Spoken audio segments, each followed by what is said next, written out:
You calling me, you just can't call.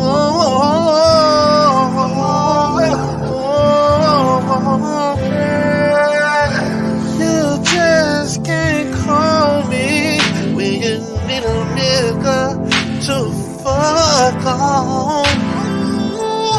You just can't call me when you need a nigga to free.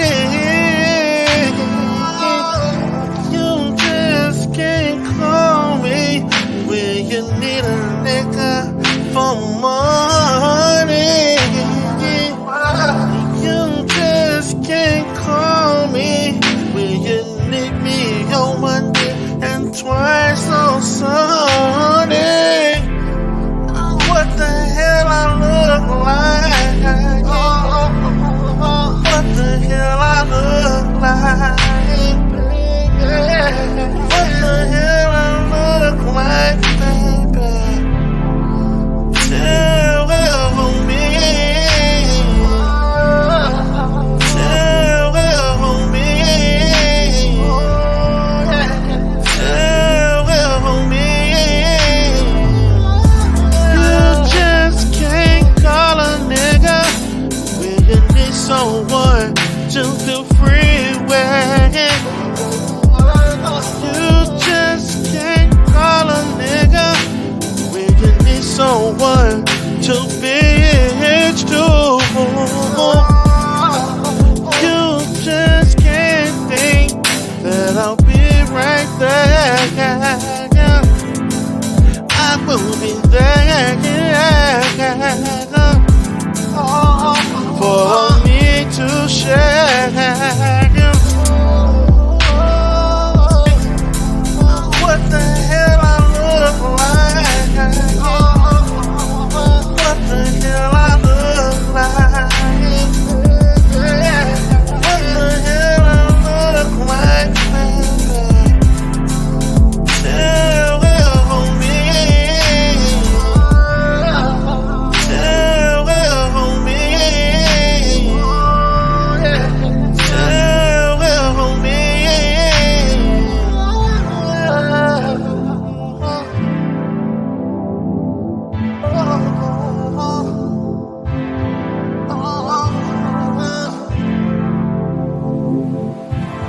Tell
Welcome, everybody. This is D. Darrell Spears. You can call me Coach D. Darrell Spears.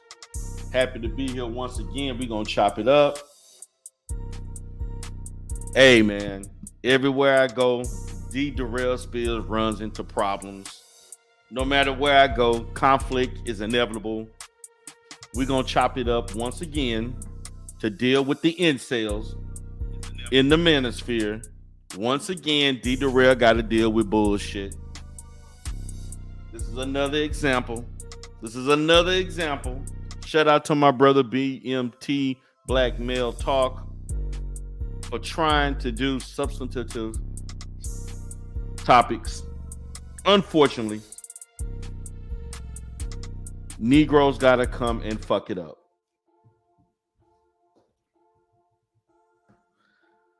Negroes gotta mess it up. No matter where you go, Negroes got to fuck it up. Now,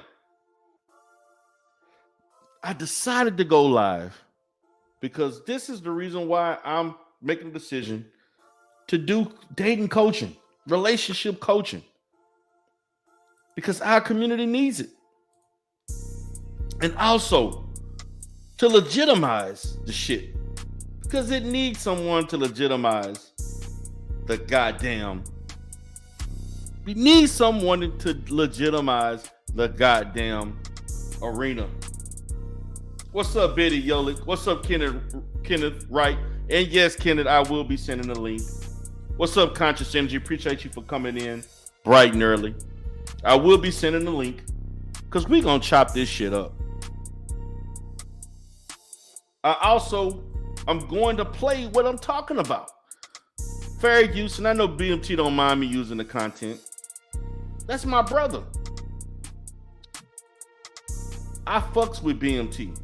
Hard.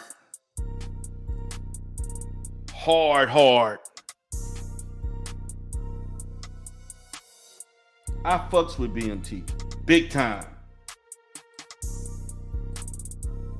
The brother, man, his heart is in the right place, man. BMT don't want the smoke. What's up, sexy toy lady? Coach D. Darrell Spears is coming, baby. He coming. Much anticipated. I got men from all sectors wondering, D. Darrell, when you gonna release and upload the first videos? Oh, it's coming. It's coming. I just want to make a splash. I got to get everything tight. It will be here in about a week and a half. It's coming. All I got is left. I got my music stuff, my intro, and I got about 10 topics that I got listed that I got to work on. And I got to make sure that I release it to get the attention of the masses. I'm talking TikTok, I'm talking Snapchat, I'm talking, Instagram, all of that shit. Dating coach D. Darrell Spears is coming. And I'm going to be doing dating coaching for women and men. All reflective of what I already do on a higher level in therapy. Because in therapy, I do some coaching people. I've coached. And to be honest with you guys, most of the people who have issues as it relates to dating and need some level of therapy to improve their functionality in relationships, it's usually white men. Now, it's funny how I'm providing this and getting paid handsomely from white men, allowing a black man to help them improve in their effectability in the dating scene. But in the black community on YouTube, I'm rejected for being a therapist. This shit is mind-boggling to me. But I'm still going to do it. And I know I have to curtail things a little different to my people because I love my people, no matter how ignorant some of them can act. But that's not going to stop me because the hate has already started before I even released one fucking video. Thanks to the B1 Network and Taz Crack exclusives. Thanks to the anti-fraud warriors for paying them $120. And then you got Negroes when I'm in other platforms bringing up D. Darrell want to be a dating coach now. Yes, they do, hood conservative. They love the drama. What's up, Miss Murph? Topaz, what's up, girl? How you doing? They don't want to see D. Darrell as a dating coach. Why are they threatened by me? Why are they threatened by D. Darrell being a dating coach? Dating coaching is like 10 times a step down what I do professionally.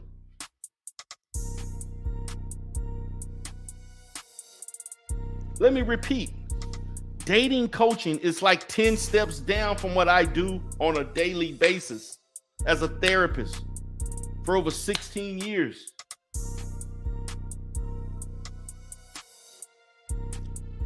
I'm going to be honest with you guys. Not only the dating, but the relationship aspect of it. What's up, Virtual Woman TV? How you doing, Queen? With that sexy voice. I love listening to you, Virtual Woman TV. Love your voice. Love your voice. Love your perspective. You know, especially during the work hour in the midday when I'm working and shit. I turn on and you got some stuff going on. I listen to you almost every day during the midday between like anytime between 12 and 2 o'clock when I think you live. That get me through my little lunch break, through things I got going on. Love what you got going on. Sexy Toy Lady say, most black people don't believe in therapy. I refuse to marry my husband without first going to premarital counseling. The best money we ever spent. Exactly. Now, what I can say, Sexy Toy Lady, it's getting better. It's getting better. Within the black community, it's still not where it needs to be. But the negative response of therapy and getting help, it's not as bad as it was 20 years ago. And I'm gonna be honest with you, as I go into the dating coaching, even though there would be an emphasis on black people, I'm accepting calls from anybody. I don't care if you're white, black, Asian, Indian, because guys, right now, most of my therapists, most of my clients that I'm counseling right now in relationship therapy, they're not black. I got Arabic couples. I got European couples. I even had people from South Africa. I got Indian clientele. Right now, usually, to be honest with you, most of my marriage and relationship clients, most of them are usually black.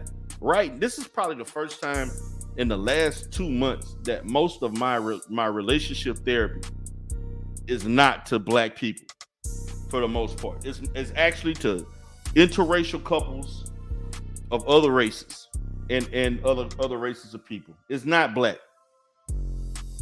So if I can provide therapy services, of course I can do dating coaching. It's way less complicated. Dating coaching is simple. It is not a sophisticated area. It's ungoverned, by the way. But even though it's ungoverned, being that I am a therapist, I still am obligated of my code of ethics because it is seen as a service, as a healing service. But I want you all to understand the threat. I can't believe that I'm getting the pushback. The pushback.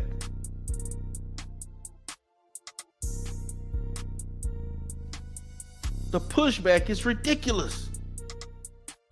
So I sent the link out there. Kenneth Wright, if you want to get the link, baby. Anybody want to get the link, brother, you can get the link. We're going to discuss what I had to go through on BMT's channel today. Just want to make it because I'm advertising me as a dating coach because I want my first video, the intro, to hit. And I'm going to show you what real dating coaching is supposed to look like. Shout out to my brother BMT. My brother BMT goes out of his way. My brother BMT goes out of his way to create content that will be productive and thought-provoking and stimulating to the black community. And people shit on his show, man, like today. It was embarrassing to see 3 to 4 men who are not married to black women talk about black women. You got one man married to a white woman, another man married to an Asian woman, another man married to a Dominican woman, and another Negro that got 4 or 5 baby mamas. 2 or 3, got 3 kids for 3 baby mamas. But you want to talk about healing about what black men should be doing and what black women should be doing when you're the problem. What's up, Topaz? Hey, What's D. up, Durrell, Queen? I know you called out somebody's name. So is this for everybody? Oh, this for everybody. This for everybody. Oh, okay. No, Yeah, I just I just called Kenneth because Kenneth asked for the link and he was on the other show. This is a response to the previous show, but I'm welcome yeah, everybody to come up. I know, I saw it. It's ridiculous, and it's what we have to deal with all of the time when you try to do something for the public. They're like, because you know what? If there weren't black therapists, then black people would be bound by the same rules and regulations and beliefs that supposedly drive what white people believe is supposed to be. So, it's supposed to be so what you call it? Like the best way to handle everything. Yes, yes. In a So no, sense of following another group of people's standards, in a sense. yes, yes, exactly. So I just wanted to come up here because I think that like I'm glad that you're throwing your hat into the ring for dating coaching, but I do think there's a license called a peer specialist, right? And I think Yes. that dating coaches need to have a duty to the public. They need to have an ethics code. They need to have regulations. That's what I think. Because right now, anybody can just start up a YouTube channel or start up a website and claim that they're helping people, but they're still allowed to push their own personal agenda. So you know that Right. there's a person that's on YouTube specifically right now calling themselves an attachment coach. They have zero What? license. Yeah, Attachment coach. yeah, zero Attached to what? licensure, zero experience in the field, but they have like thousands of people that are subscribing to this person, listening to their advice. This person is going on panels, talking to people, but they're still pushing their manosphere talking points. And he's doing it under the guise of I can just call myself a coach, and then there's nobody that can tell me what to do. Facts. And so what's going to happen, Topaz, is that somebody when somebody calls harm and somebody gets sued, then this will be looked upon differently. Just like most things, that there has to be that incident that occurs that will change things. See, right now anybody can create a title for themselves, but until Right. something happens that causes a public where they think it's a public risk, it's nothing really. I hate to say it, nothing's going to happen until that incident occurs, and then they're going to say, okay, this just like life coaching. You can get a certification to be a life coach, and life coaching has been around for years. But even those who call themselves life coaching, they're not even certified as life coach. And there's tons of certifications that you can receive to be a life coach. Exactly. Yeah. Exactly. And that's the point, is that as a peer specialist, they have to have been okay in the past, like 2 years, I think. Right. Like there's at least something that they have to do. But with this, what they're doing right now, no. No, I'm And I sorry. and you know what the thing, because see, this is why they don't like listening to me, because I try to tell them they don't understand these dating coaches are ripping off their clientele. Yeah. They getting ripped off and they don't even. Kevin Samuels ripped off people for whatever you want to call it, image consultant, whatever the little vague terms. Steffens Cole is writing off, and I hate to even bring up their name, but it's the top 5 or 6 dating coaches. Some are in the manosphere, some are just on Black YouTube. They have outrageous rates of what they charge Yeah. people, And and people are paying it. And that's the and question, they is are like, so paying it. y'all won't pay. This is my question with black people, right? Y'all won't pay somebody that has a licensure, somebody that has studied, the field of human behavior, somebody that has a regulatory board, somebody that there's recourse if you feel harmed, somebody that has an ethics code to make sure that they're doing something for your best interest. You won't pay a regular amount, like maybe $100 an hour, right? You won't pay that, but you'll pay $1,000 an hour because a whole bunch of people on YouTube are watching this person with no recourse. If you don't like what they do in your sessions, there's nothing you can do about it. You just gotta, Right. hope that you could bring this before a civil court and get at maximum $5,000. Whereas Right. with an actual therapist, their malpractice insurance, like you could get all kinds of punitive damages because this is a person that's been trained and told that you can't hurt people, and this is what has been known to hurt people. So to me, it makes me kind of like I started out. I wanted to do like a nonprofit, and I wanted to have a business doing therapy for mainly Black people because we don't have a lot of representation. But this right here makes me say, you know what? I want to open my practice to anybody, because Yes. y'all aren't caring, and y'all actually look down on seeking therapy, something that Facts. has, like statistics and research behind it. It's evidence based. It's not me just telling Facts. you it works. There's actual evidence that can be proven and documented that it works and it helps people live a better quality of life. You want to ignore me, you want to yell at me because you want to pay somebody $2,000 to tell you what you want to hear all of the time. No research, no support, no evidence. And it's just, oh, well, if you didn't get what you said you wanted to get out of it, that's your fault. So like that to me says y'all don't want to feel better. Y'all No, want they the don't. actual, to them, it makes more sense to go around yelling at people, calling people names, being insulting like they were being on that panel.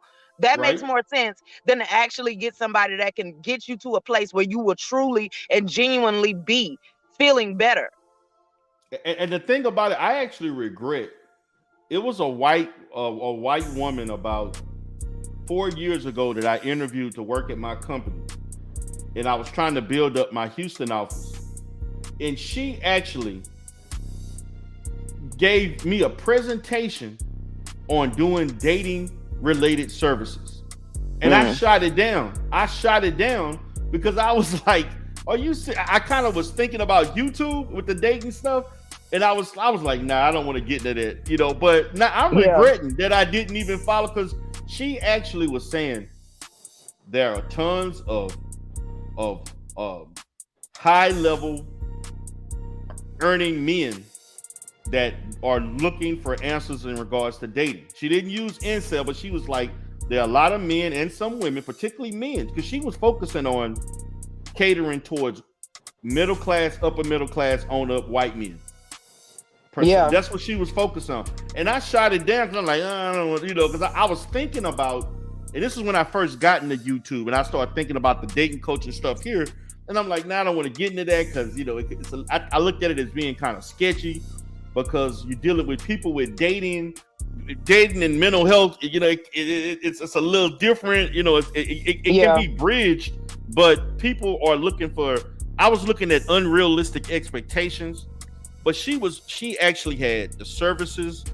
She actually talked about doing going out and doing observation of them mingling or on a date, all that kind of, and I was totally, now I regret doing it, looking at it now, because there is actually I'm gonna say this, most of my clientele is not Black, Right.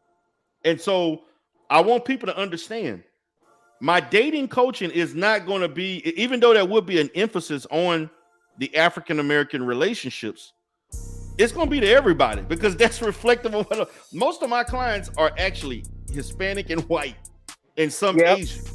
25% of my clientele is Black. 25%. I believe you, because that's who calls my lines.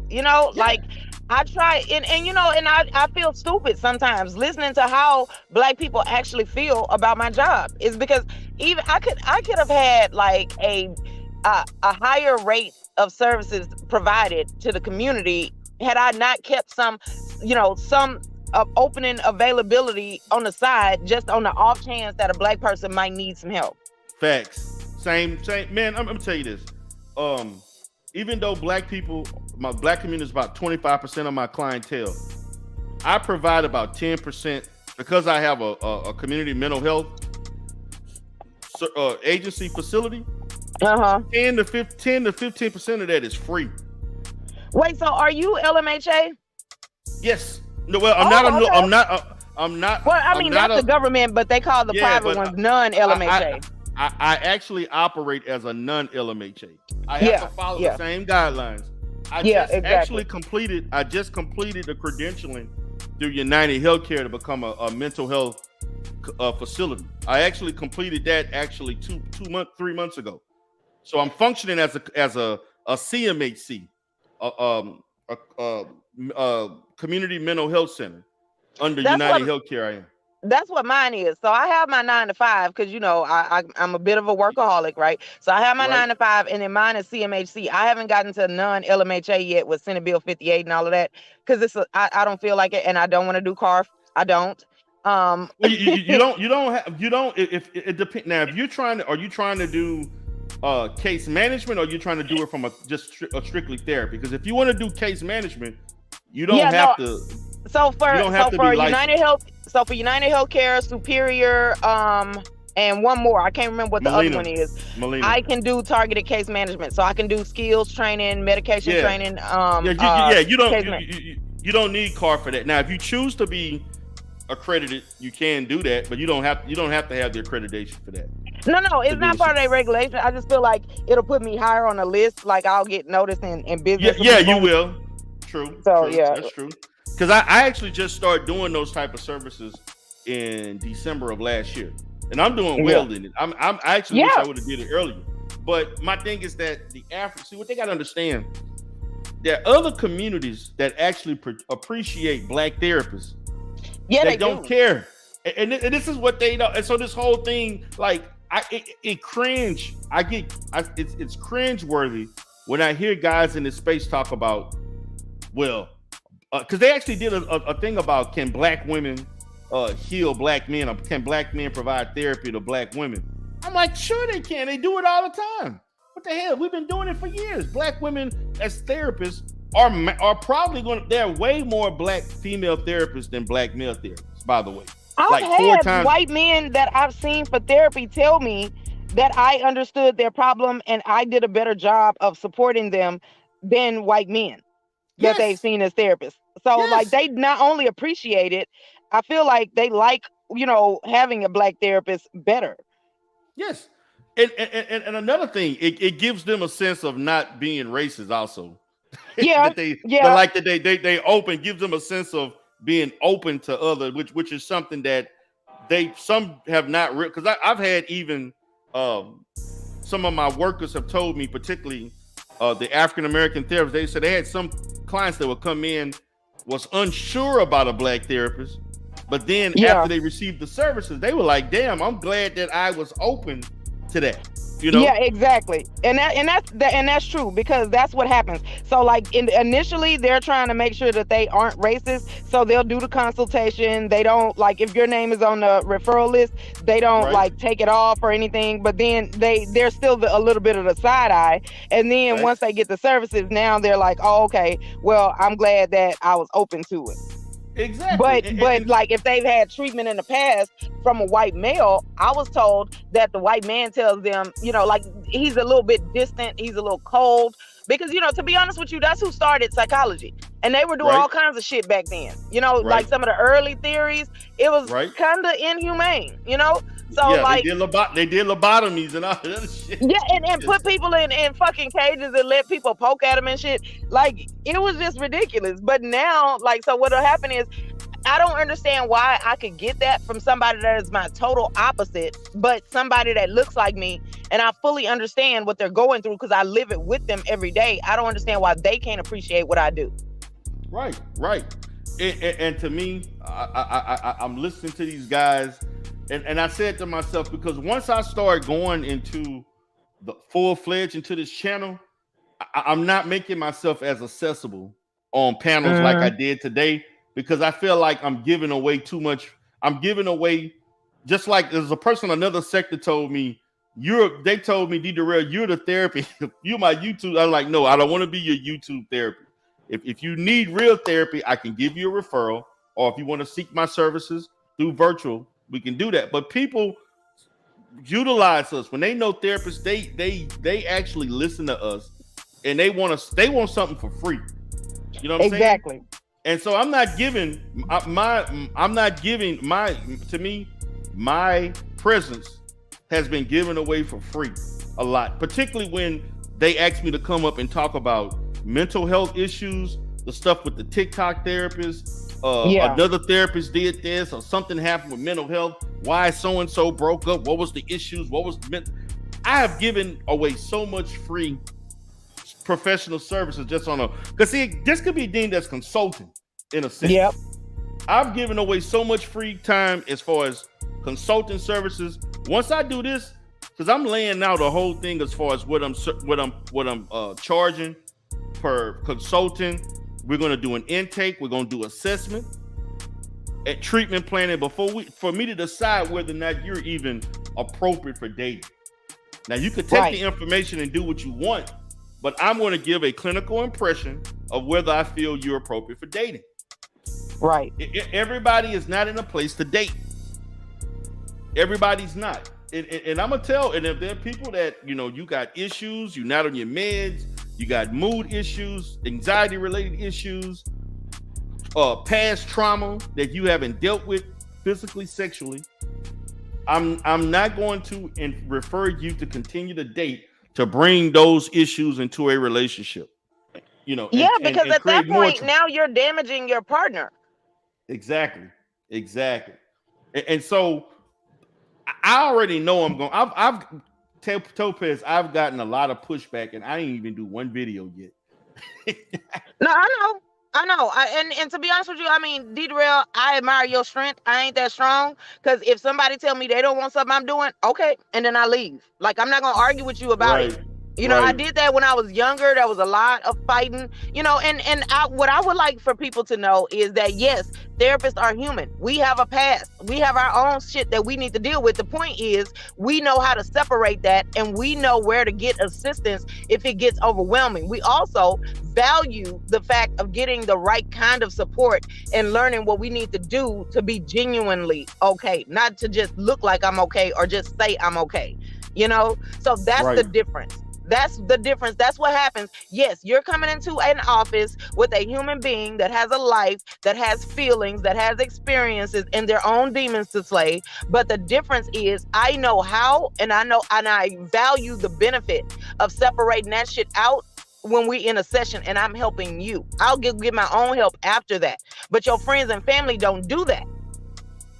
Right. That's the difference. The neighborhood local dating coach on YouTube doesn't do that. And as I've been doing the research, see, this is what they got to understand. There is no one size fits all when it comes to dating, and each individual will have, to me, a level of services that is tailored towards them. I'm not going to get on here and tell you 5 ways to know if he's cheating, or 10 ways to know if he's the right one, or 8 ways to know that when a woman is this or this. See, this is what these dating coaches are doing based on their experience. But even if you did that, D-Darrell, they wouldn't like the answer. Like, they would be pissed off and be like, well, what does that mean? It means that everybody is different, and you can't just write people off with a broad stroke. So they're not gonna, if you did it, because I see like bigger YouTube channels that are like for educational purposes in terms of mental health. I see them do it. But the thing is, if the regular people were listening to that, if the people over here in this part of YouTube were listening to that, they would be pissed off, because they'd be like, that wasn't an answer. Yeah, because you can't get no answer like that. Just that's not a one size fits all thing. Right. It's they have to understand. And this is the thing, like, you got red pill dating coaches who strictly using a misogynistic, subjective, just negative, coming from a place of negativity towards black women, call themselves dating coaches. And that's another thing that I'm finding. Some of these dating coaches, I'm not going to name the names, but they know who they are. They're married, that are basically, and look, from me as a therapist, I counsel people that are in interracial relationships, and I know, listen, they don't last. I'm sorry. I probably counseled at least maybe a good 75 to maybe 80 interracial relationships. The threshold is 5 years. If you can make it past 5 years, you may be able to. It may be able to work. But the most of them don't last 5 years. They don't last 5 years. And yes, and that is true. Actually, there is research that shows that. Now, I will say I've seen some relationships that were very strong that lasted, but you know what the difference is? Like they had their time period where one person wasn't being taken seriously. That's the Facts. nature of combining different cultures. Y'all have different experiences, different value systems and beliefs. That means your version of stress and what is distressing events is different, and you have to get that person to be open-minded enough to take your view seriously. So if you have mature enough people to be able to do that, then yes. And so I'm not telling them that they can't have an interracial relationship, but what I am telling them is that they don't have the building blocks to make that work. If you're going over there just specifically to spite people that you share a culture with, you're gonna get all of this shit. You're gonna be the one that they don't take seriously. Facts. And now I gotta hope that you wake up and see that you're being mocked and you're not being respected. Now, if I Right. meet somebody on here that they're going to date interracially and they have a good foundation, they are mentally and cognitively strong enough to handle that and work through that and then come out on the other side better, then fine. But so far, I haven't seen that. A lot of the dudes that come on here talking about, and a lot of the women that come on here talking about dating outside of our race, they're childish. So yeah, They you can really go over are there and get very steamrolled. Very childish. And I tried to tell these guys. I said, I want you to understand, guys. When I counsel interracial relationships, and I'm talking any pair that you can. I'm talking white, black, white Indian, white Right. Asian, black this. Nobody. I've never. Only a couple times have I had a situation where one of the partners was downing his own race of women Right. he or she was dating. Maybe A a lot of couple, maybe a times few times. they are proud of their race and it's getting Yes. mocked by the other spouse. And so real Exactly. quick, Darrell, I'm gonna just tell you my experience. So here's a lesser known fact, right? Everybody thinks that people like white people. No, they don't. They really don't. I remember this Asian couple. The woman was Asian and the man was white. He was upset because he felt like he wasn't being taken seriously, that he was being looked at as like an ATM. Asian Right? people aren't just excited to be around white people. They look They at them sure as a not. means to an end. Facts. Indian people too. Yeah. Yeah. So, Yeah. No, it's not like that. It's really not. And I'm sitting here saying, you all are not representative of the typical interracial dater. They don't act like this. Most of them don't. There are a few that do carry some level of trauma in which they feel like but for whatever reasons. But most of my situations, they didn't come with that. You know what the issues were? One partner had a racist family. Yep. And Yep. It's that's the in-laws. Yes, the in-laws and the families, particularly, and I'm gonna say this for those, and I'm not trying to down interracial dating, particularly with white people and black people, but 9 times out of 10, if that relationship doesn't last, I guarantee you, the black partner is the one who ends that relationship on account of racism that they could no longer deal with. I got family members. I have a brother right now who's been married to a white woman for over I want to say 13 years. When he got married to her, all of her family didn't come to that wedding. Yep. We had more family from Louisiana. We from Louisiana. We went to Wyoming. She had family that didn't even go to that wedding. We had family. Yep. We had all our family from Louisiana that caught a plane to go, and there's a reason for that. Yeah, But they you know, were making a stand. Yes, and my thing is, yes, and see, my thing is, listen, I'm not trying to tell people. My job is not to tell you who to choose. My job is to put you in a position where you're mentally able to make the best decision for yourself. And you handle everything that comes along with what you choose. Yes. And so, but we can't paint this gonna be this Disney World experience. Everything's just gonna be better and happy and you live happy. No, it's not. It's not like that. It is not like that, man. The people interracial got to deal with. This is stuff. People with interracial relationships come with a different dynamic. Yep. People in same race couples, homogeneous race as far as race, They don't come in there saying we go into the pub together and people staring at us or somebody looking at us with a matter of fact. I used to get or the grandmother treats your kids differently than her other grandkids. Exactly. I even had, or particularly, I remember when I had Hispanic women married to black men. The Hispanic women used to complain about other black women looking at them and giving them a funny eye when they're in public. I've had that happen a lot. Particularly in Houston, there's a lot of black people that are in interracial relationships with Hispanic women or men, and they talk about that they feel like, they'll come in there talking about they think black women are racist. Why every time when I come out with my man, I see a black woman, with an attitude of shaking and doing this and that, and I'm looking like, wow, like I'm learning. You always learning. Every therapy session is a learning experience. Right. And then you see another one 4 months later saying the same. See, these are the dynamics of what you deal with that you will not get in a as far as a racially, as far as both people being of the same race. Let me add one more example to that. Okay. So like, I don't do relationship counseling. I stay away from that. Right. But I will eventually have like somebody that comes into my office for something else and then find out that their partner is of a different race. Right.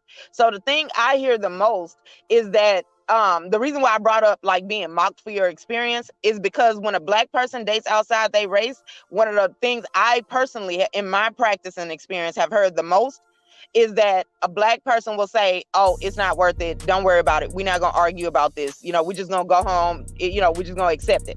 And then the other race person wants to stand up for their rights. And then they feel like the black person ain't supporting them. But see, what that black person is dealing with is the fact that if the police come out here, I'm going to be looked at as the aggressor. So I have a different standard by which I choose when it's time to act up in public. Facts.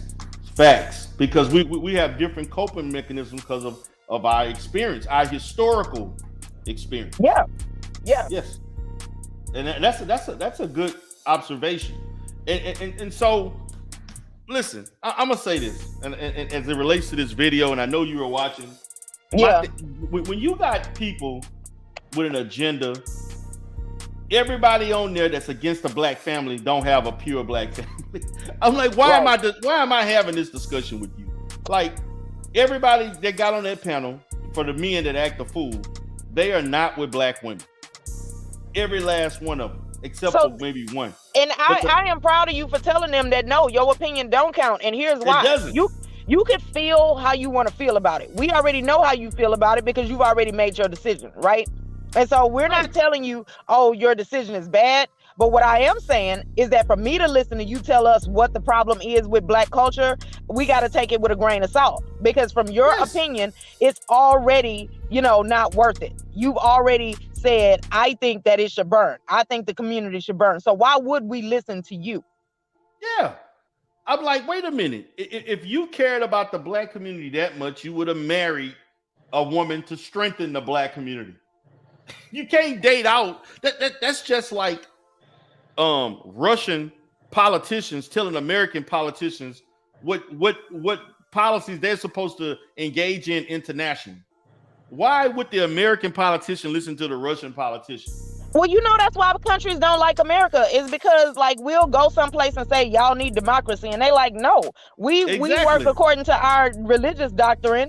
And then they say, why, who are you? You don't live here. You don't have a what's your point for telling us anything? And there's an ulterior motive to that.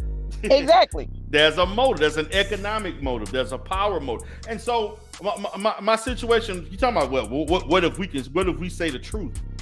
I say, well, if you know the truth, why didn't you practice the truth? Exactly. You didn't practice that. Like you can't sit here and tell, if we're going to talk about healing the black community and you're part of the problem, you contributed to the problem, because that black family, that whatever family you decided, a community you decided to go in, that's one less black man that a black woman could have been married to. So what else? You're lessening the pool. And you know what else, D. Darrell? So how about this? I want them to understand that even if you get married to somebody outside the race, I wish you the best. I don't wish no ill on you, right? Right. However, I do think that they need to realize that they're still being judged for being black. So when your Facts. when your in-laws see a news story about somebody black acting up, they're gonna start side-eyeing you. Okay, it's Yeah. natural, because you know the mind has a us versus them mentality. It's Right. whoever I have something in common with. It's us versus others, and race and culture and ethnicity is the quickest thing that people use to suss out us versus them. So everybody's Facts. going to start whispering behind your back at Thanksgiving. They're going to be counting the seconds until you turn into exactly what they saw on the news. Like, you're going to now have to prove yourself to be different. You're going to have to come out and make statements. And we see this every day in the news. Okay. So like the current events, when an NBA player messes up, the NBA has to come out and make a statement to say we don't condone this, because everybody's going to assume that you do. So, and you could Yes. try to take the high road and say, I'm not going to say nothing. Why should I have to? All of that. Okay, well, you know, human nature is going to still question you and think that you're capable of it. It's the same thing that black women do to black men, and the same thing that black men do to black women. If you Right. fit that category, everybody's going to side-eye you until you come out and say specifically that you don't condone it and you separate yourself from it. And they're going to need to see what they consider to be the length of time of you not turning into that before they begin to let their guard down around you. That's just what happens. Yeah, and my thing is this, and see, as black people who enter into interracial relationships, you're doing the black community a disservice by putting another culture on a pedestal above your own culture. You're not uplifting us. We as a people, we don't have to prove a damn thing to any group of people. And this thing about black people feel like they gotta prove and show, and it's like as if we're less human than. You telling your in-laws that you coming over there to be saved. You know, why should they do anything to respect you? Because you couldn't stay there. Your people didn't care about you, so now you owe us everything. Yeah. And people saying stuff, and man, I've seen so many, man. I've had situations where grandparents called their own grandchildren the N-word. Yep. And I've had couples. I don't even talk about half the stuff that I've had couples. I've had grandparents and all other stuff come in there, and even I've had situations where even the spouse sat there in the therapy session talking about, well, I only said it once. I didn't really mean it, or I hadn't said that word in 10 years. But why is anybody surprised? That's exactly the thing. But they acted. If they were, slavery didn't come out of nowhere. Okay, that's what they were taught. That was a way of life for a long time.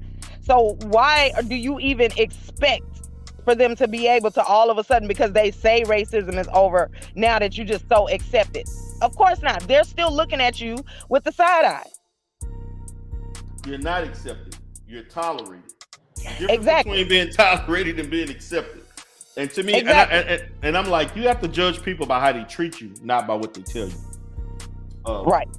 The way they treat you will be indicative of the lack of or how much respect that they give you. So, and I don't know at what time did you come in to watch, because when I came in earlier, I was basically charged with derailing the conversation. And so, in a situation, I tried to derail the conversation because I knew what they were going to do, and so I tried to monopolize the Michael. I intentionally did that because I knew as they were going to come up, they were going to make this into a gender-related situation in which they were going to blame black women for everything that's going wrong with the black community, and eventually, that's what happened. Yep. And so I left because I said, man, I can't deal with it no more. I said, I'm not about to go into this. BMT asked me to come back. He actually texted me and said, man, come back. I ain't gonna let you know. I came back and tried to give some good points. Next thing you know, I see more of them popping up saying stuff. And to the point where I'm like, okay, I came in on the part where you told them that they don't even support BMT channel unless he's doing like gender war topics. Yes. You know, yeah, you can, and that is absolutely true. And that's why I don't click the link. As hard as it is for me not to click that link and go up there, I know it's not going to be fruitful. So that's why I don't click the link on those channels, but I'm in BMT chat on other topics to actually support his channel. So I don't feel like, so when they come over there, I know that they're just coming over there on some bullshit. They're not trying to have an actual conversation because they want to yell, they want to make little monkey noises and shit. Like, they just want to be real childish. And I just feel like, as an adult, why do I have to talk to you? You are not somebody I would talk to in real life. And it is like, it makes my ears hurt to hear them on the panel with this conversation. So they flooded his panel. Had they not come over there and had other people gotten up there and had a decent conversation at first, they wouldn't have clicked the link and they would have just went to their panels to do these long echo chamber crying ass streams of the same thing over. And see, people I know Miller don't understand the relationship, because she kind of got in saying, there are people saying that I did that intentionally because I knew what I was dealing with. They didn't understand. Right. See, I've been dealing with this for like 2 to 3 years with these same people, and their talking points have not changed. One of them gonna come up there. That's that resiliency that you got. I don't got that, D-Darrell. Okay, self-awareness is me knowing that I don't feel like it. I'm not gonna do it. I'll just have my practice. I'll make this money in real life. I'm not gonna do it. For me, I mean, at first it just, I don't know, it become a situation because I see the same stuff over and over. It just aches me. Like, I'm like, and I told BMT, I said, man, I can't do the gender war stuff anymore, man. I'm like, for me at this point, I'm just tired of hearing the same stuff from the same people. Like, no matter what you talk about, you get up there and you try to make it about one person being worse than the other. Yeah, that's the same thing Umar when he was debating with Cynthia, bringing up shit about this whole who did what worse than the other and this and that. We're not looking at. I'm like, I'm telling these people, do you all realize that most people don't think like this in real life? It's considered childish. It's considered childish, and then like the schools with the zero tolerance policy, 2 people fight, 2 people get in trouble. So to me, I don't care who started it. I don't care who's doing worse. The point is, if you are participating in it by every day, you want to make sure that you have some way to prove that it's the other person's fault, then you're still participating in it, in my opinion. Yeah. I'm sitting here like, where are the solutions? I'm asking for solutions. Blaming black women and Miss Shirley, the lady who's actually in politics, told them that's not how policy gets passed. Nobody comes up with a help the black man bill. Nobody comes up with help. This is strictly for the black woman bill. This is for when they come with policy. The policy is for black people as a whole, not for a gender. Like, no, I'm like, do you understand that you're obviously not politically astute? They did not take one political science class because you're told to steer away from things that are seen as divisive. Okay. Yeah. So when somebody presents you, like, you're not going to create a policy and be the signature on a policy that creates division knowingly, right? So that's the problem, is that the politicians we have now, they feign ignorance. They act like they don't know that the policy that they're putting forth to appease just their side is divisive, so then they can get that off. And then once they hear the backlash, now you're being watched to see if you take that back and roll it back or not. So if you're going to be in political science, if you're going to be trying to make policy, like anything that is seen as outright divisive, they're going to be like off top, no. But if you can kind of word it in a way that says that, okay, more than one group is going to benefit, now it's up to the public to be able to tell whether or not that they're being slighted or discriminated against.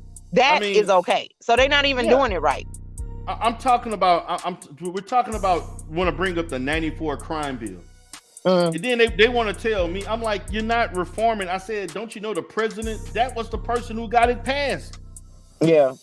He got the 94 crime bill. He's the reason why there's mandatory minimums, 3-strike rule.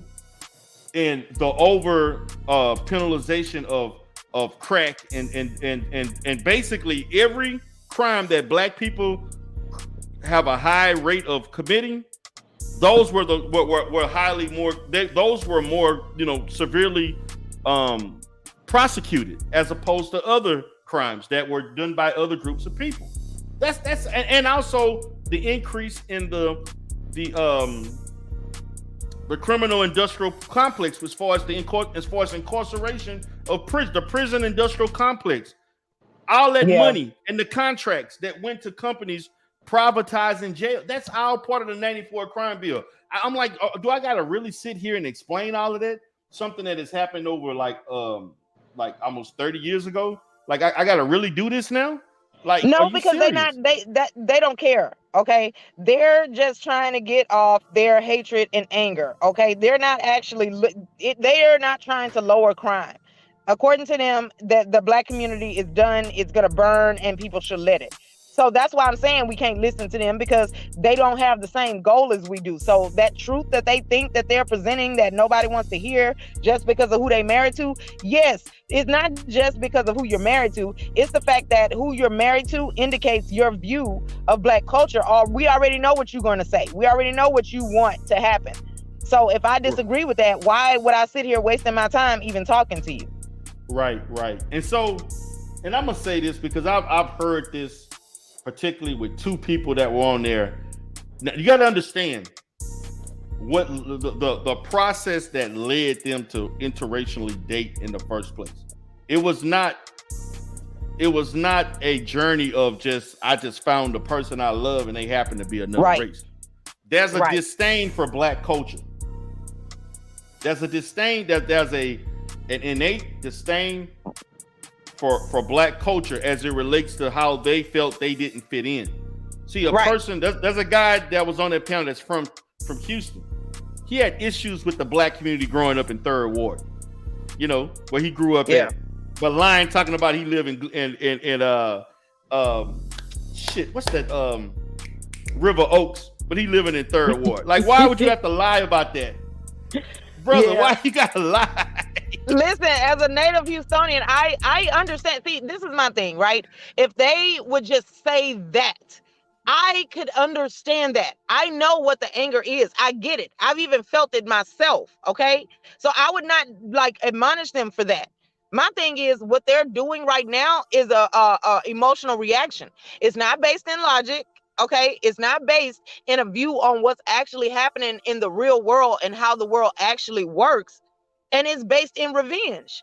Okay, it's not based in you healing. So I know what he's feeling. I get that. I know exactly what the experience is going to be. I've seen it firsthand. I've gone through some of it, but I was a little violent, so I got left alone a little bit. So the point is, but that's my cross to bear. Okay, now my thing with that is, I could listen to that and I could propose a solution that doesn't include you leaving out of spite. If they were saying, I have so much more in common with this person and I happen to find them and fall in love before I found anybody in my culture. And then, even then, now that's grace, in my opinion. I know they don't want to hear that, but that would be grace as a black person, because any other culture, they don't give a fuck what you find in common with somebody of a different race. Okay, you're gonna be expected to sit your ass down somewhere and get somebody in the culture. They don't want to hear it. You are shunned, ridden out of the wheel, everything. Okay.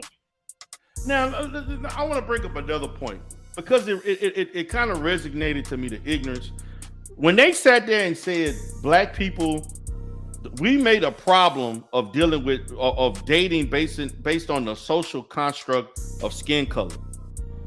And I'm like, dude, don't you realize we were enslaved due to skin color? And other people don't date us based on skin color. Based on skin color. Like, how can you sit there and tell black people to do something that other people don't even practice? Because they're doing it to preserve their own race and their own. We date and procreate based on skin color because that's a natural inherent thing that every group of people, no matter what race they are, that's just a natural human behavior. How can you sit there and tell black people to go against nature? Well, Like, you know what? They talk so much about nature and human nature and understanding the nature of women, the nature of men, and all this shit, but they're not really paying attention to what actually happens in nature. The shit they talking about is not something that people do in nature. They've been shown to do the opposite. Yes, I'm sitting there. So, and this goes into me, like, even with some of these people talking about the divestment stuff. And to me, I group all of these people in the same arena. SYSBM, which is really, all of those guys are really SYSBM. Pink Pill, the divestment community, all of that stuff, where they're telling you to do something other than. But this is something, when I start doing the relationship and dating coaching, I'm going to illustrate, particularly when I start, but I'm not going to do interracial relationship dating probably till months down the line. I'm just going to focus on the more typical stuff. But I'm going to tell them this is what a real interracial relationship looks like. This is the pros and this is the cons. You're hearing shit from people giving this romanticized picture of what it looks like. But you got to understand that when you're in an interracial relationship, you're dealing with a lot of pressures within your own culture and the culture that you're married into. Yep. And I'm gonna be honest with you. And this to me, see, as Black folks, we are so accepting. And we are so accepting because of our position and our history. But what these people fail to understand, other groups of people are not that forgiving and loving and accepting.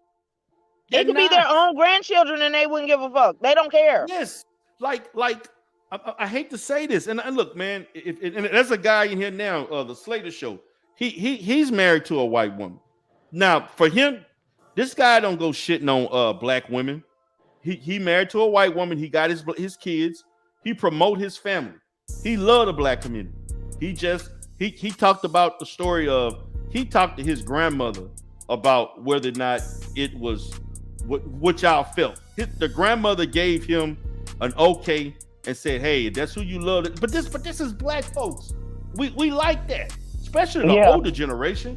They not gonna, they more concerned is if your heart with the Lord than anything else. Long as your heart with God, they accept everything.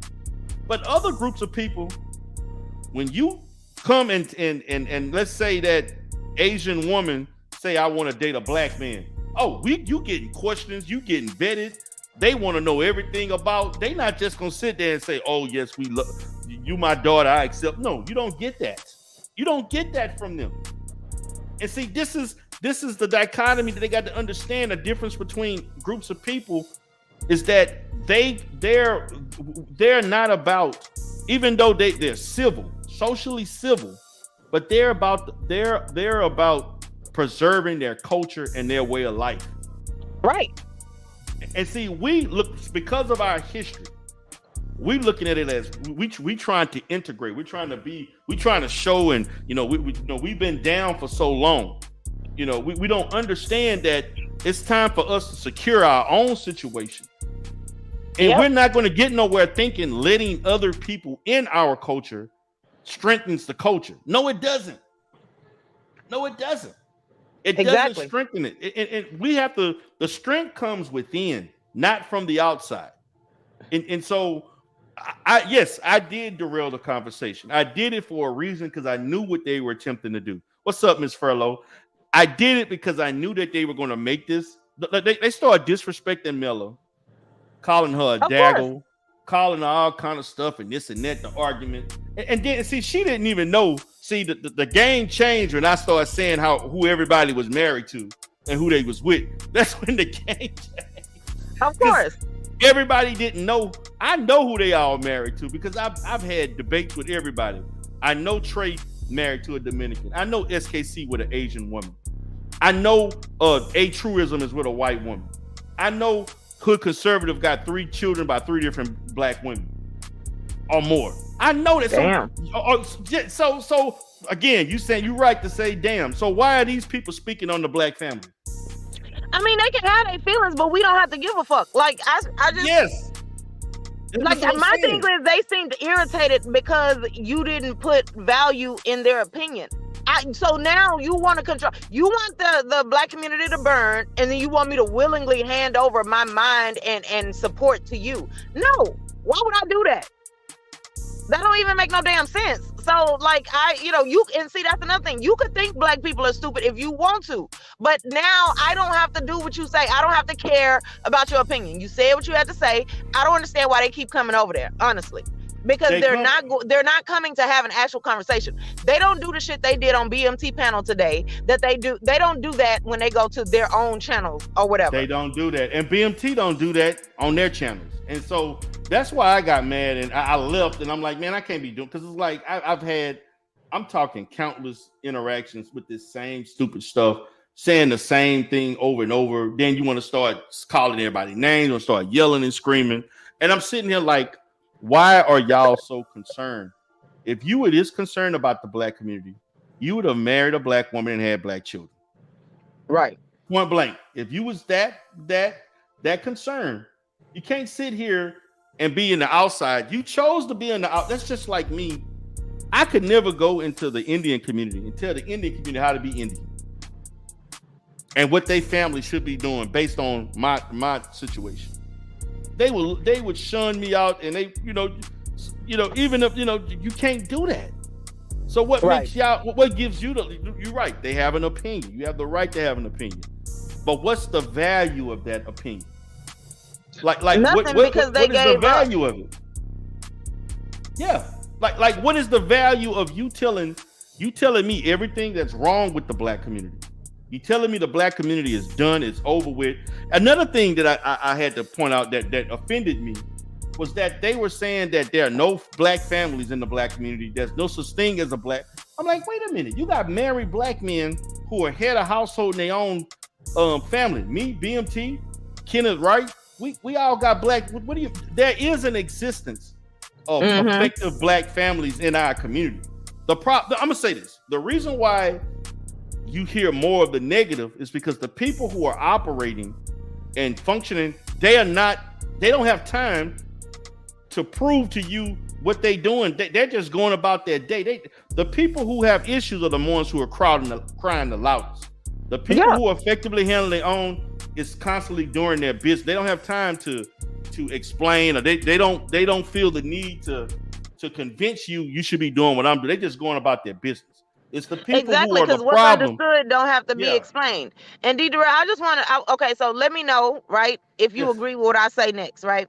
Sure. There has been research that shows when you, like from your birth or whatever, right, absent of any teaching, the default is that you have an affinity towards people who share the condition that you grew up in, right?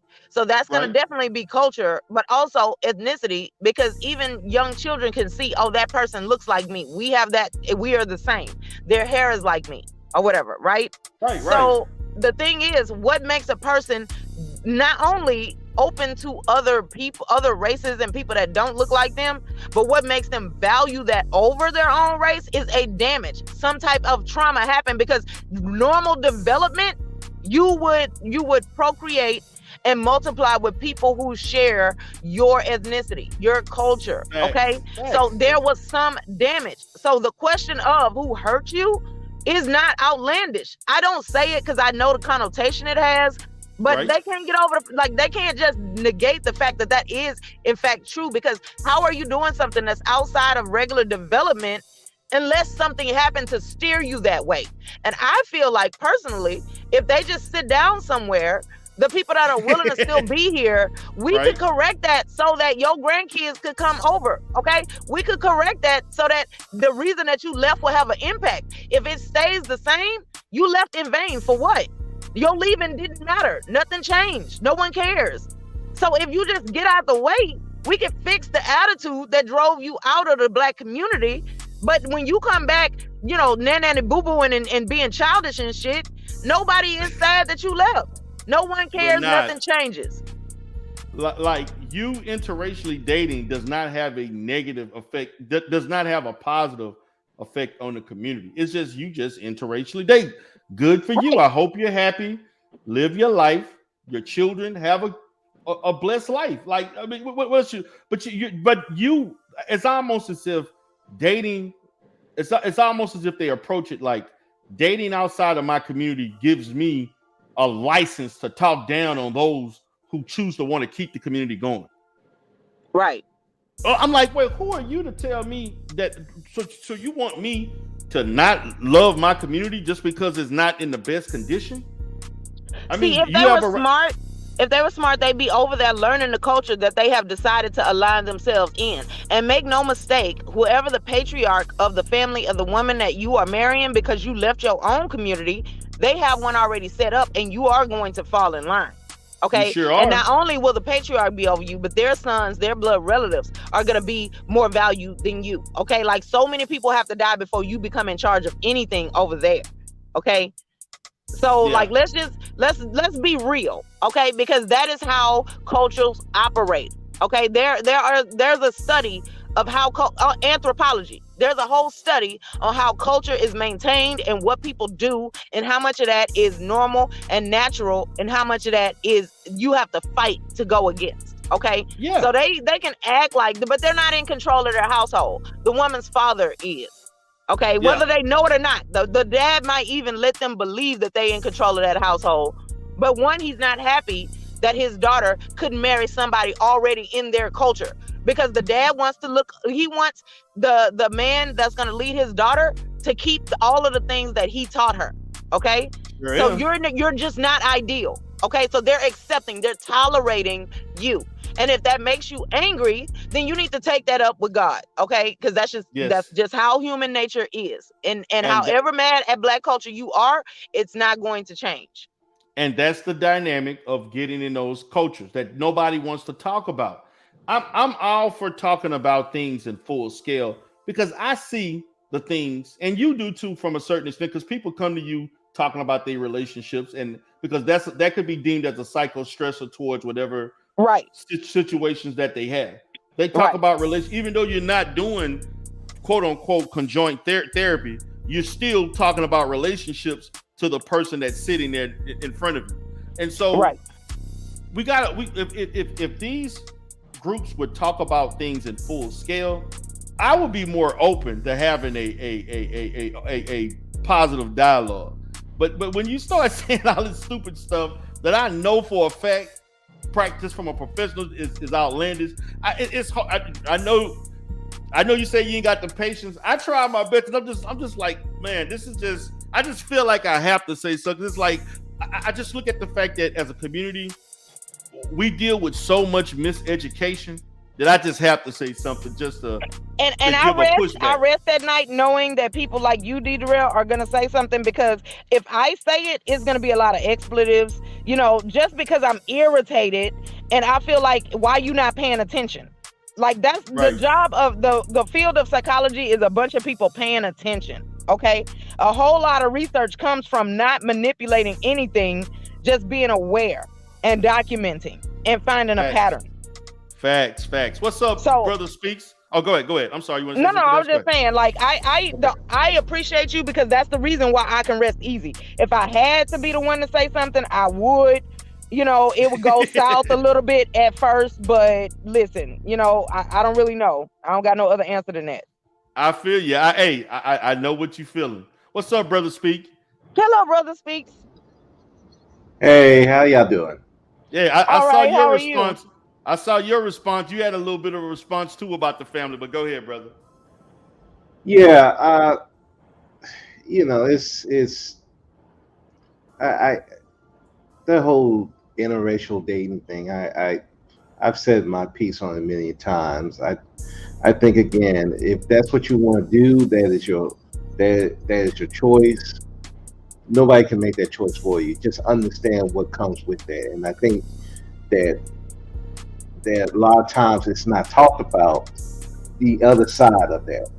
On neither side, it's like, so how do you interact with the white father, or the mother, or the Asian father, Asian mother, whoever other race you're dealing with? How do you interact with them? You interact on their terms. I don't hear that talked about very often.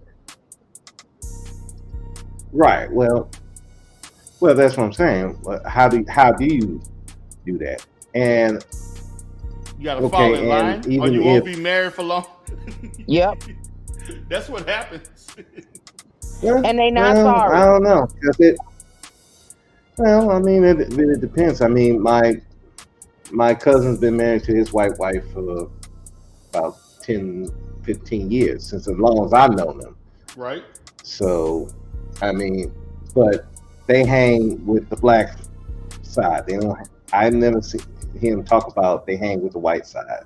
And you know So why? I think it You really want to just know why? depends on. Well, What- I'm pretty sure I know why. I know where Exactly. they live. I That's know my why. point. I just wanted to. I Okay. I don't have to. I know why, but Okay. But again, I think it really is just dependent on that man and that woman, how they deal with their relationship, whose side is better accepting.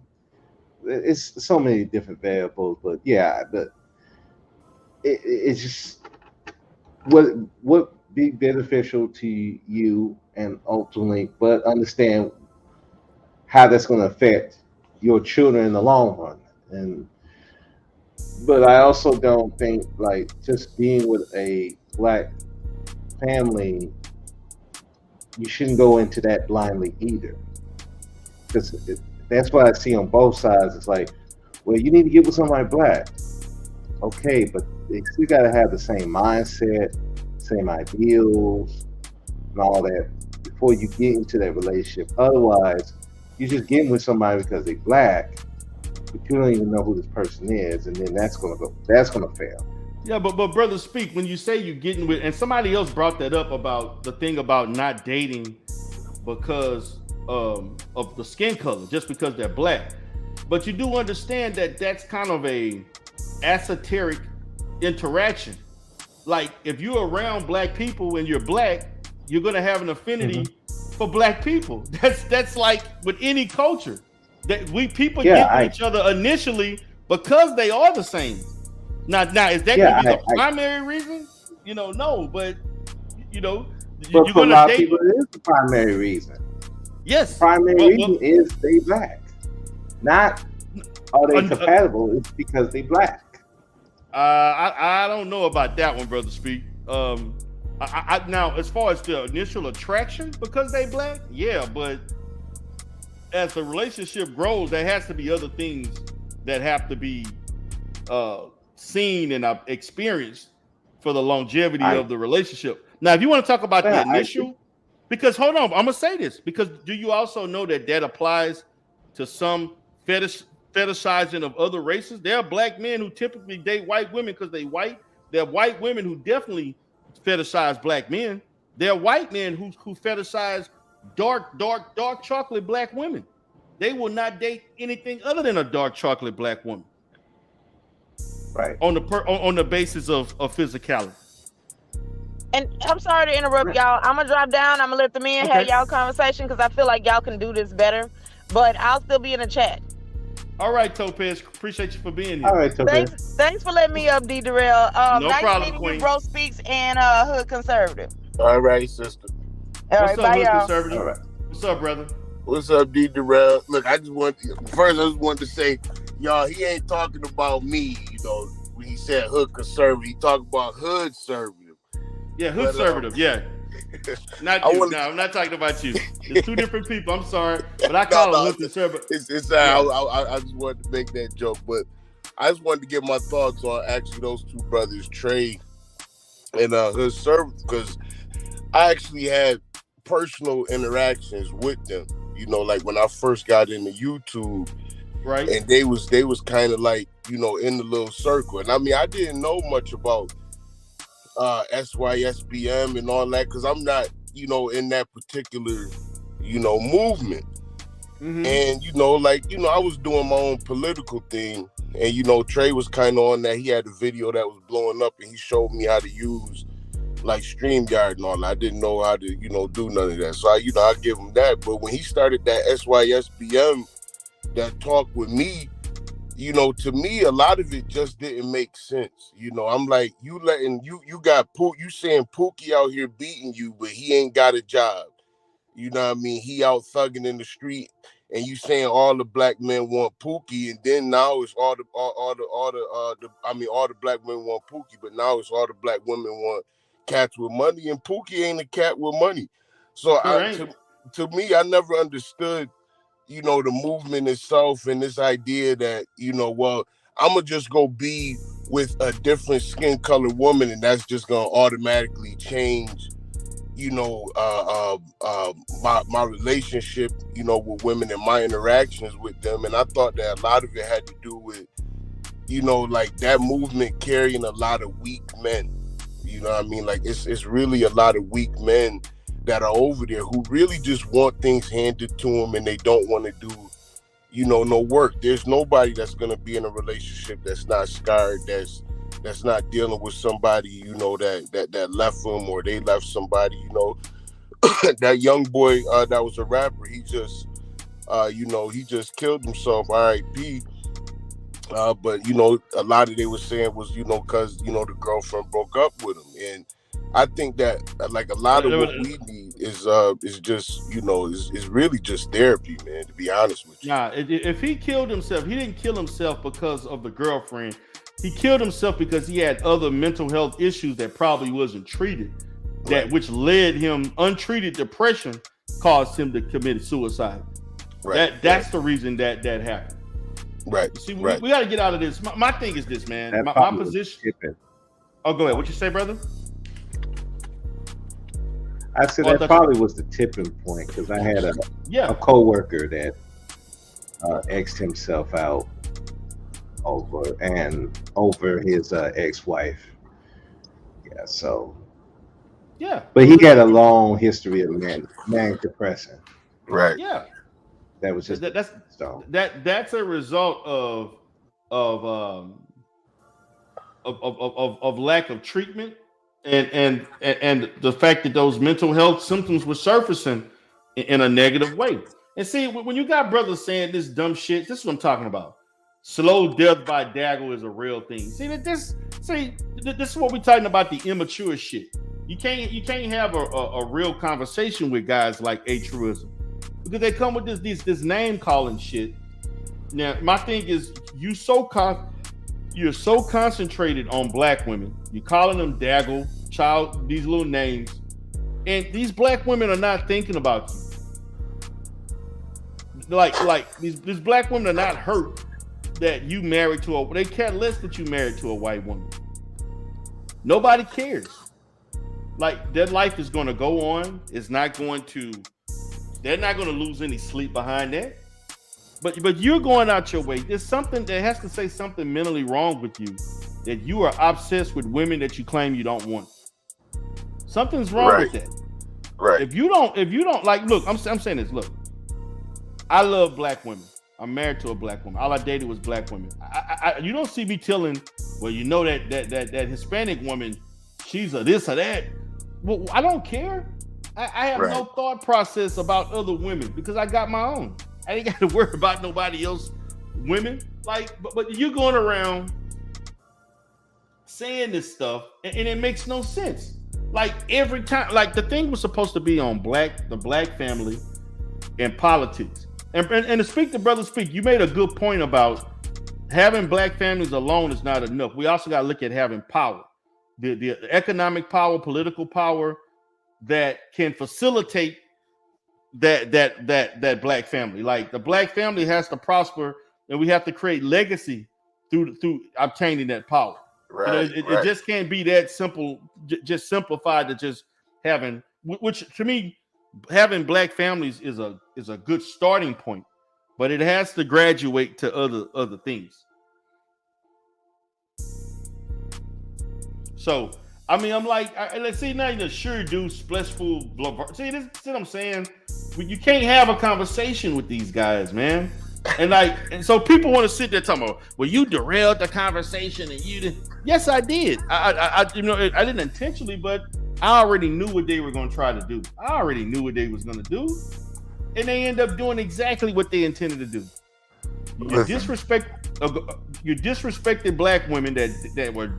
Miller was very cordial. Was another lady on there.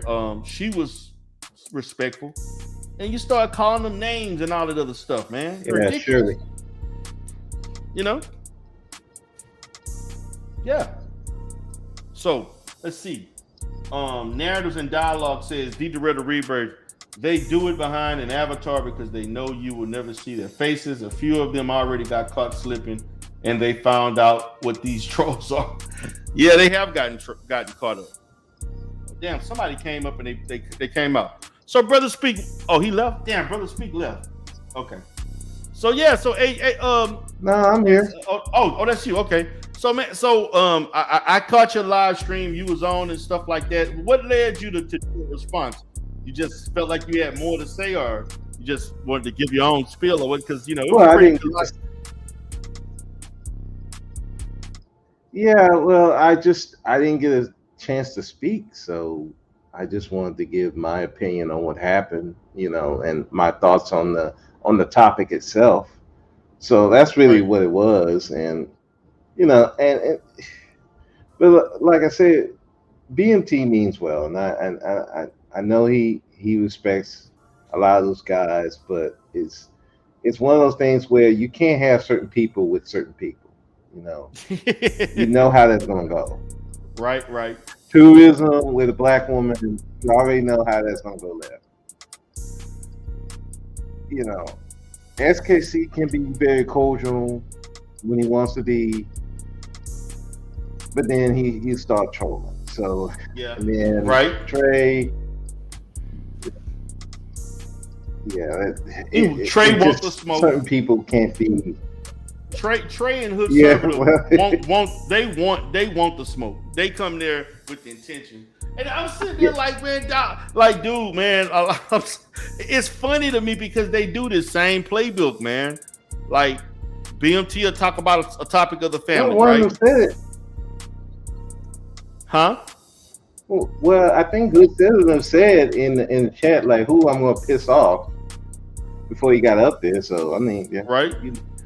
So when he even said, you know how this is gonna go, so Yeah, it like is what it is.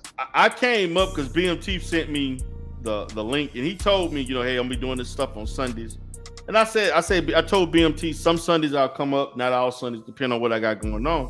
But when I saw Trey up there, and I saw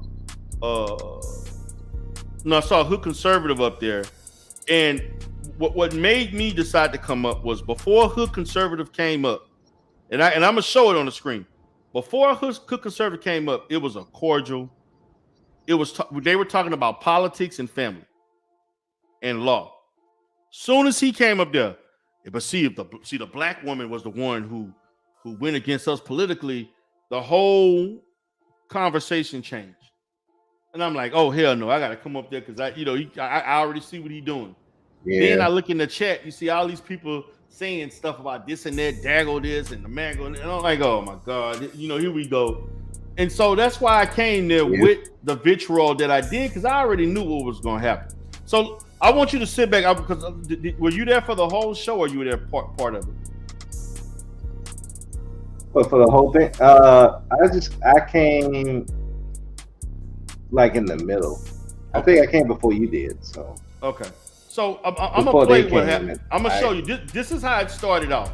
Listen to this. Said, if you have a good upbringing, it could still be problems, or there could still be issues and things, which is true.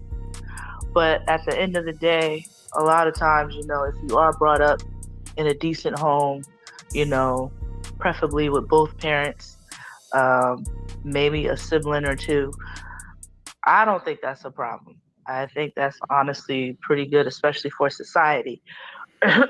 Excuse me, because if you're bringing up a child, to be respectful, to, have morals and values, I think 9 times out of 10, you would have a pretty decent human being. Granted, yeah, you get outside influences and peers and peer pressure and all that other shit, but a lot of times, if you do have a good upbringing, you 9 times out of 10, like I said, would have a. Now, this was the nature of the initial aspect of it. This was the nature. Now you see creative solutions come up. These were the women up there. An environment. It takes two. It's not. We have this logic that, well, the men are supposed to create this environment for that of the woman. And then I'm like, well, what environment are you already in? Like, I need to know, because what environment did I find you in? But if I'm born in the same environment, or if I'm from what environment I'm coming from, I think we have this displacement theory that men and women are from two separate planets. We're both, like, the modern man and modern woman are coming out the same environment. Facts. So this was the nature of the initial aspects of the. It was BMT was basically discussing things, and it was cordial. It wasn't no heat. But watch this. I want everybody to understand how things just changed. Now, look, you got people coming up. I see Attorney Michelle came up, KS. More people start coming up. That did not holistically know. Lost my train of thought. But basically, so the topic. Basically, well, it can't just be family alone. I think you need like a community. You need other people, other families that you can talk to, or like the parents definitely need other parents or adults that they can, talk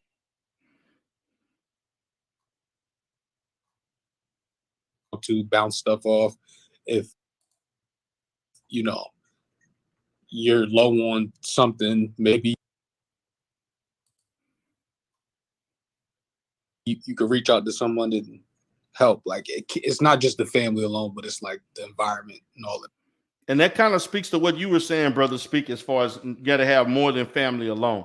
What's up, Kenneth? Right? What's up, brother? How you doing, man? Can you hear me okay?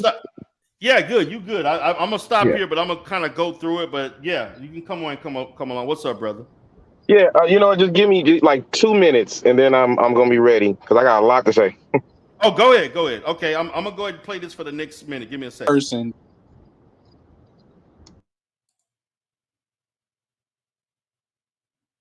I will say this.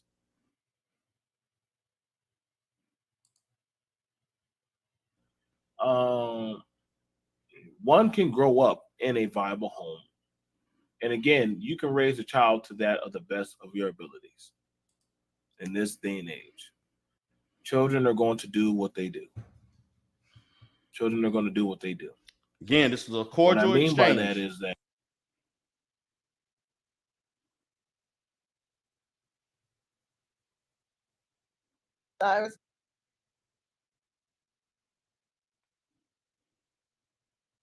didn't tell us he was gay. He's beyond gay. He's eccentrically gay. He's like, if I I'm sorry, the don't get any attention gay, I'm gonna have a fit at award shows kind of gay, And then on the other damn guys, I'm sorry, something up with the side. If everybody know black women are full figure, we got nice bodies. If some are thicker than others, but that's not the level they want to show a thick woman. Let's go to the level of a Lizzo, where your ass is hanging out, but she's talented. Well, how many big talented women are there out there? There's a lot of them. How many normal weight? How many skinny? There's a lot of them. But then the media, again, this is how black people get promoted, and people think we are a mixed up people. We don't know who we are. What tradition are you referring to? I'm talking about having a regular nuclear family where you got a father, you got a mother, you got children, and y'all build a block club, then a block club build a community, and so on and so forth. But those types of traditions. Yeah, the productive ones, right. Exactly. Where marriage is a productive tradition. That's what it is. It's a productive, because you are doing what? You combining families. Now let me stop right there. Again, as we see, productive conversation. More people coming up. Of course, you're going to get people with different perspectives. Everybody giving their position. Everybody saying things. There's six people on the panel. Everybody's giving their perspective. No real heat or anything at this point. Everybody's talking about the black family. Then, Brother Speak, I see you came up at this point, but I know you didn't get a chance to speak when I'm just playing. I would like to believe that, and y'all can say, well, let's train the children. Well, then I would ask you, what is the state of the children? Because young girls now are like, no, I'm just going to go get my education. What are the principles that people can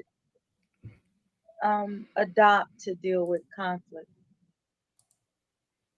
Well, see, what are the principles that they can adopt to deal with conflict? See, the thing about it is, and I would want to say, well, we could say it other than comedy, like every we're the most disenfranchised, and that there's an agenda against us. Have the financial resources behind. Now, at this point, you see Hood Conservative came up. You got other people coming up. You got 8 people on the panel. This is when things start to get a little heated. Them. The reason why immigrants and illegal immigrants are getting empowered and infused is because the federal government gives them money, gives them jobs, and gives them housing. In the meantime, your black leaders have failed you. Your black church leaders have failed you. These elected leaders who happen to be black don't represent black people. So who represents us? And many of us have had voices on the platform, but yet we're not popular. So to make a statement that we need to have black men policies and woman policies, that's confusing and that is wrong. And it's exactly. I've never made that statement. No. I've never made that statement, by the way. I don't support gendered policies. My approach to that is not what you just said. Okay, fine. It's just implied with the statements of we have different political interests and not leaning in on we need to find a way to work together. It seems separatist. All right, can you spell out the political interest that differentiates black women from black men? I just sort of did a whole stream about it, and so I mean, obviously you weren't there. Can you spell it out real quick now, please? One of the things that I think, points, bro. Well, one of the things that I think will actually sort of help black men going forward is this issue of like identity politics. We're not going to win playing this game. This game is almost designed for the women to come out on. Gender-based politics is identity politics. Stupid, man. It's crazy. Top, because who was a bigger victim between men or women, right? Women could always play that card and win. So I think for black men going forward, especially when you're trying to lean on the right, you have to drop the identity game, because that is kind of a power base for a lot of these. Like when I say vote against black women, I'm kind of talking about voting against the way black politics is, this whole identity focused bullshit. So when you talk about like all these other groups that you mentioned that get protected and get supported, it's because for a long time, their base of support was like black politics. Like we play the identity game to the fullest. And when you see who's actually getting the protection, it's not us as men. So what I'm saying is if we pull out our support from that, this whole thing doesn't need it might die without us, but it doesn't need us to go forward. We can do better without being attached to that. I got you, bro. So check it out, right? Let me read the super chat. Let me read the super chat real quick. So basically, you just, you forget your daughters, whatever your daughter, if you got daughters, nieces, mom, aunts, they don't matter. Just without as black, this don't make any sense. What's up, Kenneth? Are you there? Are you back, brother? Okay, Kenneth still. Any comments, brother? Speak. Yeah, I mean, I get you want to vote for your interests, but I think it's kind of like are we want to vote against a black woman? I kind of didn't. This is stupid, man. This is stupid. To vote against your own mom, vote against your own sister, vote against your own daughter. That's what you're telling me. That's the politics that you're trying to perpetuate on YouTube. The woman that birthed you, that's who you're gonna vote against. This don't even make any fucking sense, man. Yeah, I mean, This man, let's be man. We gotta start being. We gotta have some. We gotta get out of this idealistic bullshit. This shit don't make any sense, man. This is not practical in real life. He gonna sit there well, and I mean, talk it's no about. different than Oh, go ahead, brother. well, it's no different than your Stacey Adams going around. Who was that lady saying black men just need to shut up? Who said that? What? Who was it? Stacey Adams or was that other lady? One of the two out there. That Okay. opinion didn't matter.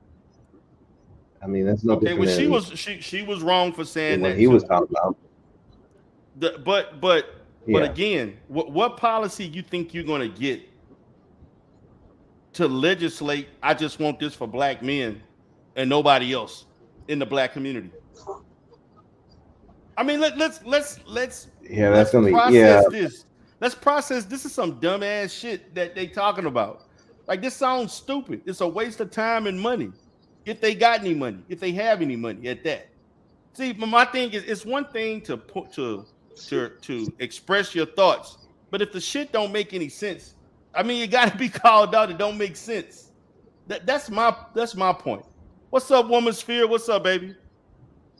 Hey, how you doing? I wanted to congratulate you on going in the direction you going in. I think that's a good idea. Appreciate it. You should have been there already anyway, but that's a whole Right. nother conversation. Right.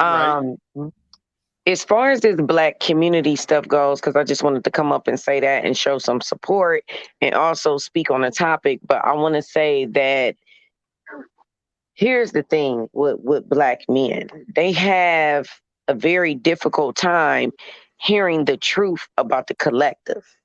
For some reason, when you speak about black men, they internalize it. I don't always internalize things that I hear about black women. And then again, sometimes I do. Okay. Sometimes I hear things that hit a little closer to home. It may be the truth, it may not be the truth, it depends. But since black men seem to come with so much venom and no compassion, it can be hard to hear. And I think that's where black men are going wrong at in these conversations. They are so busy being triggered. And I think it comes from entitlement, for sure. It comes from male entitlement. That's not just a black man thing. I think that the black community in general has got to stop generalizing as if they feel like everything is just a black community issue. It's a human issue. Men in general are part of the patriarch. So they do have a sense of entitlement. And it may be something they're unaware of in a lot of situations. So women are typically, if it's your man, you're going to have more compassion. If it's your brother, if it's your father, if it's your son, you're going to have a little bit more compassion with getting things through past that patriarch, past that entitlement, because anything that you teach your son or any relationship you have with your father, it's going to be completely different. You know who taught me independence and being strong? My father. Okay. Not the world. My father taught me to be that. Mm-hmm. But not once did my father tell me to be combative towards men. My father told me to be strong and independent so I could take care of myself. Mm-hmm. So he wouldn't have to worry about me. So he wouldn't have to worry about whether I could or could not provide the necessary things to get through life, whether he's here or he's not. But I'm going to tell you, it was a completely different relationship with him and my mom. He didn't want that from her. But for me, he taught it to me. So how do we get in that middle ground where men start being honest and saying, hey, if it's my woman, I want her to be a little bit more docile. But if it's my daughter, no. Because I'm telling you, a father is going to tell his daughter, if he don't tell her nothing else, F these dudes. Focus on you. Do what you need to do for you. If a father don't tell his daughter nothing else, he going to tell her that. So see, that's where the lines get blurred for me, because Okay. it's like, why are you telling your daughter this, but then you want to get on? We hear so many men online, and I really wish we would move away from it being a black man thing and just a Right. man thing. Because if you go in the white manosphere, they over there complaining too. Oh And yeah, they and it's complaining worse. it's Way worse. worse. Way It's worse. worse. Because white women are literally the most barbaric woman. I don't even know why they got femininity attached to them. They don't even walk with femininity. They don't even have a sachet. That falls in lines with whiteness. Whiteness is perceived a certain way. So if you're conditioned to think that, then you're going to believe that, you know. And that to me falls in line with these guys that were on there who are actually, look, I'm not against, if you want to interracially date, that's you. But you can't sit there and they got mad at me because I say, listen, if you decided these were married men of women of other cultures that were on that panel. At least 3 of them I know for sure married to white, Asian, and Latin women.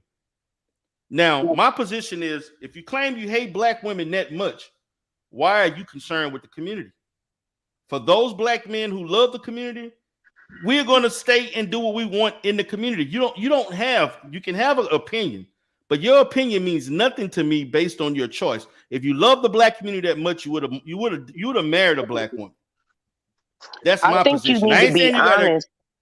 I think there needs to be a level of honesty, though, D. Darrell, with people who do interracially date. And that's primarily why I get the flack that I get. Because I'm a woman that came on and openly stated that I date outside of my race. I'm open to dating whomever. Then divested women thought I should be here. Swirling women thought I should be there. And then the minute I said something negative about a white man, it was like, whoa, wait a minute. What are you doing? What are you saying? I'm like, wait a minute. So you mean to tell me you've dated outside of your race and you haven't seen the negativities within white men? First of all, historically, white men are the most violent man to walk this earth towards anybody of indigenous culture and ethnicity and background. So I don't see why. To me, it's just being disingenuous all around the board. I think if we all were to be honest with each other, we would have more conducive conversations. And that's what I got to add. I agree. I agree with that. Now, this another brother, Yahshua. You believe in the passport stuff. What's going on, Yahshua? Hey, what's going on, man? What's on your mind, brother? No, I'm just listening. I wanted to say, as far as you know, when you talk about voting, etc., and how they use how they put black men and black women against each other, as far as the voting thing is concerned, it's propaganda. You know, black men still vote democratically, period. 80% of black men, they voted the Democratic. So we got to understand how they play the game, how the trick is being played. So that's something that we got to understand. Black men look at it like this as well. They look at yes, he does have a interest. He does have an interest.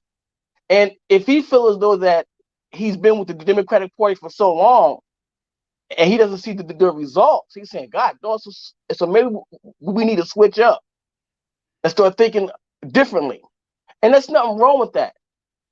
Now, as far as voting against black women, I think that's absurd. I don't think by nature or by choice that black men are voting against black women. I don't think, again, that's propaganda. That's not a truthful statement at all. So that's how I look at that. The second thing I want to add, as far as the patriarchal, black men are not part of the patriarchal. He's a black man.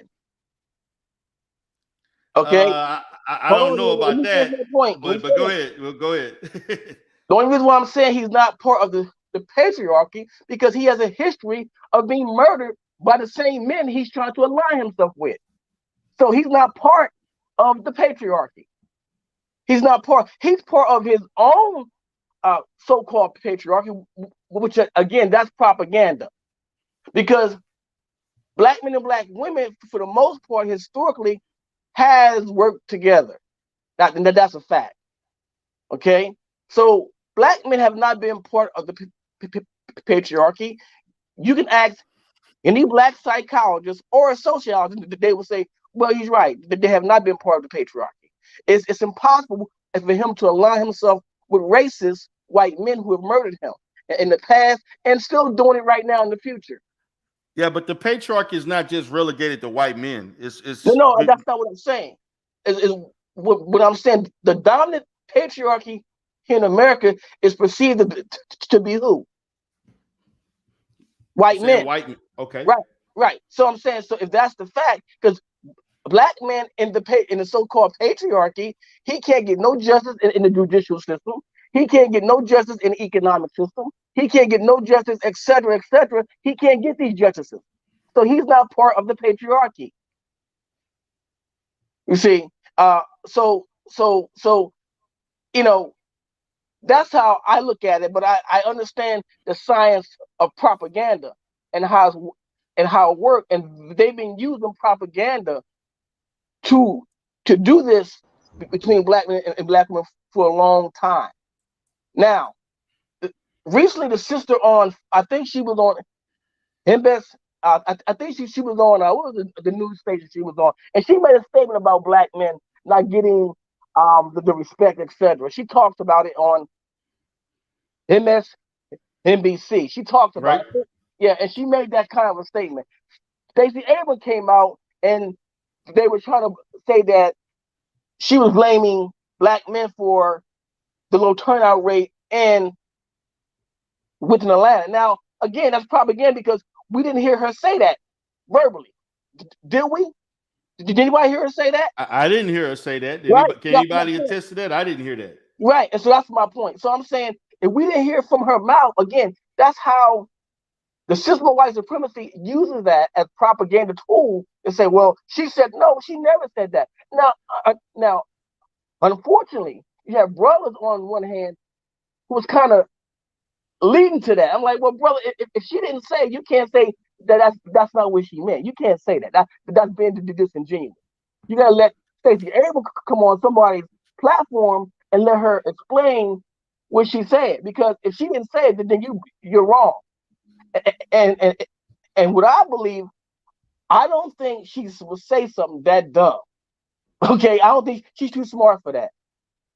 So that's how I look at that, man. And to we hear her say something like that, that's one thing, but I don't think she would say anything like that. I think now you can question how she's trying to motivate black men to come back to vote for her. Now you can question some of her tactics might be kind of like weird, but at the same time, I don't think she's blaming black men for the low turnout rate in Atlanta because overwhelmingly, again, statistically, most black men voted for Stacey Abrams. Most of them they voted for. So I don't know how they can come up with that conclusion that the black male vote was in fact low. Now, well, I'm a Go ahead. Go ahead, Mama Sure, you want to say something? Yeah. Go ahead. Because I feel like he's doing a lot of caping for black men. Oh, wow. Like, let me ask you a question. Mm-hmm. Wow. Where do you feel black men need to improve at? As far as I'm concerned, to be honest with you, economically, that's where he needs to improve at. Period. That's where he needs to improve at, economically. Okay. So what do you think as far as like family and structure he needs to improve at? Because, to improve economically, it starts with the family. You do know that, right? Well, not necessarily because there are black men who are single and building economically. So that I'm just, it don't always start with the family. Sometimes it can start with just with him because he's by himself. So it don't necessarily mean with the family. Now, no, it didn't. No, the family. Say this. It's just saying to me, is the family important in our strategic struggle to move forward? Yes, indeed, it is. No, the family is how you maintain wealth and longevity. And one of the primary reasons of, the black community not maintaining wealth and longevity is because they don't start with family. They do everything separately. Right. So I'm saying I'm agreeing with you, but I'm saying at this particular time in history, there are a lot of males who don't have wives. Okay, that are not married. Okay, there are a lot of black males who are not married. There are black males who out here who are doing things on their own economically, who are trying to build for themselves economically. He's trying to build his own wealth. Man, he's building his own wealth. So when he does get married, in some cases, he's already there. Okay, so I'm not taking for black men. That's not what this is about. Now, if this is what this is about, then I just hang up, because that's not what I came here to talk about. I came here to try to contribute to the discussion. Okay, so but my point is that, again, because we live in different times, a lot of men are single. A lot of men are trying to do things on their own. A lot of women are single and they're doing things on their own. But is that the best course of action though? No, it's not. Yeah, I don't think that was the goal. That's what I'm saying. I don't think that was the goal. And also, I want to say this: when you said that black men don't benefit from the patriarch, that is false. Black men do benefit. Black men do benefit from traditionalism because they have adopted. Black men have adopted the ways of white men. Okay. They didn't allow for the true ethnic culture of us being African Americans to coexist at the same time with the patriarch. Instead, what they did was give in to the structure of white men and the traditionalism, which counted them out. And they still promote the traditionalism of patriarch to this day. They still support and promote functioning gender roles that really make everybody miserable, and it puts people in little boxes to where nobody is really extending the true goal of getting to success and wealth. Their own families don't even operate that way, but they pushed it, right? Okay. So I'm saying this question to you again.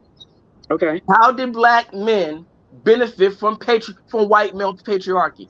They benefit from just being male, from the entitlement of being male. No, there's a pecking order, right? That everybody is supposed to, and I do that in quotation marks, that everybody is supposed to fall in line with, right? It's supposed to be the man, it's supposed to be this provider and this protector. Protector of what? I do not know. I mean, you would think that you in combat every single day, the way that they push the whole protection thing. That's another fallacy. That's another thing to have you almost in a Disneyland state of mind. Like, oh, you know, I'm out here just, you know, I'm like a teenage mutant ninja turtle. I'm just fighting war on war every day. It's not that. That's not it. That's not it. So there's. Hold on. Let me say this to you. The protection thing for women, they blame black men for not protecting them. So what are you saying? Okay, so wait. I'm telling you, I'm a black woman. I'm the only black woman on this panel, so I can tell you right now, if you're listening to black women say they want protection, these are mammies, mules, and battle axes. So they're going to say they're going to say things like that. But what I'm telling you. What I'm telling you right now is there's mammies, there's mules, there's battle axes, then there's alpha males and beta males, and y'all all doing the same thing, which is really just tragic and irritating to anybody with a mind and ears to listen. Like, it's like you got the mammies, the mules, and the battle axes. Like, men aren't providing, they aren't protecting. Like, come on, like, ma'am, when do you ever leave out your house every day to where your man got to just be a bodyguard for you in that capacity? It's really not that. And also the submission thing is something that's ran into the ground. Nobody wants to hear that, because if you're in a relationship, everybody is submitting. If I'm in a relationship with a friend, there's a level of submission. If I'm in a relationship with my kids, there's a level of submission. When you love somebody, you fold, you do things, you love, you admire, you nurture, you do those. So that shit, all of that being glorified and talked about. See, there's a humbling nature of what the patriarch set up, and you guys have followed that level of traditionalism, and I'm nobody's telling you happy that with black it. men have not been part. You still haven't told me how black men benefit from white patriarchy. You still haven't told me that. What do So you I'm mean they telling you, benefit hold on because one they are second. male and there's a I'm pecking order? telling So you, when you listen, so you're gonna act men, like there isn't male privilege for you being a it's man, not and there no, isn't black an men don't have ideology. no privilege. There Let isn't her an finish. ideology. There isn't an ideology that a woman should sit beneath her man. There isn't that ain't out That's there not in the nowhere. black community. Who told you Okay, that? that is in the black No, community. it's not. So Who you gonna told you marry that? a woman that talks over you then? Who told you Wait, that? yeah, I Are want to know you? who's going around saying this. Right? I Who's want to saying that? know Look, who's going around saying What? this. Still I trying to know figure out where people black brought See, up men. many y'all things gonna in my act like it content, so I ain't want to know countless niggas what is with the a context mic of my content. on here talking about submission, on here talking this, about black women don't know how to listen, black women don't. We ain't gonna act like it's. See, this is where y'all go wrong Okay. because y'all play dumb. no, Y'all this act is We like don't y'all play don't dumb. see We don't all listen these to men, goofy, all that's these not alphas and What these men? betas Okay. but we running don't listen to around here goofy with a niggas big that y'all mouth listen to. telling women they need to shut up and listen. Y'all don't see those men. On social Those media? Yeah, I goofy see it niggas, on yeah, social we media You for do. don't see real. them in real life. they're arguing. No, we Where don't now? see that Who's in okay? real So life. Who's doing this social in real media life? ain't a Who's doing this in real life? microcosm of the community. Okay, again, you still haven't told me I that don't be black around men those are See, goofy not. niggas. this is where Black y'all go men are wrong not. at, because y'all No, disingenuous. okay. I So know y'all see them. Nobody's Look, I'm disingenuous. gonna We say don't this. see it because we're not around them. okay, but I want to know what's in my content that since my content was derailed today. I want to know about this content right now. I want to know about this one right now. I want to get to this one. So, what is this content pretext about right now? Since mine is derailed, I want to know about this one. Well, So, well, well, what's the agenda of this content? we're still talking about the black family. This Right. this is all still in response to the black family, and I think from Woman Spears' perspective, she's looking at it. I'm just quoting. You could correct me if I'm wrong, but she's looking at it as in regards to, as far as black men, as far as our perspective and what we've been aligned in regards to the patriarchy, in regards to the things that we have said and done as our as a way of the way we're supposed to function, that is somewhat reflective of white men. So Let you're me know talking if I'm about for saying her? something wrong, Black Woman's Fair. Let me know if I'm going off or if I'm. No, you just explained it perfectly. It's Okay. and this is where black women kind of throw in a towel at, because when we do try and talk to black men, you act as if you don't understand. You say stuff like, "Oh, well, not me," as if you ain't got 1,000 homeboys running around here beating their chest towards women. Oh, wow. And feeling like women need to be beneath them and not stand beside them, or not equal. They don't treat women like equals, and then they look at it like, if a woman is an equal, well, then do your own job, pay your own bills since you want to be equal. You can't be a feminist. You can't be gender first. You can't love being a woman. If you That's love fine. being a Yeah, you're woman, right. I then do run men. my home. I'm the man of my house. Yeah, you're right about that. I'm not going to deny that. Right. That's where the patriarch. That's Well, Okay, all I was so saying. I'm not going to deny that. I do run my hold household. on though. I came up But my that's lifestyle, so I every. don't have no pushback against that. Right, but bro, but hold on, bro. But again, this is where the contradiction comes in at. Again, black women say that black men are not protectors. They say black men don't build nothing. They say all these type of things. So black men are listening to that. They say, okay, some of that might be true. Okay, we did screw up. So why don't we start doing these things as leaders? Why don't we start being better leaders, being the better fathers in the home? But everybody can't be your follow. Listen, so here's the thing about it. And this is why when I did my conversation, right? When I did my conversation about this, before all these other groups started coming around, I was saying, hey, it takes a man and a woman have to make an agreement on what they are going to agree on that relationship. Right. So you can't say, well, we got to all do families. Everybody ain't doing families. Some people want to do a family. Some people don't. Some people are fine with that. And I'm not trying to push that narrative on everybody. I'm a family man. I don't tell anybody to do it. If you raise your kids fine on how y'all doing it, or co-parenting, or you say, hey, I'll take the kids, nigga. You don't have to do shit for me. It is what it is. But I'm not trying to. When I say the family is a tool, it is a tool. However y'all feel about it, it is what it is. Like, I can inseminate a woman but that's going to ultimately be up to the woman to decide if she wants to keep that child. Is that fair enough to say? Is that fair enough? Yes, it is. I Okay, think so BMT, that is correct, okay, because women have a very bad habit of acting as if they don't have choices once a man enters their life, which is why they are in a constant state of victimization. I understand how that can be frustrating for men, because trust and believe me, it's frustrating for women in friendships with women. You know, if you always the victim, how are we supposed to get to a place of common ground? You can't do that. Somebody is going to feel slighted, right? fair Somebody enough. is going to feel like, you know what? Well, what about me? What about what I just said? And it's like, no. And in the collective, this is what I'm telling y'all. Like, I don't know if y'all watch my content or not, but I've been trying to lead Black men to understand, since all the growth I've had in the time I've been in this space and all these conversations is so much. I've taken it all in, and I choose to take it and grow. And here's the thing. What I learned is there's a collective of Black men, there's a collective of Black women that we all are complaining about. Fair The enough. mammies, the mules, and the battle axes are enablers. Okay. And we see them being enablers. We see them getting in the way. We see them performing for Black men, right? We see them being married and everything, sitting on these panels, talking to men all day long, hanging out, hanging and banging. You know, damn, they're not even cooking. Damn, they're not even making sure they house cool. So we see it. So we see the women that present themselves to you as a representative, get you in a house, and then leave dishes in your sink overnight. We see that. So we know what's up. And we also see the men that's on here like, these women ain't this, these women ain't that. But the men that talk that loud, y'all, as a woman, I can guarantee you they are simps. I'm telling you, could run circles around them.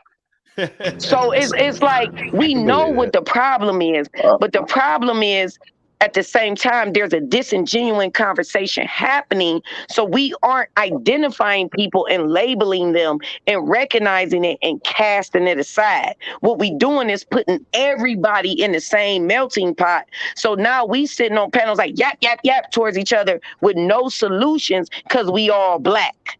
So we ain't looking and identifying these characters. And that's what needs to be happening. We got to start listening to people that ain't saying the things we want to hear, just so we can identify people like, oh, I see what you're saying.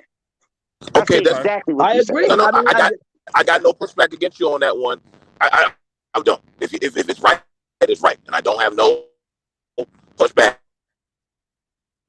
Damn, BMT went out. I'm gonna go to Kenneth Wright, and then I'm gonna go to Brother Speak. Go ahead, Kenneth. Yeah. Hey, what's up, you guys? How you guys doing? All right. I've been in and out. So, in response to what I was listening to, you know, because I was on that panel as well. Let me start by saying this: when you're talking about the dating coach thing, these people aren't dating coaches. Okay. The sister that was on here talking to you earlier, she said it best. What these people are on both sides, the men and the women. They the people that go to them are going to them because they want their ears tickled. It's not because they have the answer. They're not looking for the answer. They're just going up there, just looking to complain about what they feel about, you know, the opposite sex. Which brings me to BMT's stream earlier today. What we witnessed, the stream was supposed to be about you know, building up the black family, or, you know, the Black family, you know, the start of, you know, how we can build the Black community up, or something along those lines.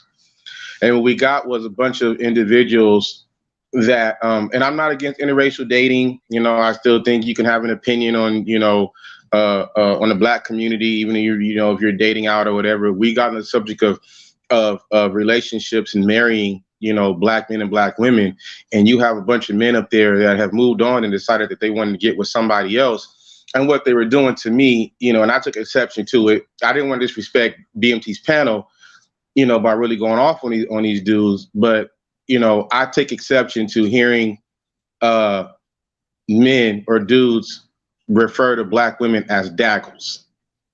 You know, I have a black wife, okay, and I don't like that kind of. I didn't marry a daggle. I don't know what the hell a daggle is, but it sounds insulting. Disrespectful shit.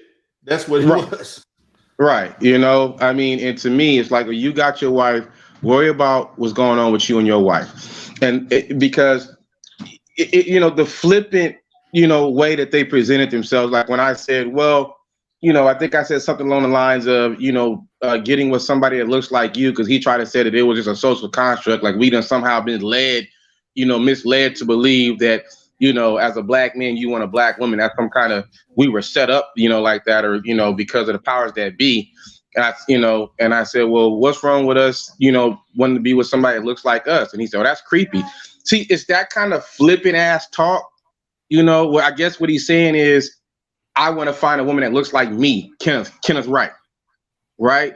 Like I want to find a black woman that looks like a man, I guess was the word.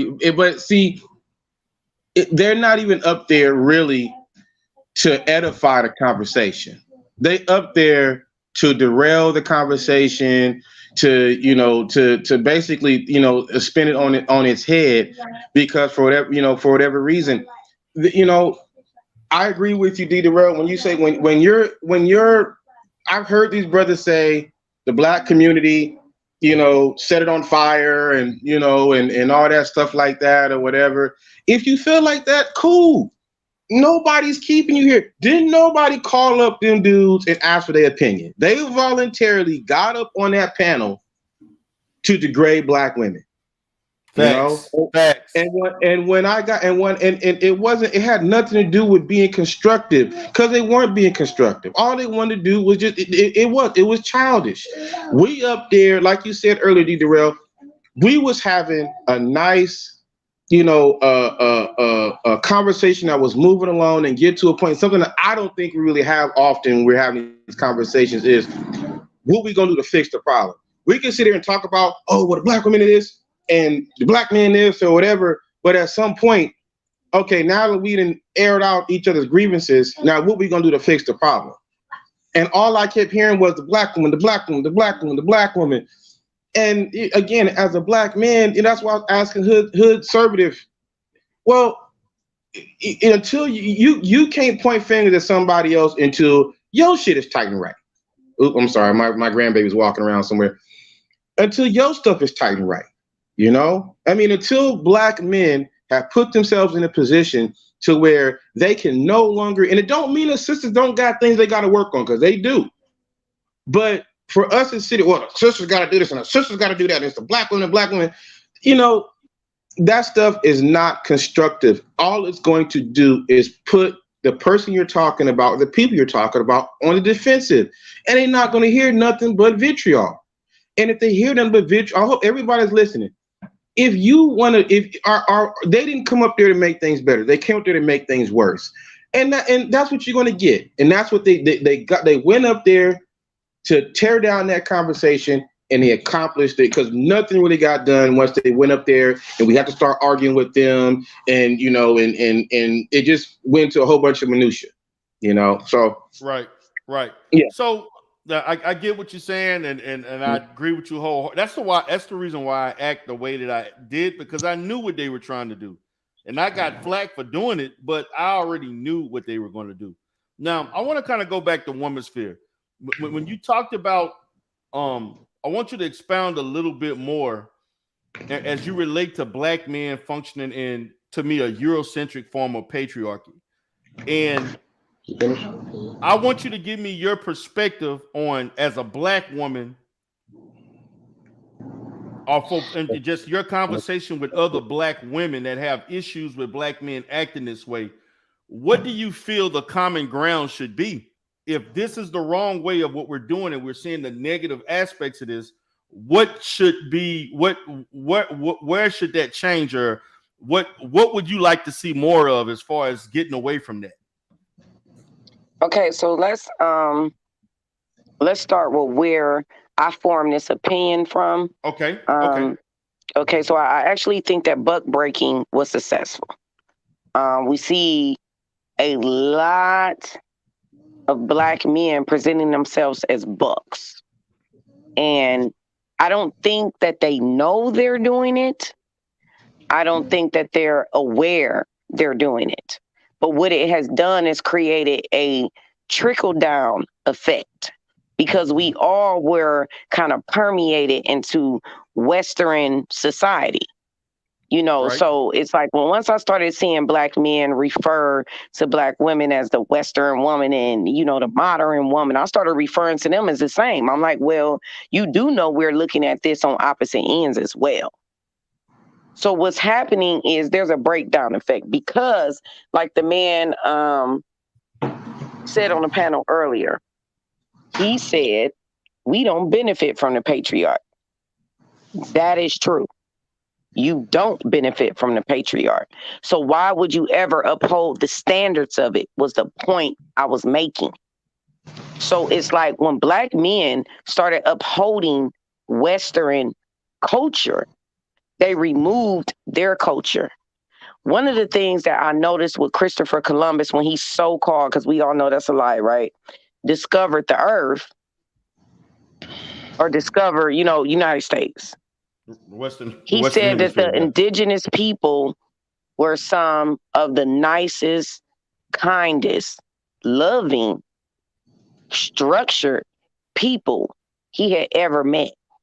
He was so invested in us as indigenous people that he literally created cannibalism and went with all of that because he felt like our energy was just that beautiful.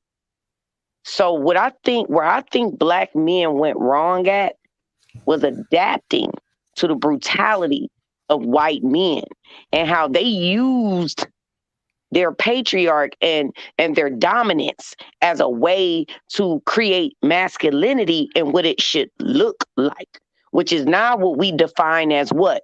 Toxic masculinity.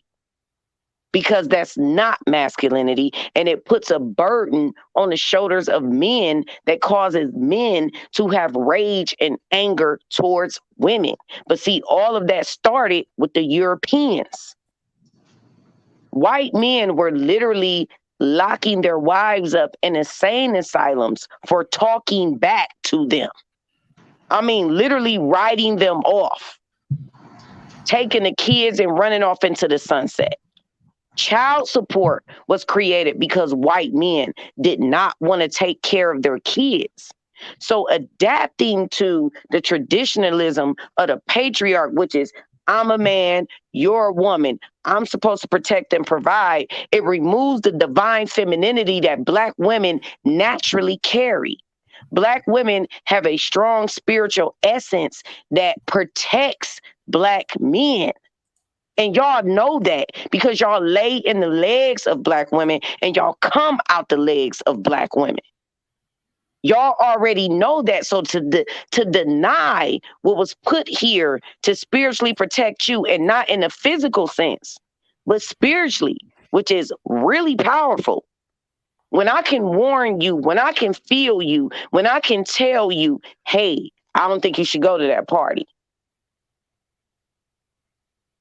You know why I can do that? It's because I am the divine feminine and black men are the divine masculine.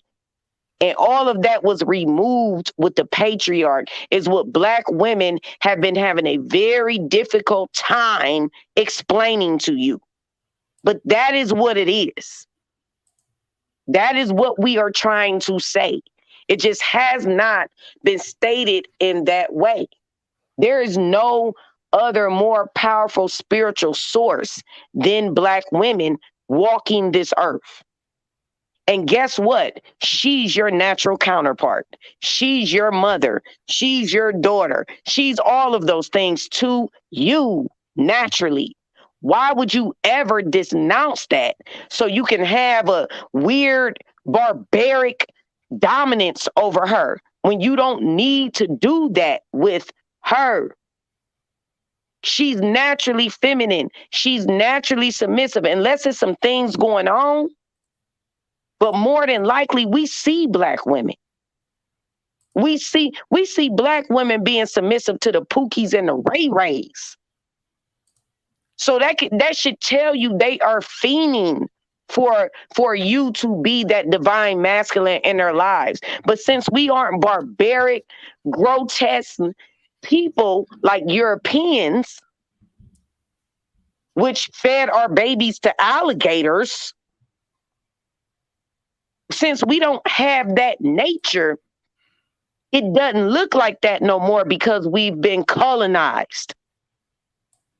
So what Black women are saying initially in summary, like D. Darrell asked, is can you get back to that guy?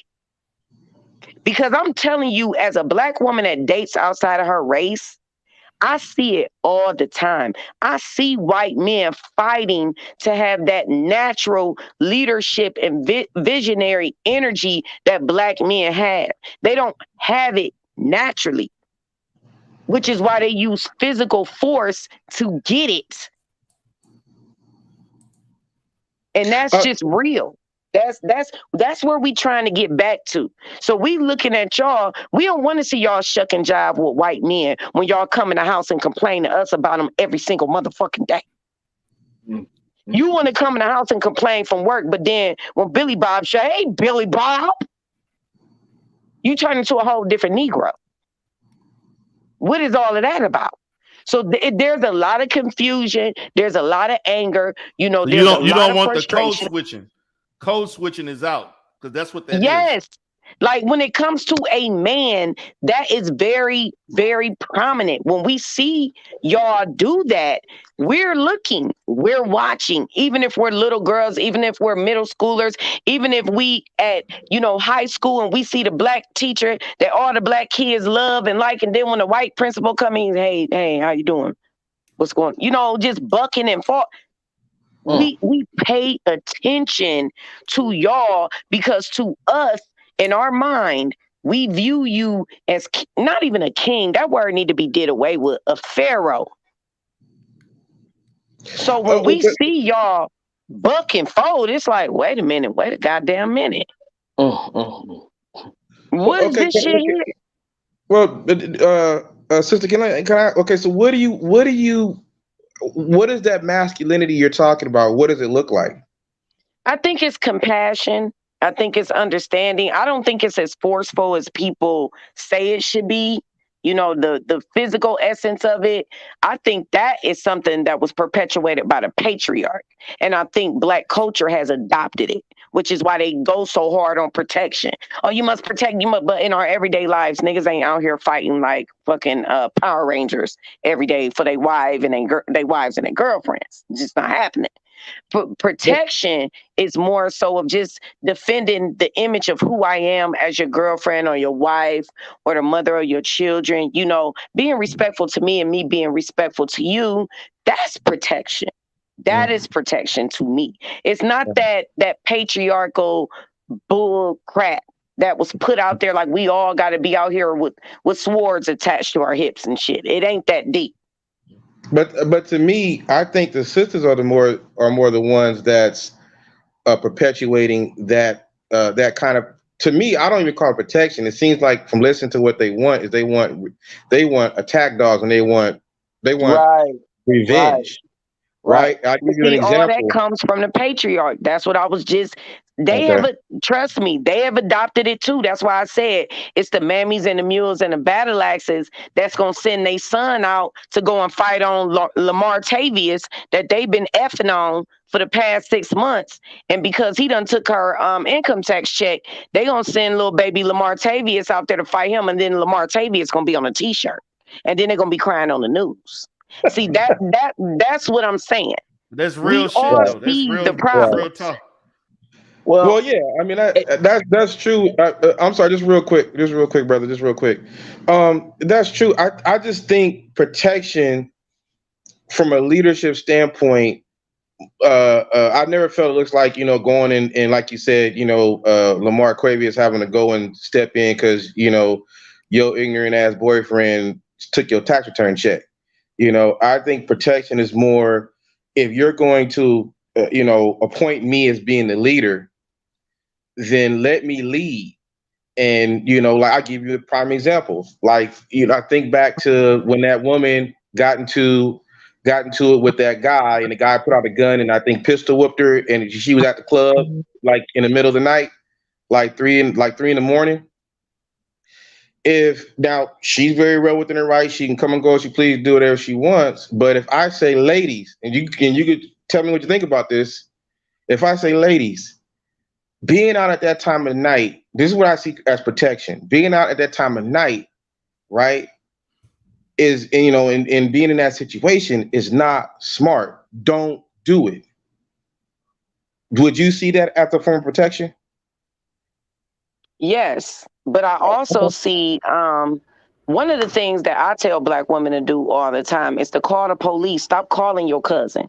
Stop calling your cousin that work for the government or work for the city with his good job. Right. Stop calling him. Why you dragging him into a bad decision? Call the people that you pay your taxes to protect you. They ain't gonna have no consequences. Your cousin might leave in a body bag, or else he might be in jail for the rest of his life. And what you gonna do? Just be visiting him, looking stupid? He looking back at you, you looking back at him, and y'all both look stupid. Stupid.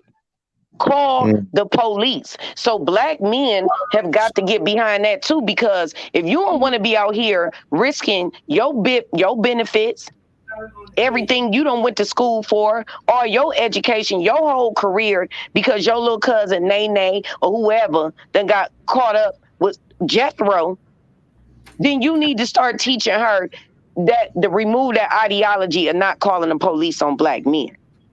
Because if you getting your head knocked in between the washing machine and the dryer, you don't need to be calling your daddy that got a business. You don't need to be calling your brother that's college educated and a school teacher. You don't need to be calling these Black men that got a whole lot to lose. You need to be calling the people who, if they come in and put a bullet in somebody, they still gonna have a job. So it's a lot of thinking and thought process that needs to change in the community, in the Black community, all around the board. Okay, or stop going back to him. Go ahead, Joshua. Yeah, and so again, then BMT. Huh? Go ahead, Joshua, and then BMT. Okay, no, I'm just saying that for me, you know, if in fact, if I'm dealing with my circle of guys, and we get on the conversation of well, first of all, I'm not patriarchal at all. Period. Okay, that's one thing. And that's period. But and this is why I have a hard time saying, because I'm coming from my own perspective and my own experience. And I know the guys that I consider friends of mine, we all come from the same perspective, and that's not totally, and that's not patriarchal. Period. Okay, so this is why when people say that we're patriarchal, we're like, what? You know, most of my friends think I'm not patriarchal. So, but my point is that that's where I'm coming from. The second part, what people keep missing is this, that again, like I said before, and I guess the sister tried to answer the best way she knew how, but my point is that then that way, the conversation, when you talk to Black women on some of these platforms, and I don't talk to a lot of them, I don't, but the ones that I've talked to, they point blank come to me with the protection thing, with the not building thing, etc. That's exactly what they say to me. Okay, so that's what I'm going by. I'm going by that. I'm going by what she is, because Black men do listen to Black women, whether you believe it or not. A lot of us do listen to Black women. Period. Even when she pisses us, make us mad, we still listen. You know, we might fake the phone like we're not listening, but we do listen to what she says. And when she says that she's not getting these things from Black men, that registers in his mind, saying he hasn't been the best protector. And that term protection means a whole lot of things. It just doesn't mean a physical thing. So that's where I'm coming from. That's why I say I'm not patriarchal. Being protected is not just a physical thing. So I'm saying that, so I get some of this coming from Black women. So that's what I'm kind of regurgitating what she says in her dialogue at times with Black men. Now, I'm sure brothers on the panel have heard them say that. I mean, if they're honest, they would say, yeah, they do say that. And that's where I'm coming from. Okay, so that's where I'm coming from about this whole patriarchal thing, etc. I know a lot of brothers who are not patriarchal at all, don't prescribe to the patriarchal. Now, if we're talking about the mentality, not the patriarchal, but the mentality, because there's two different things between patriarchal and mentality. It's two different things. Patriarchal is a practice, okay? Mentality is like you're taking on the certain norms and ways, okay? I can't. You can say that some brothers have taken on the mentality of the white man. We got his last name, so I mean, So my point is that do some of us take on those things? Maybe so, But to say that as in large, you deal with brothers who are quote Pan-African or African centered, they're gonna totally disagree with it. What you saying that they're patriarchal. You see, so that's where I'm just coming from. I'm not here to argue. I'm tired of arguing. I really am. So Okay. and that's where I'm coming from. Okay. All right. Go ahead, BMT. I see you smoking and you sipping on something, huh? Yep. What's you up, got brother? to on YouTube. Yeah. Listen, man, I don't look much from YouTube. I like to speak for that of my own design. Yeah, to each is his own. Um, can you run out there and just protect any old body? No, because you don't know the situation. Men and women can protect each other if you're in a tangible family. That's how it works. They protect each other. They look after your best interests. That's how it's supposed to be. That's how people function and functionality. Um, yeah, you're going to function in some type of society. Majority of society is led through that of a male dominated patriarchy. So always has been, always will be, and forevermore will always remain like that. You don't have to like it. Some people are afraid to do it because it comes with that of responsibility. I can understand why some women say, "Hey, if a man won't do it, then I'll have to just run my home." But I can't wait for him. That's on them to do that. But that of the mindset, if a man is in there, and that's why I said about this family talking point, it's to whom those may apply that are actually doing it. I agree with you. Everybody can have the conversation about family. I don't think everybody should be at the table talking about family if you're not in that circumference of doing it. It's a waste of time. Right. It's a waste of time. It's like a nigga watching you on like telling mechanics on about cars, but he's never touched a car. He just watched videos. But then they say, well, it's just as much. No, because then you have that of the garnered experience. I can watch 1,000 videos about childbirth, but I never pushed a baby out a day in my fucking life. So how the fuck would I know? Versus that of a woman who actually has done it. A man telling me about that of raising a family, and I'm like, so where's your family at? Tell me about your family. Oh shit, I ain't doing that. These women are crazy. Hold up, nigga. So you don't even deal with a woman on a daily day basis. So all women ain't the same, and all men ain't the same. Any woman that's with a man, and we have a woman on the panel, will tell you if that woman is with her man, she's not going to allow her man to go run in a situation between altercation between another man or a woman or man. She's like, bring your ass back here, nigga. Call the police. We don't get involved with that shit. She's going to protect her asset, which is her man. A man the same way. Your cousins or your people getting into some bullshit. No, we got kids. We got a family. We don't get involved with that. That's protection. I don't know why everybody think people jumping out there with guns and battle axes and swords and shit. They always talking about who's sliding in at the bump of the night, and they always go to this worst case scenario shit. Like everybody's out there fighting crime. Like you can dumb it down to like the like dumb it down to commonality of like, hey, like you should go apply. You should go get that job. Like I think you qualify. That's protection. You're protecting that of the family. This is why I said like. This talking about family shit, you can't talk about family if you yourself ain't got your shit together. And a lot of people that are talking and having these conversations, That's why I said about Black society. I know people who are married and don't act married. I know people who want to be married and they are ready for that, but they're not moving in that type of level, or they're not ready for it yet. Like, this is why I said it takes that of the individual to be ready to meet that of another individual, and they meet each other's criteria. Looking at that of how it has been going for a while, we're looking at that of the younger generation. A lot of us are up in our ages, and plus, the younger, like, daughters, young women who have raised younger children. In other words, they play sub mommy in the household. A lot of these young girls, they don't want to be mommy now, because they say, I've been doing that shit and raising my younger brothers and sisters and cousins. I don't want to do that shit. So you got older women trying to tell these young girls, or these women trying to tell these girls how to do this shit. Thank you. Protection. They're like, no, I'm not doing that. Just like a lot of these men, they hadn't seen a viable home. So for them, their narrow view of how a family should be. And I listen to a lot of men. Some men, it takes a while.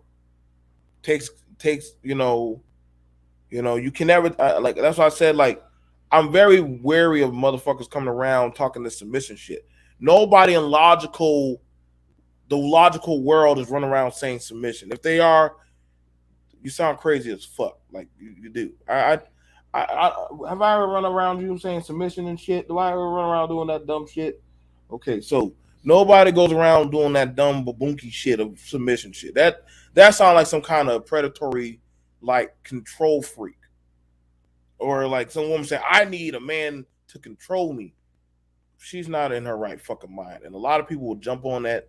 A lot of people are looking for a sucker or a gimp or whatever. I don't know what you call a mammy. What I don't know what the fuck y'all call these women. They're looking for that. Okay. I don't know. Battle axe. Okay, battle axe. Battle axe. That See, shit about funny. it I is- ain't gonna lie. When I heard a woman spirit say that, man, I almost jumped out the chair. That was funny. But the thing about it is this: like, these talking points of when people are using these terms for I need a man to dominate me. Why can't you be a comparable mate that y'all both can dominate the playing field together? And the same thing for a man. Like, a man submits to his family. It is what it is. You make your money. If your money goes to your household, your bills, and your women and your children. It is what it is. I don't think much of it. It's just how you look with your family looking busted down, and you trying to look nice in a car and clothes, and your family looking like refugees. That you look like you're a clown. Like for instance, like for me, recently I've been having some transitions. My 13-year-old transitioned from my house to his dad's house. So I've been going over there, cooking and stuff, trying to do stuff and helping out. And you know what I got from women? This is the crazy part. This is why I say this is not just a man thing. It's women too. It's a lot of women that are the problem as well. Women been telling me, be careful. Don't go over there. He gonna try and fuck you. It's like, okay, but am I gonna lay on my back and let him do it? Just because I'm in his kitchen? You know what I'm saying? Like, it's like, it's crazy how some people will block a cohesive co-parenting relationship that we have, right. And not encourage it. They more worried about, girl. And I mean, come on, y'all. Yes, the man has tried. But it's like, Mike, shut your ass up and take this spaghetti. All right, bye, y'all. You know what I'm saying? Like, it's not like, it's like women act as if they don't have any choices. That's what kills me. It's like, you act as if you don't have no choices. I gave birth to this man's child. When we separated from each other, we decided that when my son entered middle school, he would go live with his father. Because that's the age where that sexuality hit. Right. And yeah, we ain't trying to have him be making the same mistakes we made. Okay. And so, fortunately enough, you know, his dad is separated right now. So his dad works a lot. He got a business and he's a school teacher. So my son is a latchkey kid. So to keep the normal, you know, balance of what my son misses from my house to his dad's house, I go over and I cook and I prepare their meals for the week for his dad to take to work, for my son to take to lunch for school, and when he come home, he got something to eat. So when I tell you how many women warn me, no, don't do it, girl, don't do it. That's pretty good co-parenting. But that's protection. People don't see that as you're protecting that of the interest of your child and saying, "Hey, bro, like, listen, I'm gonna make sure you got food so you don't have to stress and worry." Like, motherfuckers always be on this shit like it's about the pistol and throwing hands. Like, there's other levels, man. Like, Right.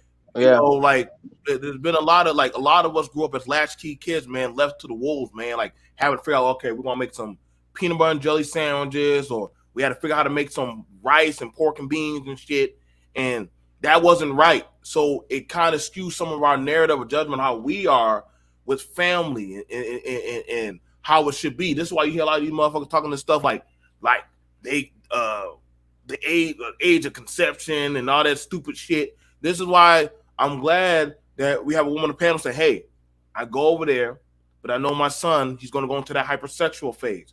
I'm letting the man intercede, and we're going to navigate our son together." That's protection for their son.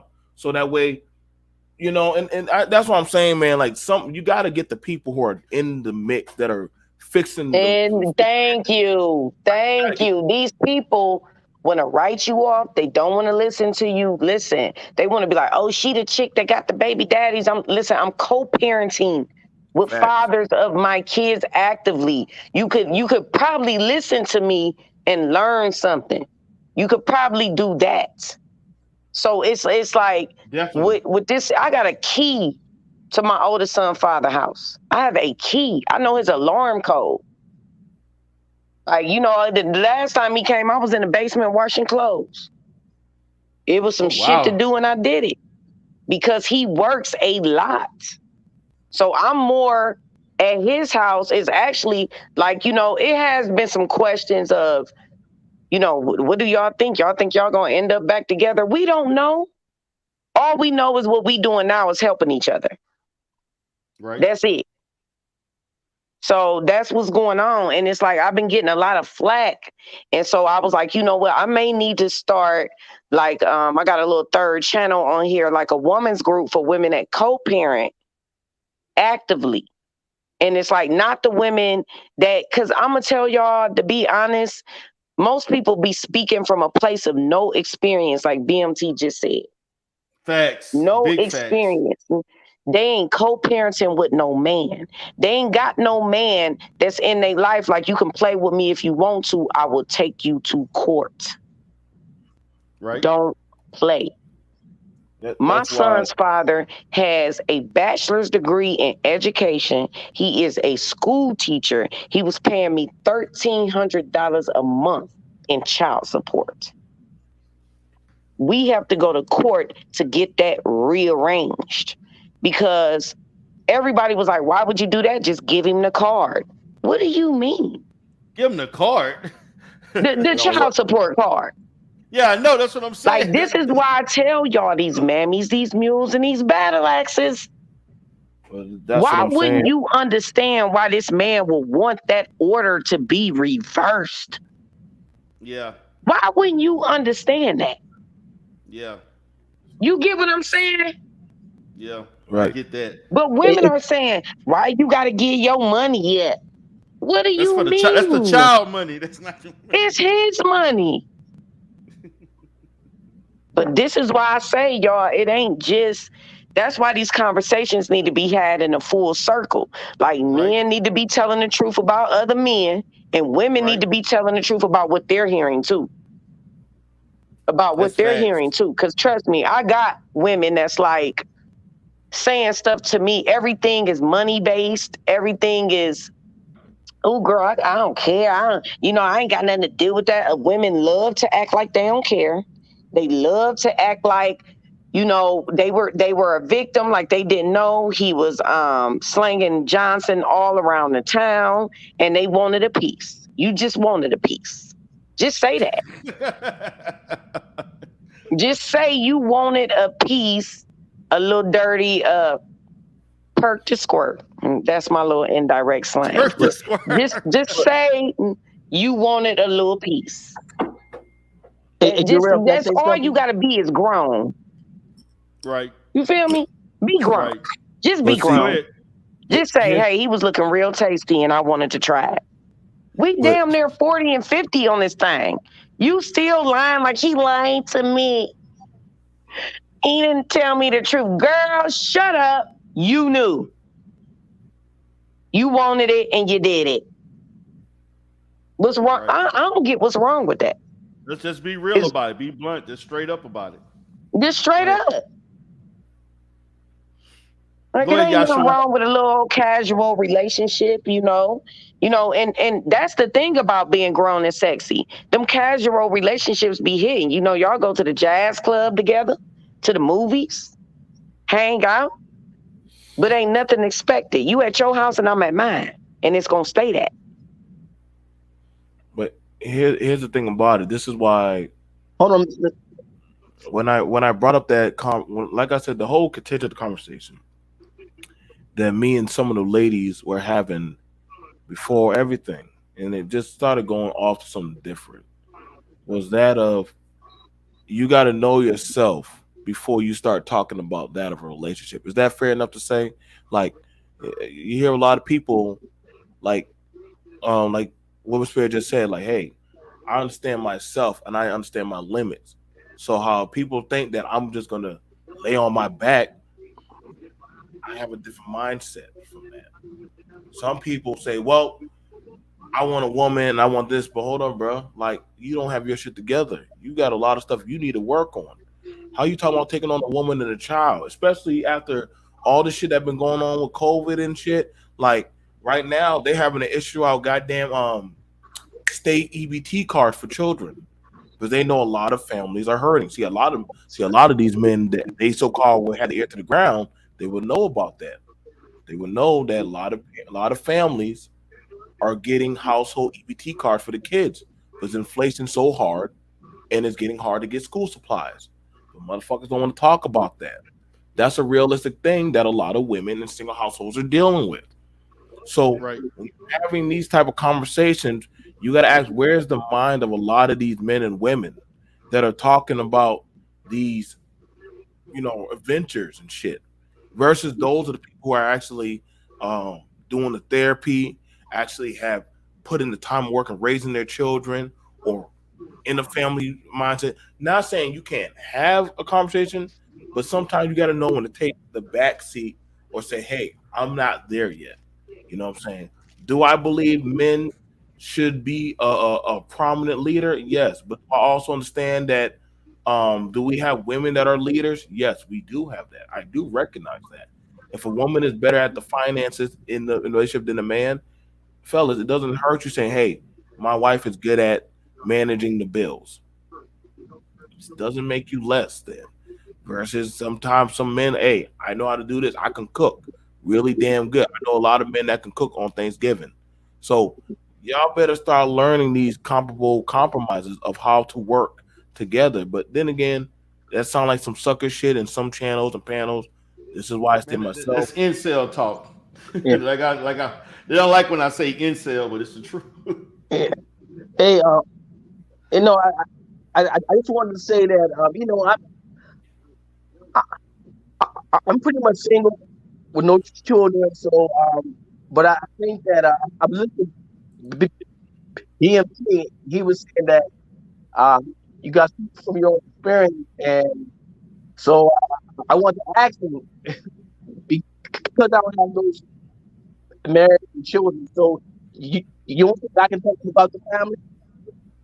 I couldn't hear you. Wow. What'd you say? You hear me? Go ahead. You hear me now? Yeah, we can hear you. Yeah. Okay, no. Without saying that I'm pretty much single, no children, nothing like that. So I don't have a family to say like that.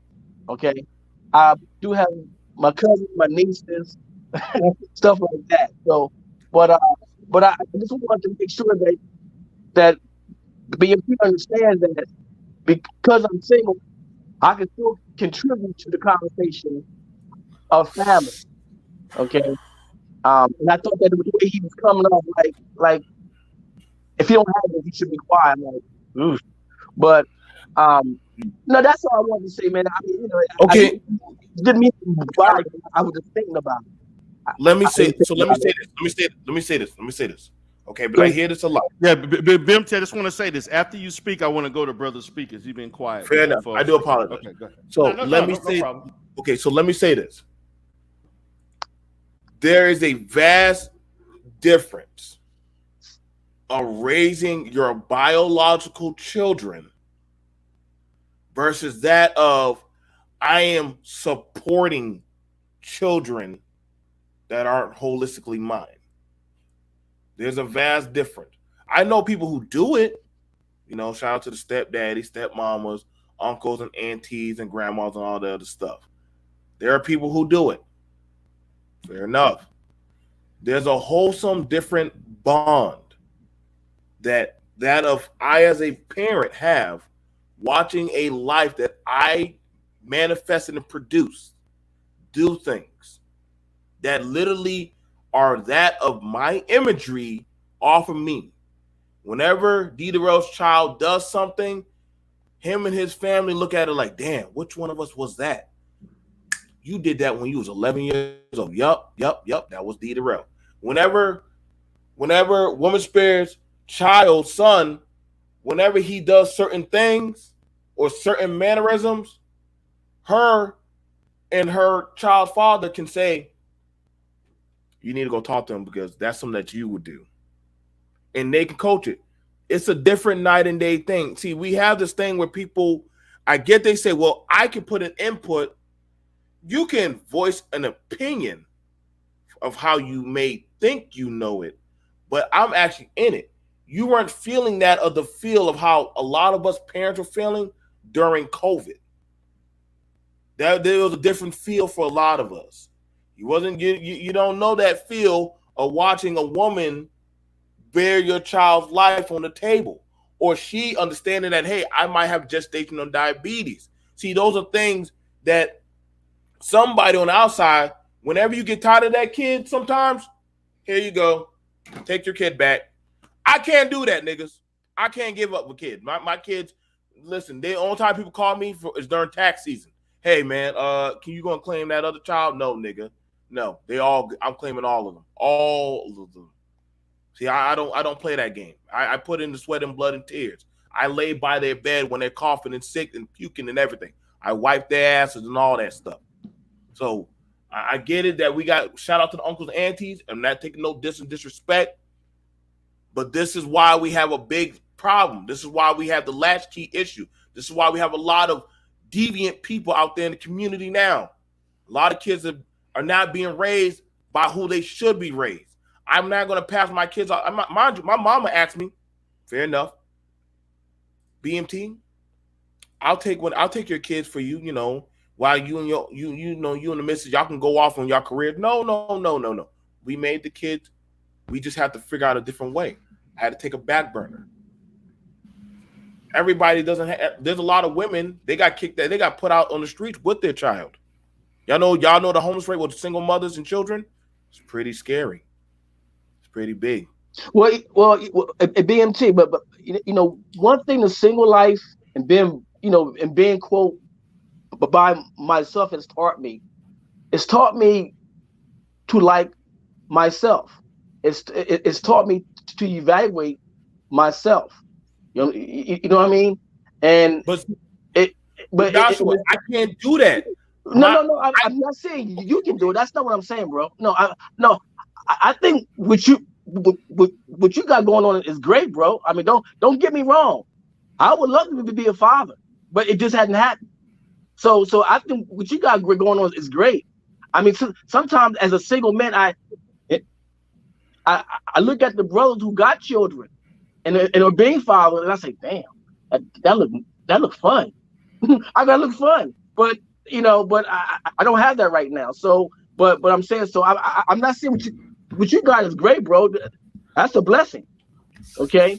And I guess some guys who got children might look at me and say, bro, but you got the blessing too. You're single, you got no children, you don't have that responsibility, whatever the case might be. So I get that sometimes too from dudes. You know what I'm saying? So, but yeah, man, that's all I want to say, man. That's all. Okay, so let me go to Brother Speaks. What's up, brother? Anything on your mind from everything we've spoken about at this point? Yeah, I wasn't expecting that from Woman Sphere. Okay. So Okay. there was a lot of stuff that was talked about, and I think that Hey, she she's dropped right some on. gems tonight, man. She dropped some real gems tonight. She I really gotta did. admit.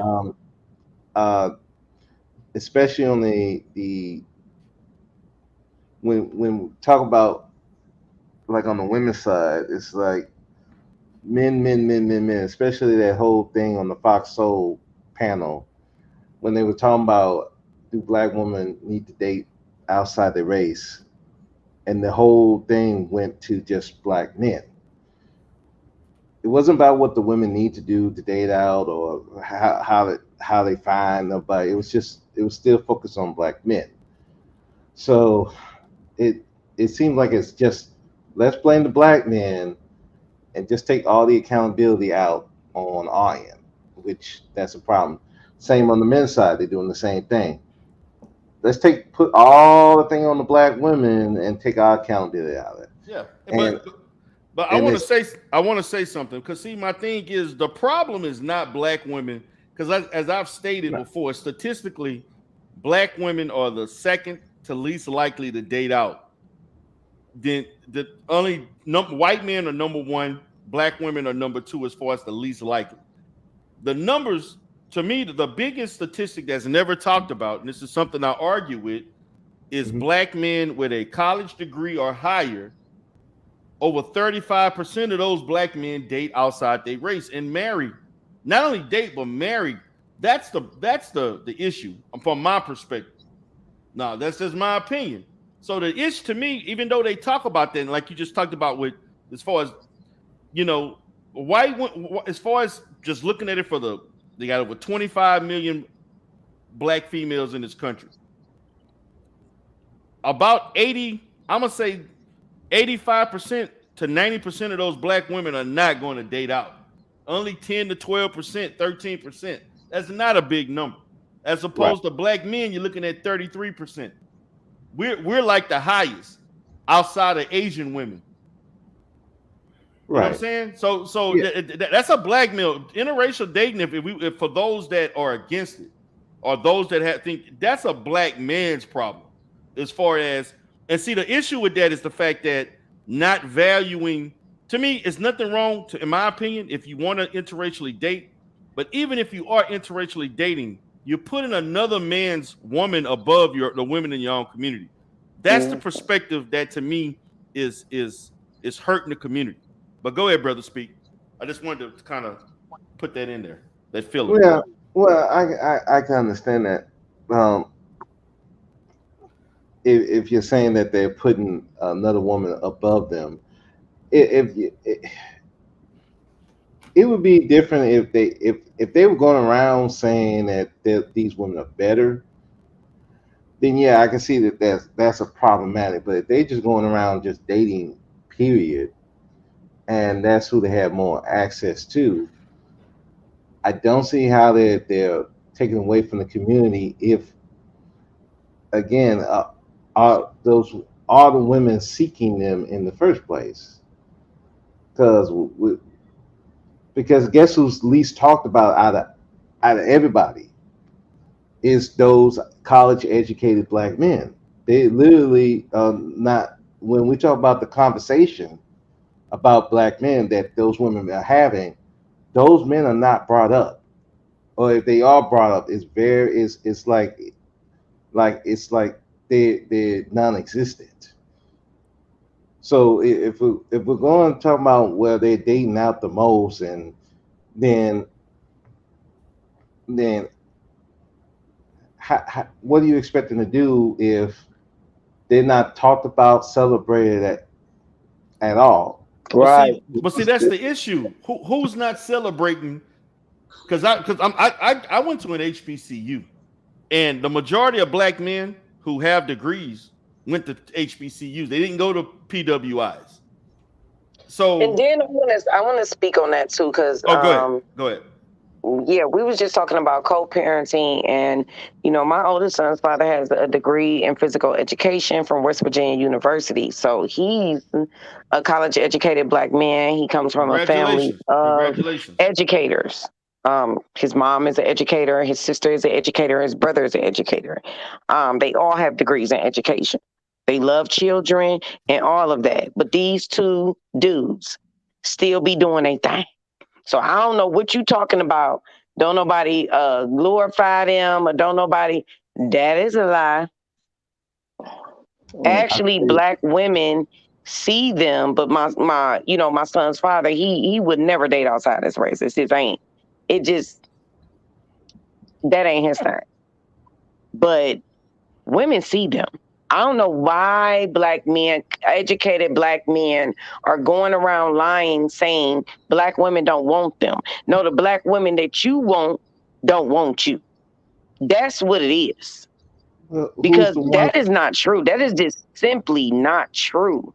I'm whether it's true or not, that's not what I'm saying. But when most of the conversations that the women are having about black men, they're not talking about those men. Right. So what are they saying? Who are they talking about? Let's see, the drug dealers, the athletes. Are they complaining? Yes, they're complaining. That's what they talk about. Mm-hmm. Okay. I mean, I would complain about dating a drug dealer too. What the right. But when you're talking about those men, the ones that you're talking about, the educated ones, they're not talking about them like that. They're not talking about them. But you know what? I'm gonna say this. I'm from a woman. Let me tell y'all. My oldest daughter's father, my oldest child's father, she's 24. She's married. My daughter is also an educated young woman. She has a degree in urban studies, a bachelor's degree in urban studies. She works for the CDC. Her father, on the other hand, is a reformed drug dealer with restaurants in North Carolina, Arizona, and Cleveland, Ohio, where I live at. But he's a reformed drug dealer. Okay? So my thing is this, with all of that. What it's about is producers and non-producers. It ain't got nothing to do with where you come from. It got everything to do with your compassion, your energy, your manhood, all of that. All of that is significant. And men seem to forget that. Actually, a lot of college-educated men, I don't attract to them not because they're nerds or whatever that shit that's made up. It's because they don't got no humanity. What? It ain't nothing dope about them. You know what I'm saying? Like, black men are lit, and we are lit as people. And we got to start using that same thing about us that's valuable, that pop culture benefits from, as a way to uplift each other. We deny it, and we look at it like, what do you want to be? Like some crusty, pale mayonnaise sandwich? Like, what is wrong with us looking at each other like, oh, you got swag, oh, you got drip, oh, you got... That's black people. We are pop culture. Everybody else don't do shit but go right back out there and emulate us. But for some reason, we looking at each other like that's a problem. I don't get that. I'm very proud of the culture of blackness. I just don't like all the bullshit that comes with it. Like people sitting up talking about that's so ghetto. What's ghetto about it? When white people is now making money off of it.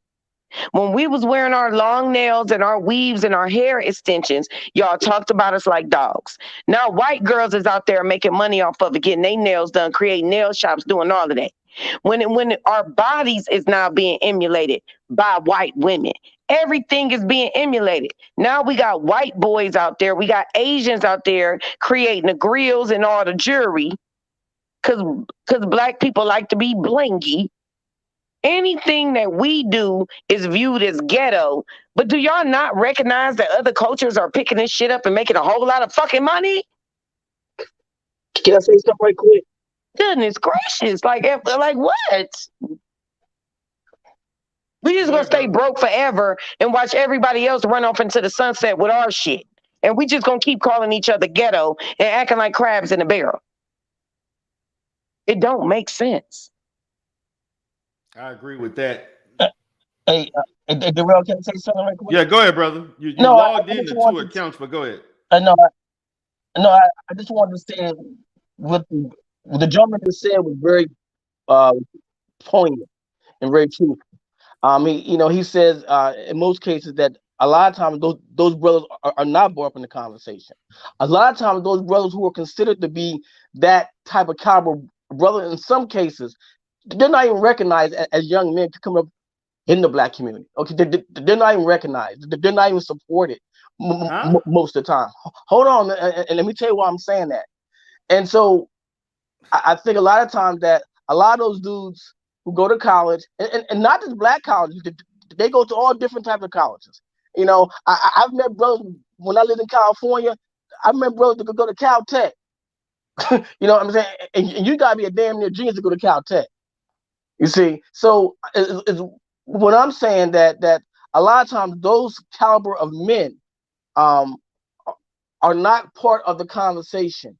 They only become part of the conversation when they reach that form of that success, a point, a pinnacle in their life. Then everybody wonder, oh, okay, oh, that's what he married to. Oh, I didn't know that. That's not the experience I had, and the people that I know, that's not their experience, man. Right? No, but I went to the largest HBCU system, which was for every one black man, you got 5 black women. And it's probably the statistic is probably larger now. Tons of educated black men are wanted by black females. Yeah, that's something that happens. This is my observation. What I have noticed with a lot of the college I'm talking bachelor's, master's, PhD. What I see amongst black men that of higher education, of a higher network, when they get into that employment atmosphere and they get around white folks and other people, they tend to try to assimilate and do what everybody else is doing. And they begin to date and they'll marry to get into that network, trying to get into that system. They still gonna look at you as a black man anyway, but a lot of black men do that. Yeah, but to me, the athletes don't, man, look, athletes and entertainers count for less than 0.5% because that's a small group of people. I never use athletes and entertainers because that's just a small select group of people. I'm looking at the everyday black man that got a welding certification. They working at a chemical plant. I'm talking about people that are working as a manager, this and that, someone that may have a degree. I'm more concerned about these guys making between $60,000 to $85,000, maybe $90,000 a year that are having issues. Not necessarily somebody making $500, because only 4% of black men, 4% of black men make over $150,000. So let's understand, we're not talking about the average black man when we're talking about high network earners. Right, and I'm saying to you, even in that, those brothers who are making the 70,000 to say 89,000. I mean, even they are married to black women. I mean, statistically, most of them are married. Yeah, most of them are married to black women too. But what I'm saying that we have, I've always said this, Darrell. I always said it's something in the upbringing of these young men that come up. Most of them are, granted, they are loners, but they are. I mean, let's be for real. Most of them are loners in some cases. So when they reach that pinnacle and that they begin to develop themselves and come into their own, You know what I'm saying? Then everybody's, is watching who they're going to marry. You see? So I'm saying that with that a lot of those guys, I mean, because I don't have a college degree. I do have an AA, but I'm saying at the same time, I've been called too nice. Too nice. Yes, I've been called that by black women. Oh, you too nice. Like, what the hell? What you want me to be then? Damn. So, but I'm saying at the same, is what I'm saying. But at the same time, those men are not part of the conversation. And sometimes they even criticize those men by saying what? They're lame. They're this. They're that. They're this. No, he just being himself. I'm sorry, man. To me, I've never heard a black woman around a successful, educated black man calling him lame. Oh, bro, you never heard that before? Be productive. Oh, okay. I've never heard a black woman. I've never heard a black woman call a productive black man lame. I've heard it. I mean, I think, you know what I think, D. Darrell? I think a lot of black men have a hard time accepting the fact that they just lame and it ain't got nothing to do with their education. Well, that's not true. I think again that some men come into their own personality, and that's what they come into, their own personality. But you do know there is such a thing as being corny, though, right? Well, corny, that's not a bad thing. That's what we gotta understand. That's not a bad thing. No, that is a bad thing. That's not a bad thing. We gotta stop doing that to each other. We gotta stop. I mean, we gotta stop. No, we ain't gotta stop doing that. No, we gotta stop doing. I can't tell a black woman what not to like and what to like. Don't nobody like corny and don't nobody like lame. No. Just like you said that the term ghetto and whatever the case might be. I mean, ghetto. Now, see, listen. I'm referred to as ghetto. I'm referred to as ratchet and all types of shit. No, but you don't sound like you're that type of person. But my point is this. Hold on a second. Hold on. My point is this. My point is this. That the thing is this. That the only thing I'm saying that even me, my own experience, I've been called too nice. I've been called because I have a speech impediment. They've looked at that. I do too. Hold on a second. Hold on, let me finish. So I'm saying that and they looked at it as a type of weakness. Yes, that they see that. Well, maybe we was in the same slow class together, nigga. No, but that's not being slow because you have a speech impediment. I'm joking.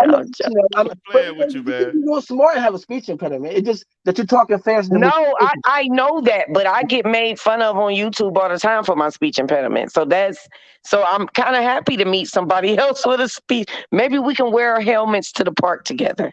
Oh Lord. Stop. Oh crap.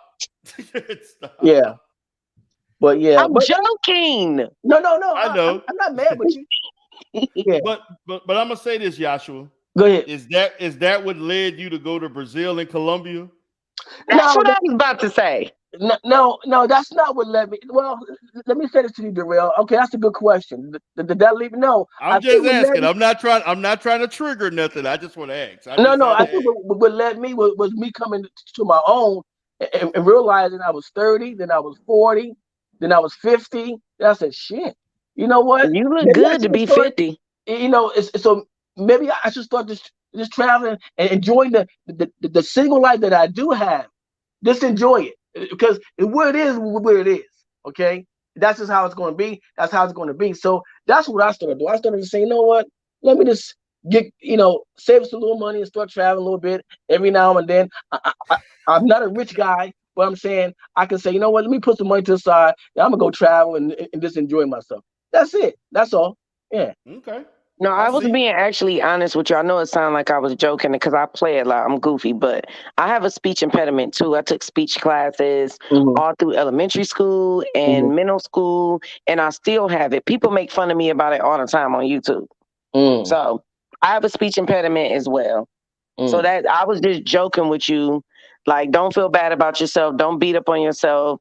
Don't view yourself as being lame. I view myself as being lit as fuck. So yeah, I know. Don't look at it like that. Yeah, no, it's cool, sis. I'm not. Yeah, I don't take it. Yeah. What's up, Kwame? Kwafi. What's going on, D. Darrell? Man, you always just call me narratives and dialogues. That's my channel. But yeah, right. Yeah, I just wanted to get up here and till Womansphere that I got a whole different outlook on her now. You know, she's really funny, but at the same time, she was spitting that fucking fire. You know, some things I didn't agree with, but most of it I did. Now, what I don't agree with, appreciate that. Thank you. Thank you. Yeah, definitely. You know, because you know, I try to see people for who they are. You know, you don't know me, I don't know you, but you know your name was around a whole lot of places. Well, I had a lot of growth in the past. I would say like year or two, I was cutting niggas' heads off and snatching balls out. When I first came here, D. Darrell was one of the people, me and him kind of ripped each other apart for a little bit, but I've grown a little, you know, I would like to say a little bit, but a lot of bit. And you know, I now realize the need for solution-based content.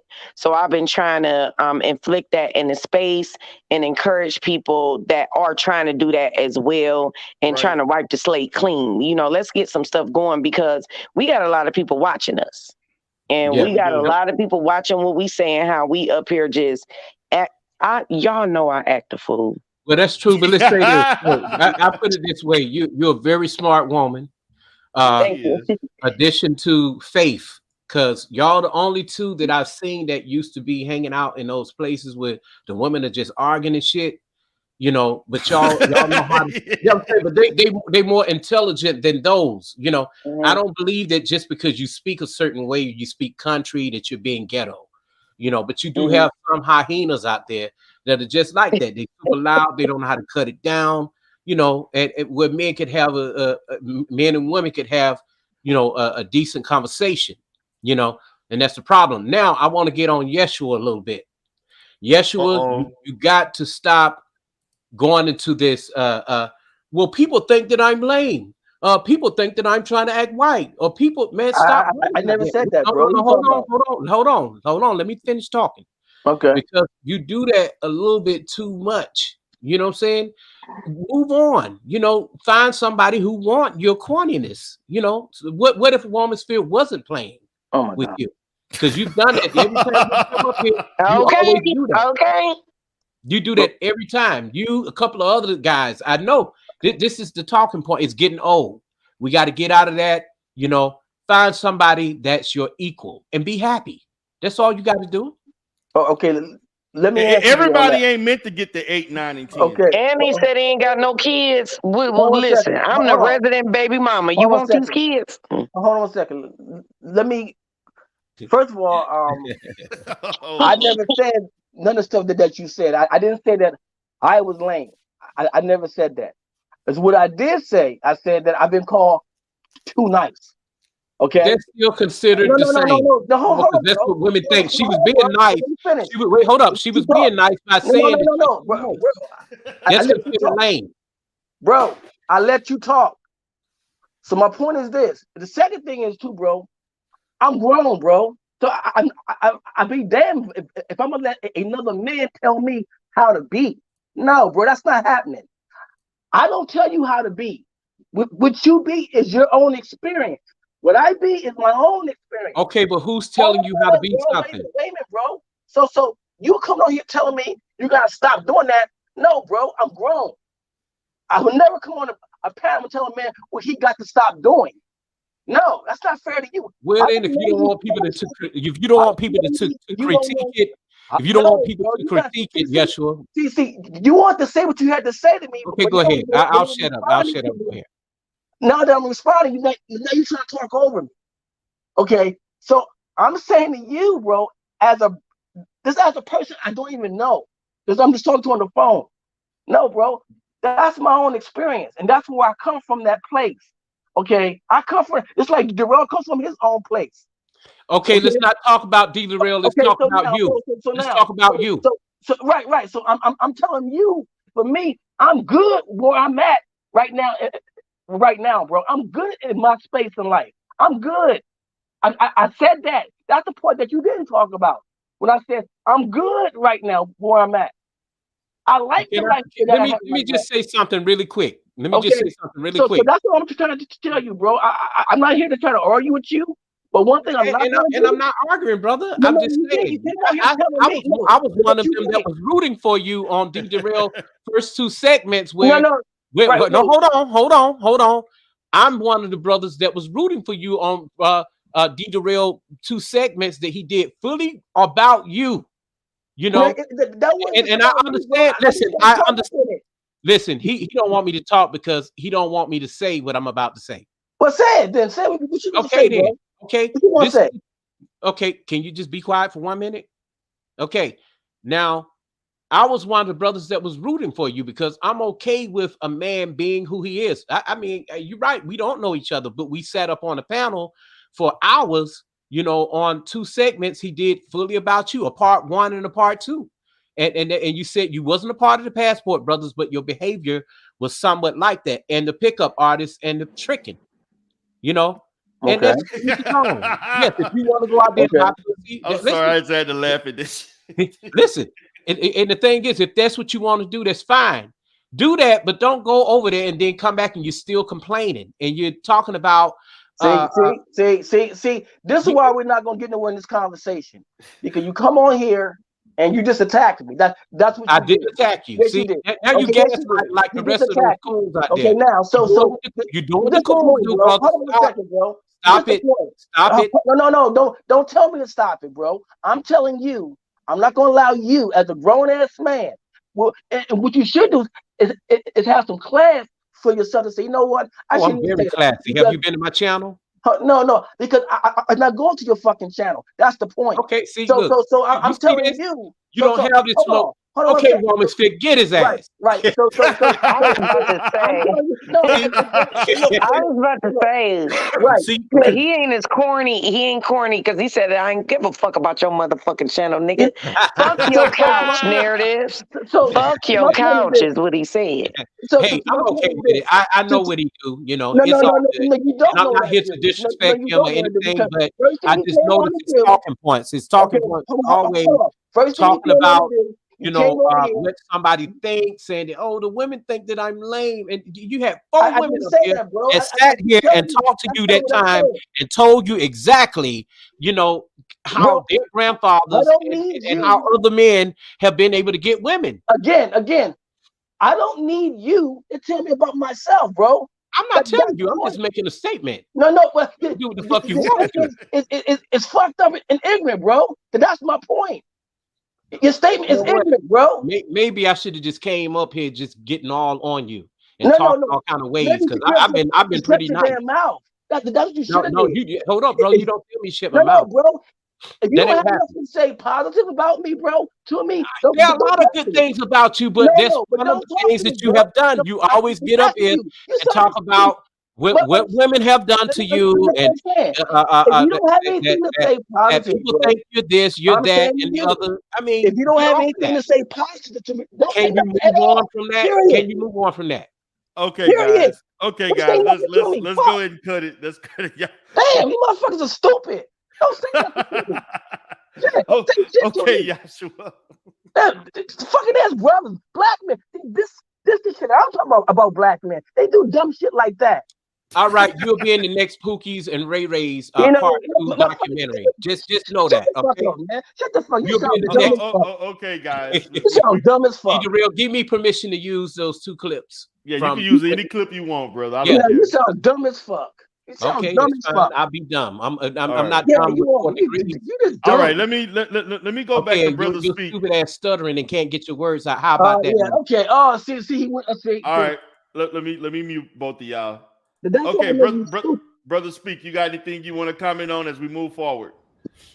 No, I think that's pretty much. I lost my train of thought. So after that, so yeah, let's go ahead.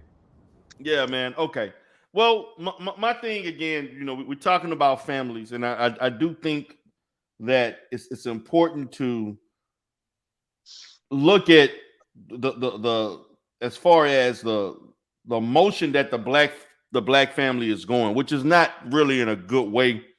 I do think that, and I'm gonna say this as relates to the manosphere and people, a lot of these different sects like SYSBM, their misusage of research about black women, the misuse of research about the black community. It's and I've debated them on this shit. A lot of these guys don't understand that the research that they're reading, they just looking at raw numbers. and not looking at the context in which those numbers are being computed. And they're just throwing out statistics as far as percentages and just running with that. And so the Black community is not in the best, but it's not certain areas. I'm gonna say this. When you notice in this country, if everything somebody says something in regards to us is bad, something is wrong. They'll never tell you the good shit, but they'll tell you all the bad shit. That is, to me, the number one indicator, particularly systematically, when you see the same problems going on in different regions of the country where people are not even connected to one another. But if you go to New York, you got the same issues you have in Atlanta or LA. That to me is systemic. And so we got to be careful with what we're reading and what we regurgitate without really looking at the fine line, looking at how that stuff is being constructed. As far as the marriage rates, it's just, I'm gonna say this. Woman Spheres just talked about her ability to co-parent. But when you hear these guys talking about 80% of Black women not married, but it doesn't talk about 80% of that 80% that co-parent with the fathers. It doesn't talk about part of that 80% that actually live with their partner. They just don't want to get state approved marriage. See, the statistics don't compensate for that. So we gotta really dig into the state of the Black family. Yeah, and D-Darrell, let me say this too. And you do have people who are, they didn't like really divorce, but they was waiting to divorce. They just lived together and they raised a child, because it is important that that son be in that father be in that son's life. You know what I'm saying? Because soon as the parents split up, it gets crazy. So I do commend Woman Sphere for even letting her son go over there with the father. You got some women that are still bitter and they won't let the son go and be with the father. They'll tell them all kind of stuff about the father. They never would say what they done, what their issues were, and the fact that she said that she went over there and cooked for them. I bet you that motherfucking food was good. And watch, no, and I she do it washed every clothes. week. I do it every. He got spoiled because I asked my son what he missed. Now my son was already going back and forth between households, so it ain't like he missed us. We were already there, and I asked him what he missed from being with me primarily, and he said the food. And my son's father, the crazy part is.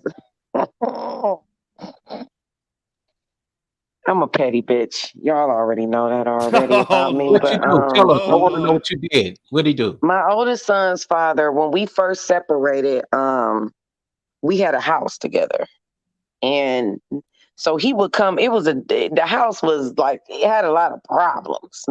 So he would come, and he's very handy. He's a very very, very fixie type of a guy. Like, I literally watched a man take our washing machine and dryer apart and put it right back together and fix it, which is why my son is so into technology and computers and stuff like that, because he takes computers apart and fixes it. So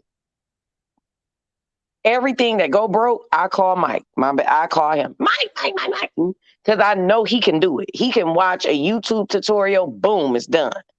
So it's like me and him always had that type of relationship. So when we first separated after 7 years of being with each other,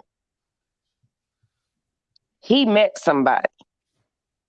But me still needing him and depending on him the way that I did, he was that figure in my life. He was that. So I called him one day to come over and fix something in the bathroom, and he came over and his phone rang. And I saw the name pop up. I saw a face. I'm thinking when the name popped up and when the face popped up, y'all, this chick had been all over my Facebook. Now, y'all know Facebook be snitching on people. Yep. So they was giving me her as a suggestion for months. But I just kept scooching it to the side because I'm like, I don't know her. Scooching it to the side, never even went to her page. You know why? Because she's looking at you. Right. Yep. But when I seen it, I said, why she look familiar? But it just kind of left my mind because see, this has been my man for 7 years. You feel what I'm saying? Like, so Right. I ain't even really thinking like that. Even though we separated, I still didn't give a goddamn. I'm like, okay, he done probably scooched off somewhere else and, you know, got something going on, whatever. Who gives a damn? If I want him back right now, we'd be back together. Because I know him. So I just looked at it and didn't care, but I did realize that she seemed familiar. It didn't resonate in my mind at the time who she was. And then maybe like a week later, I got on Facebook and I saw her again and I saw her name. And that's when I went to her page. And when I went to her page, boom, there was his ass looking all smiley and happy and shit. Uh-oh. You know what this sound like? You know what this sound like, Woman's Fit? Hello, Barbara. Shit I was about to do. This sounds like, hey, Barbara, this is Shirley. And I just so happen But I never had to talk to her because let me tell you how thorough my baby daddy is. I just went to him. And I was like, because when I looked up, when I really did my research, she had followed all of my family members, everything. Huh? Yeah. That's a little stalkerish. Like, Much, she trying to know right? everything. That's the hell. So I took it back to him and I said, look at this shit. Look what she did. He broke up with her ASAP. Like, yeah, that was a bit. That was a smart move for him. Jesus. Yeah, he broke up with her, and guess what? We got back together and brought another house. Oh Lord! Wow. But let me say this: I never experienced as much stalking and doxing until I came to YouTube. I've been in the space for 6 months. Oh Lord, they horrible on here. Let me tell you, I know. I was stalked by a white woman, a crazy ass white woman, a white racist, but we ain't gonna say her name. We all know who she is. Are you serious? I'm trying to think now. Yes, I know you ain't talking about who I think. Don't say it, be the real. Don't give her no kind of. Don't give her kind of. Because she's looking for content. Damn, but who is it? Me and you both have had the same situation. Yeah, I know you talking about. Don't say nothing, please don't. I want to know who it is. And you know who she is too, Woman's Sphere. Private chat, maybe. Yeah, I'm okay. Let me do that, but don't say nothing, please. Hold on. I ain't gonna say nothing, but I wants to know because I want to know if it's who I think it is. I figured. Yeah. I figured. Check the private. It's in there. I figured it was her. Yeah, she crazy as fuck. She is. Man. Lord Jesus, me too. Yeah, she crazy as fuck. Oh yeah, me too. Okay, so we gonna leave that one alone because me too. You know, she out of line. I had my little bout with her for about a month now, and she was all over the place. Then the Betsy bug. Oh yes, she go on and on. And but I'm telling you, these hands is real lethal. So I wouldn't even. I trust you. She wouldn't want it. And she loved talking about black women, especially me. Boy, she talk. I'm not gonna mention the other person, but she loved talking about black women. And she had a husband who was according to her, he was mixed with black and something else, but he looked visibly black. And she could not. And that's another thing in interracial relationships. They don't talk about how, you know, the situation of how they're like, particularly with black men, you know, dating certain type of women. That conflict, that natural conflict and insecurity that they have with their mate being around other black women. Oh, she had some big time issues with that. I'm talking. That's what I was just saying too on the live stream. I said you can't trust white women that date outside of their race to be friendly with you as black women. If they man done dip back on the original goddess, like. I'm telling you, they be having an issue with that. My ex told me he used to date white girls because I only dated one black man that dated white girls. And I asked him, I'm like, what was your experience like with that? And he was like, you know what? I'm going to be real with you. He's like, man, they be jealous as fuck. They sure do. They sure and do. I was like, for real? He was like, man, hell yeah. He was like, and they nasty as fuck. He was like, man, they will literally, they homegirls. He told me all these weird stories of white girls. And this is a really attractive black man. I'm talking about R&B singer in the rain looking type nigga. And This nigga like, man, they thirsty as fuck. Like they super thirsty. Right. They'll do anything. He like, but they sure hate will. black women. He like, they hate black women. Like he was like, they always think y'all they competition. Yep. And y'all don't even be thinking about them. Sure don't. Man, I was like, wow. To hear a black man validate that meant a lot to me. It was like, because a lot of times black men won't validate us. They won't say, oh, you telling the truth. You know, that's what it is. Because I can tell you, I know white men like to crack a lot of jokes about black men when they dating black women. They like to say that y'all don't take care of your kids. Right. They like to say that. Mm-hmm. Lies. I know that for a fact. That's lies, because that ain't my life. So I know that's lies. Right. Yeah, but I know, like, it's white women are very insecure about the black men that they date, as far as around black women. If you smile at them wrong, it's a problem. That's an argument for the week. They're just insecure, period. I remember I think that's why black men be looking so nervous when they be with they white girlfriends. Like they be looking nervous. It's like you be looking at them like, bruh. But you know what? Hispanic women are the same. Hispanic women are just as insecure too. They say the same shit. Wow. They do the same shit. They say the same shit. I've heard this with my own ears. They don't like. I remember I worked before I went into business for myself. I worked at this clinic with this Hispanic woman that was married to a black man, and she did not like when that black man would be amongst his family or around other black people to have a good time, a party, cookout, where she knew it was other black women. She hated it. She could not stand her husband around black women. And it's weird because when I used to work in the hospitality industry, when black men would come in with their white girlfriends, they would be mean to me automatically. And I'm looking at them like, dude, why you being mean to me? Like, I didn't even do shit. That don't even make sense. But I think they have to do that to make the women feel comfortable. Right. Well, I say this, you know, you love who you love, you be with who you be with, but it should never be when you see your sister, you walking past and you got your white girlfriend on your arm. It's like, look what I got.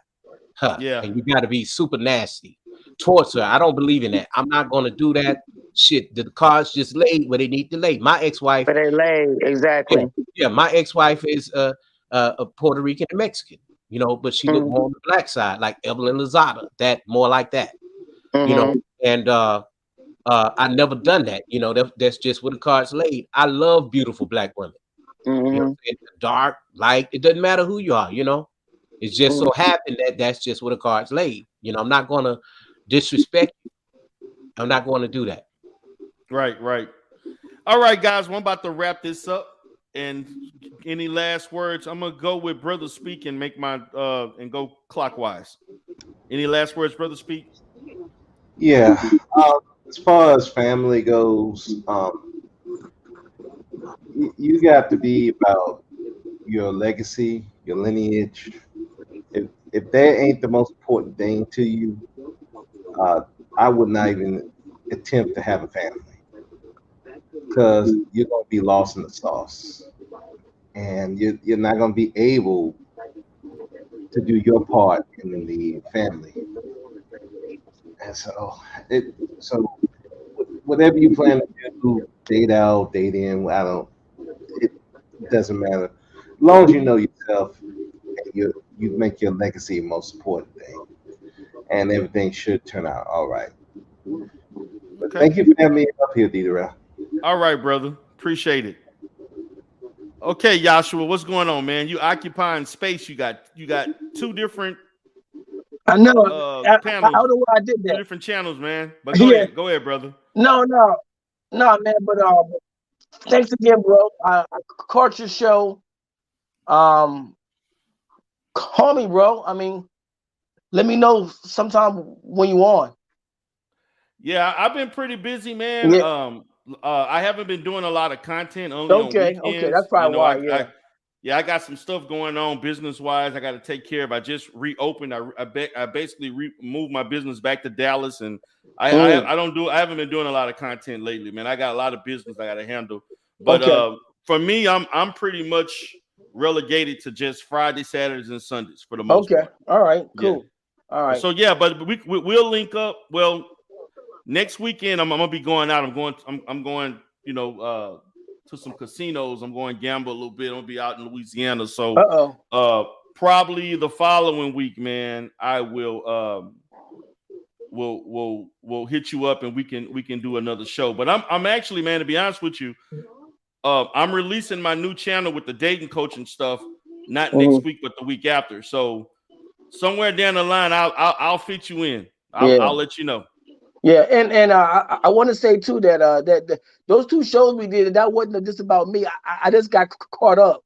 I just got caught up, so that wasn't about me at all. You know, that was something that because when I called in, I didn't think you was going to keep me on. I just thought that maybe you was going to say a few things to me, and that was it. You know, so but yeah, it just happened the way it happened. It's all good. But thanks anyway, bro. Thank you very much. All right, brother. All right. Appreciate you for coming up. Okay. All right. So let's go with narratives. What's up, brother? Yeah, I just want to say, man, what this all boiled down to is just, you know, respecting each other. You know, that's what I think. You know, everybody has their role. Everybody know where they need to be. And if you decide that you want to date this person, that person, that's your business. You know, it's not the white, the black thing. And I'm down for the nuclear family. I don't have a problem with that, but I think it's just, we got too much time on our hands, talking about the unimportant things and a lot of derailing the progress and us trying to go places, as black folks. And that's mainly the issue. But this was a good stream, man. And woman, I'm gonna be looking at you more. I really like what you had to say. You're pretty nice person, from what I could see. You'll be cussing me out tomorrow. I can promise you. Hey, I done heard you. But what I'm saying is the fact that you said a few things that were most important about your children and that you cooked. That was awesome. Oh, you want some chicken? I sure do. Smothered in gravy. And onions. Yep. Y'all crazy. All right. What's up, Sexy Red TV? What's up, baby? What's up, Queen? Hey, oh my gosh. So I'm not gonna lie. I saw that you were live. I have no idea what you're talking about, but I did just come to show my respects. Hello, everyone on the panel. How y'all doing? Good. We were just focusing on the black family. We've spoken a lot about remnants of BMT's channel. That as far as earlier today, we were talking about the black family, and as far as what can we do to fix the black family and fix the black community in itself. And so the conversation kind of got derailed because you had a lot of people who, to me, are anti-black woman, number one, but also anti-black community and anti-black family. And they tried to derail the conversation to talking about there's no black communities, no black family. The black women are responsible for all the faults and stuff. And so these were people that I have debated and argued with in the Manosphere and SYSBM for years. Mm-hmm. And so we end up just having another episode, and it just went all over the place. And then it became fuckery and everything else. So that's kind of what happened. It was a good conversation that turned to go all over the place. And to me, and my whole position was, I mean, the men that were up there were men who are not married to black women. And I'm kind of like, okay, one of you is married to a white woman. One is married to a white woman. The other one married to a Dominican woman. Mm-hmm. Another one married to an Asian woman. The other guy got about, he got all kind of situations with different women. And so y'all are anti-black family from my perspective. I said this earlier on the panel. I said there's no strength in divesting, whether you're a man or a woman, because why would you want to, one, dilute your genes? Two, why would you want to pass that type of confusion on to your child? They're born into that type of confusion. It's not better. It's, you know what I mean? It's not. And then also when you enter in these other types of races of races of families, you have to assimilate into their culture. Facts. And they look down on black culture, They which do. everybody copies. You don't, you better not, yeah. So and that's something I just cannot, that's something I will never ever move on. I'm black. I will always be black. No matter where I go, I'm black. No matter where I'm work, I'm gonna be treated as though I am black. I know where I'm at. But my thing is I'm focusing on separating myself. How can I separate myself to where I can earn my own income away from this entity that has been created for me to be on its teat for the rest of my fucking life. Right. Well, That's where I'm at with it. You have to do you, whatever you feel, Also, I was on a panel earlier. I'm not sure. I got invited like for the first time. Like it was a serious panel. Can you believe it? Okay. I'm a Wally Africa. And the topic was Black women's ego. And what I noticed on that particular panel is that the topic kept straying away from Black women. It kept straying away to Black men and what they do wrong. And the same thing happens on the other side. If you're talking about Black men, it'll go to Black women somehow. Like we don't stay on topic when it comes to Black women and Black men dynamics. We have to stray to the other side to make our points. If we stop focusing on what we've been doing wrong all this time, at this point, it don't really fucking matter. What are we going to do to solve it? What are the solutions? If you don't have any, shut the fuck up. Stop complaining about quote unquote modern women. We know you're talking about Black women. Shut the fuck up. If you have nothing to add, shut the fuck up. If you're not mentoring the young men in your area, shut the fuck up. There's nothing you can tell me at this point. Everything I do is wrong. I breathe, I'm wrong. I talk, I'm wrong. I have an opinion, I'm wrong. So I'd rather just be by myself. If I'm going to be like dead ass. I'd rather be and guess what? I'm happy. Still. Hey, you got your own situation, your channel popping. So I mean, I'm gonna jump down, D-Darrell, but I wanted to say, go ahead. I'm looking forward to your content on the dating stuff. Because I really, I've been saying for a minute, like even when me and you was having our little fallout, my main thing towards you was to use your expertise. Right. Like, I don't even know why you engage these niggas ever in regular conversation. Like, I got to, man, because they be saying a lot of miseducation, and I'm a stickler for this. But I want to ask you something though. How does that work as a therapist creating a channel where it protects your degree? Because there are plenty of therapists and doctors online. Is there like a criteria to that? Now I'm gonna say this. Everything even what I'm doing now, everything I do, believe it or not, man, I've had people that called the board on me for all kinds of shit that didn't. But I understand ethics, and so no matter what I do and say, if some, I'm going to always be looked at as a licensed clinician. I don't care, I had to learn that. So as far as the dating coaching thing, because it involves relationships and it is some form of healing, some type of service, I'm still going to be looked upon just as I would in my own clinical practice. So everything that I'm doing is going to be in line ethically with anything I do, I would do, even if I was seeing a client at my office or at one of my clinics. So I have to take things with much care as far as what I say and what I do.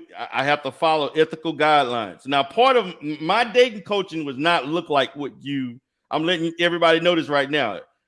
It's not going to look like, or the things I'm going to say in the manner I'm going to say it is not going to sound like anything you've heard before. Because with me, if you're getting any services from me, I'm going to approach it just like you would see me if you saw me in person. Before anybody talks to me about dating, you will have to sign consent forms. You will have to undergo an assessment. You're going to have to do a history exam in regards to me evaluate to see if you got any type of mental health issues. And they're going to be people I'm going to flat out say, I don't think it's appropriate for you to date.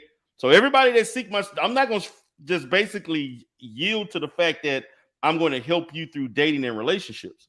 No, some of that's going to be, I may need to give you a therapist or psychiatrist in your area where they're going to need to treat you first and get you stabilized before you seek relationships or any type of dating. So it's gonna be more from that standpoint. And also I will reference things within the field. I don't want to come off too much like a therapist, and there's a fine line with that, but I do, because of my credentials, I still have to function in a certain manner. So, well, I will say this. I say that everything that happened. Also, I want to say hello to Sexy Red. I don't want to make it seem like I'm ignoring you or nothing like that. I ain't a rude no, bitch. I didn't take it like that. But, it's late, girl. But no, I'm like, I'll be trying to be a little proper, like semi-proper, Thank you so but much. I want to say that I really do appreciate you lending your expertise, because, even though a lot of people like to view certain Black women, like I'm viewed as a strong friend, y'all, in a lot of my circles. So, but to be honest, all of this stuff about child molestation and a lot of stuff really bothered me over the course of time. In this space, to where I've literally just isolated myself to my space. Yes. Yes. You know what I'm saying? I don't even want to go nowhere that looks unsafe, to where I may be attacked or I may be addressed by a man that's going to be brutal to me. Like, I kind of feel like I got PTSD, and I know that coming from me, woman sphere, y'all have seen me rip niggas' heads off their shoulders. But when it comes to who I really am as a woman, there's like what y'all seeing now is who I am. Right. What y'all saw before was who I was when I was hurt. I think a part for me as I grow older, one of the most important parts as a woman is my intuition and knowing who can be around me and in my space. That is one of the most important things to me. And I don't give a fuck who it offends. You don't like it, you still got to get the fuck on. I don't care. Right. Yep. Man, and see, that's for me. I'm good with that with men, but not so good with women. Like I trust no one. I give women a lot of chances, which sucks for me. Yeah, you've given a lot of women a lot of chances. Yeah, I give women chances. That's what y'all been seeing. That is our fucking downfall as Black people. We need to focus on our families and not others. Fuck these people. They don't give a fuck. They don't pay you. They don't fuck you. They don't feed you. Why are you focused on people that don't care about you? Good. My family is good because I put the most. But if the family is good, then they should be better, because we're spending way too much time focusing on people who don't matter in our real lives.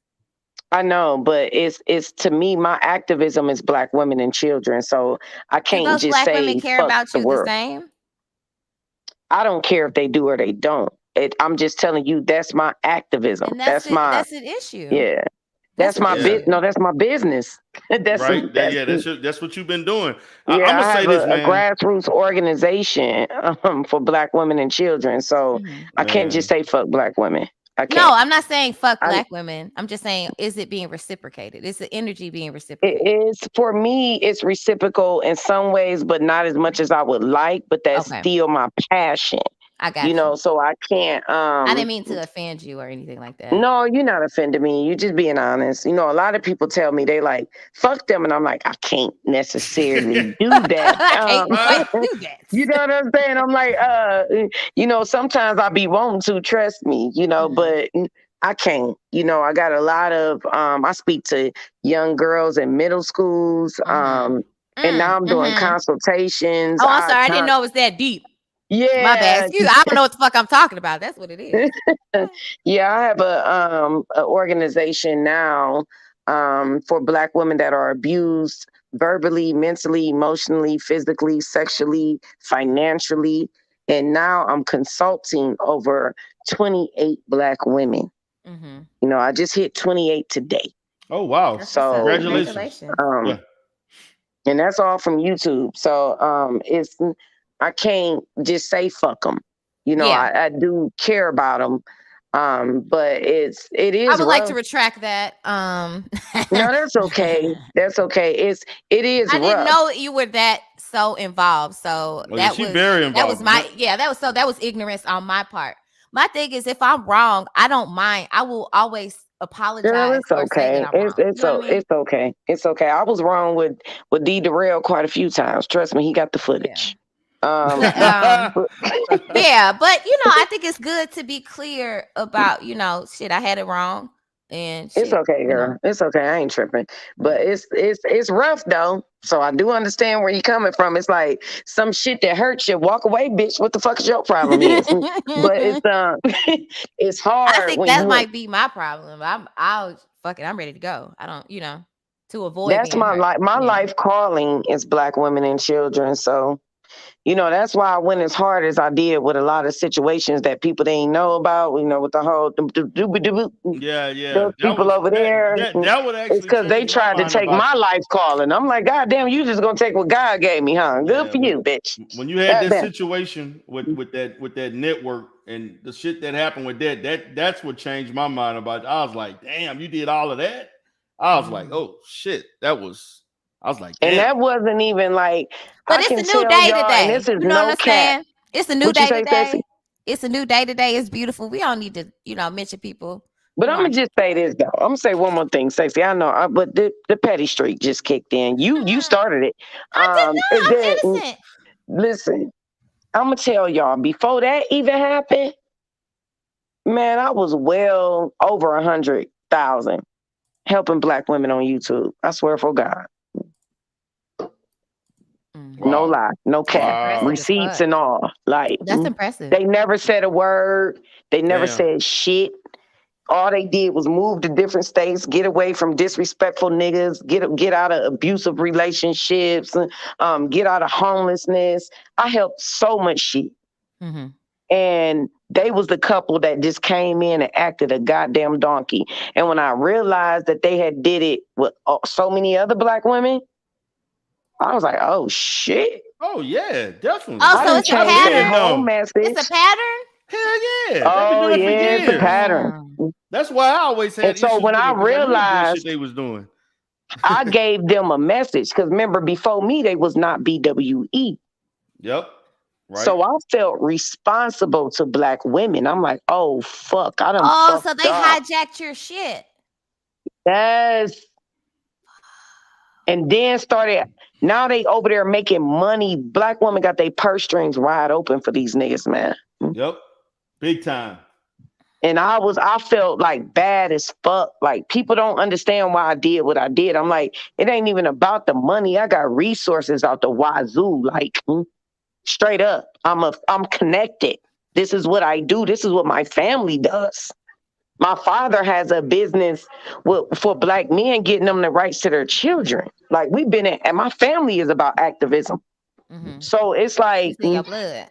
yeah, like we get it out. Yeah, this is what we do. So it was like once I seen that they was getting all that shit, like all of them from Black women, I was like, oh fuck, I done fucked up. Yeah. And then we got a nigga. Oh man, we had Taz, man. That's the worst, man. You dropped the women. name. You went Don't drop any names, Woman's Fair. Don't do it. Don't do it, sis. See, I tried to back up.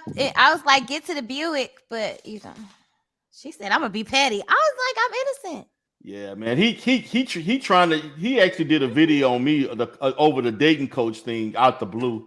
And I was like, damn, I ain't dropped one video yet. You trying to kill it before you even start.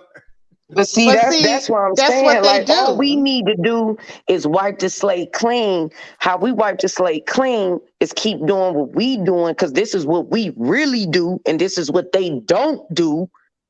They don't even got no affiliation, no accolation. They ain't connected to shit. Right. These motherfuckers.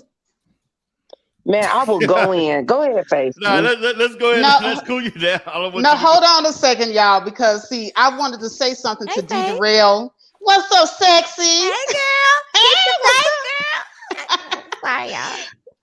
But no, D Darrell and Womansphere, you both have grassroots organizations. You guys are doing things on the ground. So is BMT. I was just saying that in the chat room. You both are people that do.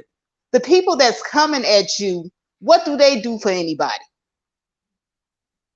take their money. Not a goddamn thing. That's what they do. Yeah, and I apologize because I honestly didn't know. So what I'm saying is, like me, I say I'm part of the fuck 'em crew. I'm not talking about people that, you know, you want to reach out and you want to help because you see somebody in need. I'm not talking about that. I'm talking about them crabs in the motherfucking barrel. Them ninjas. I don't want to say the hard ER word, but them ninjas that always want to come when they see positive people that's out here on the ground doing the hard work that they refuse to do. They want to sit up here and they always want to have something to say. I say fuck them ninjas. So when I say I'm part of the fuck you crew, that's who I'm talking about. I'm talking about them niggas. No, I knew what Sexy Red meant. I knew what she was saying. She was basically telling me, like, girl, don't lose no sleep. Fuck them. I get that. But what I'm like, for us, it's like the people that's like invested. I don't think I mean necessarily people. I think I mean you meant them. You meant the stupid motherfuckers. Yeah. Right. Right. No, I know, girl. I know exactly what you meant. That's why I said, don't beat up on yourself. Don't feel bad. Like, I know exactly what the fuck you meant. It's just for me. It's like when people tell me that, I just let them know, like, listen, it ain't that easy for me. So it's like when I seen what they did and how they hijacked me, and they hijacked me on a large level, y'all. Like, they on Fox Soul with my shit. I'm watching Cynthia talking about my shit. Hey, you Time out. Sorry, D Darrell. I'm sorry. I go on a private chat. And I know what Womansphere is talking about because this is getting clipped. This is getting clipped. Womansphere was around back when MySpace. I remember when MySpace was out there and we were all on MySpace. We was all on Black Planet. Everybody was like doing the grassroots stuff from way, way back. And I remember when Womansphere was kicking that shit from way back when. So she not lying when she said they copped a lot of her shit. Right. Because I started on MySpace with Black woman empowerment content, y'all. With Chrislyn Karen, Kendall St. Charles, all of them. like Nosy Hole Live. We've been knowing each other for 20 years plus. This shit is not new. I'm not new. I just knew for y'all knowing me on YouTube, but this is just another platform. This shit is not new. This is why I'm saying, like, they met me, they cussed me out for my message, and then they took it. And then Cynthia, damn it. Oh shit. Go ahead. Just go ahead. This is done now. So just you know what? You just girl diarrhea of the mouth. That motherfucking fucking scarcely. You know those things that you pick up in the field and you blew them as children and they blew away with all the little dandelion. Yeah, the dandelion. That's her fucking hair. This motherfucking dandelion hair bitch. Damn. Oh Lord. Y'all ain't seen her with that wig on. Baller X is about to have a goddamn field day. This getting clipped. Took my motherfucking message and then did a video and thanked me for it. And said, you inspired me. If I don't owe anybody else an apology, I owe Black Womansphere. What? So basically you thanking me for plagiarizing me. Meanwhile, Paris is over there about to scalp your ass, bitch. She about to cut your shit down. Keep on playing with Paris. Keep it up. Damn. Keep it up. That's all I'm going to say. You said a lot. Because she about to scalp you, bitch. She sick of your shit, ho. We all sick of you. Chrislyn sick of you. Kendall sick of you. Chrissy sick of you. We all sick of you. See, I wasn't hit. I was new to you. They weren't. They started on YouTube, Chrissy, Paris, and Kendall. I mean, not Chrissy and Paris. That's why they go so hard on you. Now, this is the thing. Paris is about to scalp you, bitch. Walk nice. Because the shit she got on you, be quiet, Cynthia. Be quiet, please. That's going to be your best bet. Because it ain't even got nothing to do with perk to squirt. I need to drop down. Thank you for having me. All right, sexy red. All right, sexy. All right, have a good Sexy night, Red. y'all. It's gonna be a great week. Okay, bye. Yes, it will. Until we get these receipts. Oh, okay, yeah, bye. like, Lord. Woman's Lord. like I'm telling y'all, she don't want them receipts from Paris. Oh my God. Y'all She gonna don't, be but don't it's gonna be 1,000 don't live warn streams her. made. Huh? Don't warn her. Don't warn her. Girl, it's all Paris did the warn first. Where y'all been? When was this? She did the warn. She did a whole live stream. Oh And damn. then she took Oh it down. damn. Okay. So the warn came from her. Yeah. Oh, rock-a-bye, baby. Yep. That's why I Wow. said it ain't come from me. It came from Paris herself. So Damn. That's crazy. You didn't drop some bombs. So But you know what? I always do. I be trying It's not a to. lot of folks that's about to get hit. And like I said, they play with the wrong people. They gonna end up getting drugged up in these YouTube streets. I'm just gonna sit back and watch the show. Yeah, I'm gonna be drinking my coffee and my tea. I ain't getting involved with that stuff with Paris and Cynthia. I ain't getting involved. Paris Wow. told her, stop playing with me, bitch. I got some shit that'll make you leave YouTube indefinitely. So, okay. Damn. That's hard.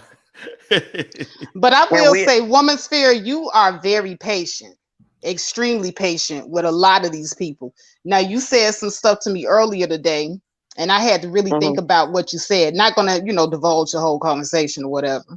But I will say this: the people that's attacking you, the people that's plagiarizing you, the people that have taken from you, you got to really, really focus on what you're doing right now. What you're doing right now is positive. If you keep on focusing on these people, circling back to Taz and Nyla, oh god damn it, I said names. Hey, it's done now. Shit, I already know this shit gonna get clipped, so it is what it is. What I'm trying to say is, what you got going now is good. Keep up the momentum. Just keep it strong, keep it going. I really, really am enjoying the Woman Sphere that I see today. Been loving your growth. I've been noticing it over the last year. So you're gonna come back way strong. You've always had a following much stronger than what they've had, and that's what they're jealous of. So just keep doing you. I don't have no frustration in my heart for nobody but Nyla and Taz. Please, I girl. feel you. Hey, I get it because I went off on their ass last week for that bullshit that they did with me. But that's content. That's content for them. Every I know. time they come at y'all, that's content. Y'all, you do realize that. Right. But I would never do another video on them unless it'd have to really drive me. But for the most part, I'm like over that shit. Man, you know what I'm saying? Like I ain't really worried about it. I'm focused on doing, but I don't have no problem with nobody else in this space, but them too. That's trifling it. I asses. don't even really. I talk about Cynthia because she's threw in with the wash, and it's just kind of funny to make fun of her.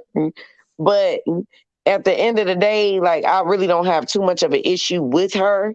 My issue is with those two. Right. Rightfully That's so. Because that's my Mhm. issue. That's my issue right now. Dita Rail, see, you I'm was just not saying. making it better. No, but my thing, I haven't even dropped a video yet. They trying to kill a channel before it even get uploaded. I ain't even Okay, uploaded but hey, do y'all remember when I first came out with my Better Class of Women series? Right. Right.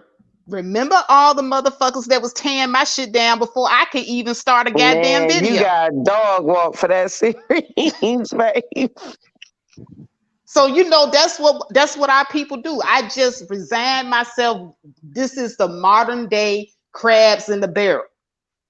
Yeah, Niggas just it's don't want to rough. see you doing good. That's Shit, it. They don't want you to. They don't want to see you prosper. No, like this shit is ridiculous, man. I was like, I haven't even spoken on this nigga in like months, and then all of a sudden now, bam, you know. And then Look he had how all he these. did Amiri. He did Amiri the same way. Amiri over there. Yep. Yeah, they killed what was the Honest Truth? They killed his Oh, channel. they dead at that nigga. Yeah. Yeah, that shit was crazy. But I just was like, damn. I was like, damn, like just out the blue. I was like, what the fuck? Like, where did this come from? He went live for 4 hours talking about looked up all kind of videos I did. I'm talking videos that was like 4 years old. This nigga had videos of How all do he kinds even of shit. still have them though? Huh? How do he even still have them? This nigga, but I already knew one of them that I did back in like I want to say 19 when the shit. Remember when the bullshit first happened between the shit got out about his little improprieties with some other lady. I ain't gonna bring her name up. Oh because- yeah. Now I knew he had that video, but this Negro had some other videos that was too. I was like, damn, you kept those videos? Like, god damn, like really? Like, nigga, what kind of life do you have to be keeping videos on another man like that? Like, he went deep in the archives to get those videos. At least two other videos. I was like, damn. I'm like, wow. You was really, really looking for content. That really shocked me. I'm like, nigga, you really be watching content all day of other people to do this dumb shit. But Because that's their real content. Don't nobody be watching Taz for that history shit. Their real content is about other YouTubers. Right. That's where they get the most views. That's why I say if you don't feed them, they can't grow. Yeah, that's true, man. And she in the background talking shit during the live stream about me, and he said this, and like, what the fuck? I'm like, I don't even. Her thick neck, nigga, her nigga neck, thick neck, sausage, damn neck ass is always in the motherfucking bag. In the background talking shit, and I'm like, meanwhile, she can't stand this nigga. Meanwhile, she beats this nigga. Meanwhile, when I tell y'all, I know it sounds funny, but it's not at the same time, y'all. I'm telling y'all the truth. She beats this nigga. But hold on a second. Isn't Nyla like 5 feet tall? Nyla is 5'11". No, she tall. Nyla kind of Oh, tall. she tall? She don't even look that Nyla tall. not short. Nah, Nyla about 5'10", 5. She's tall. She not short. Oh wow. No, So Nyla not short. She be going Amazonian warrior. God damn. She's a fucking battle axe. Why do y'all think I started calling? Like, y'all think I'm playing? Like, see, this is the setup. Do y'all see how eloquently spoken Nyla is? Try to be. Yeah, she is. She tried to be. Right. No, she is very I'm gonna tell eloquent. you one thing somebody told me. See, I'm bad with words because of my speech impediment. Like, words don't work for me the way that they work for a lot of people. I'm gonna just say that. That's why I was trying to tell They the other work dude. just fine for you. I was trying to tell the other dude maybe we could be friends in helmets. I don't know what you want from this, but yeah, Oh sure. yeah, you was being real. What do you call it? Goofy. Yeah, goofy. But listen, y'all, I'm gonna tell y'all the truth. Like, when you first meet her, you think eloquently spoken black woman. But I remember somebody telling me, one of my supporters telling me, and this woman has a lot of education, corporate America. She was like, no. She sounds very remedial when I hear her. So she was like, she used words all out of context. Facts. She don't have comprehension skills. She was like, Angela, I'm telling you, even when you use your words, they're in a proper comprehension. She was like, that's an idea of intellect. because she was like, the earliest stone of intellect is comprehension, learning how to hear things and place it in proper context. She was like, Nyla don't do that. She's like, Nyla has stuff all over the place. Nyla is not as smart as what people say she is. She was like, anybody that says Nyla is smart, I'ma think they not smart.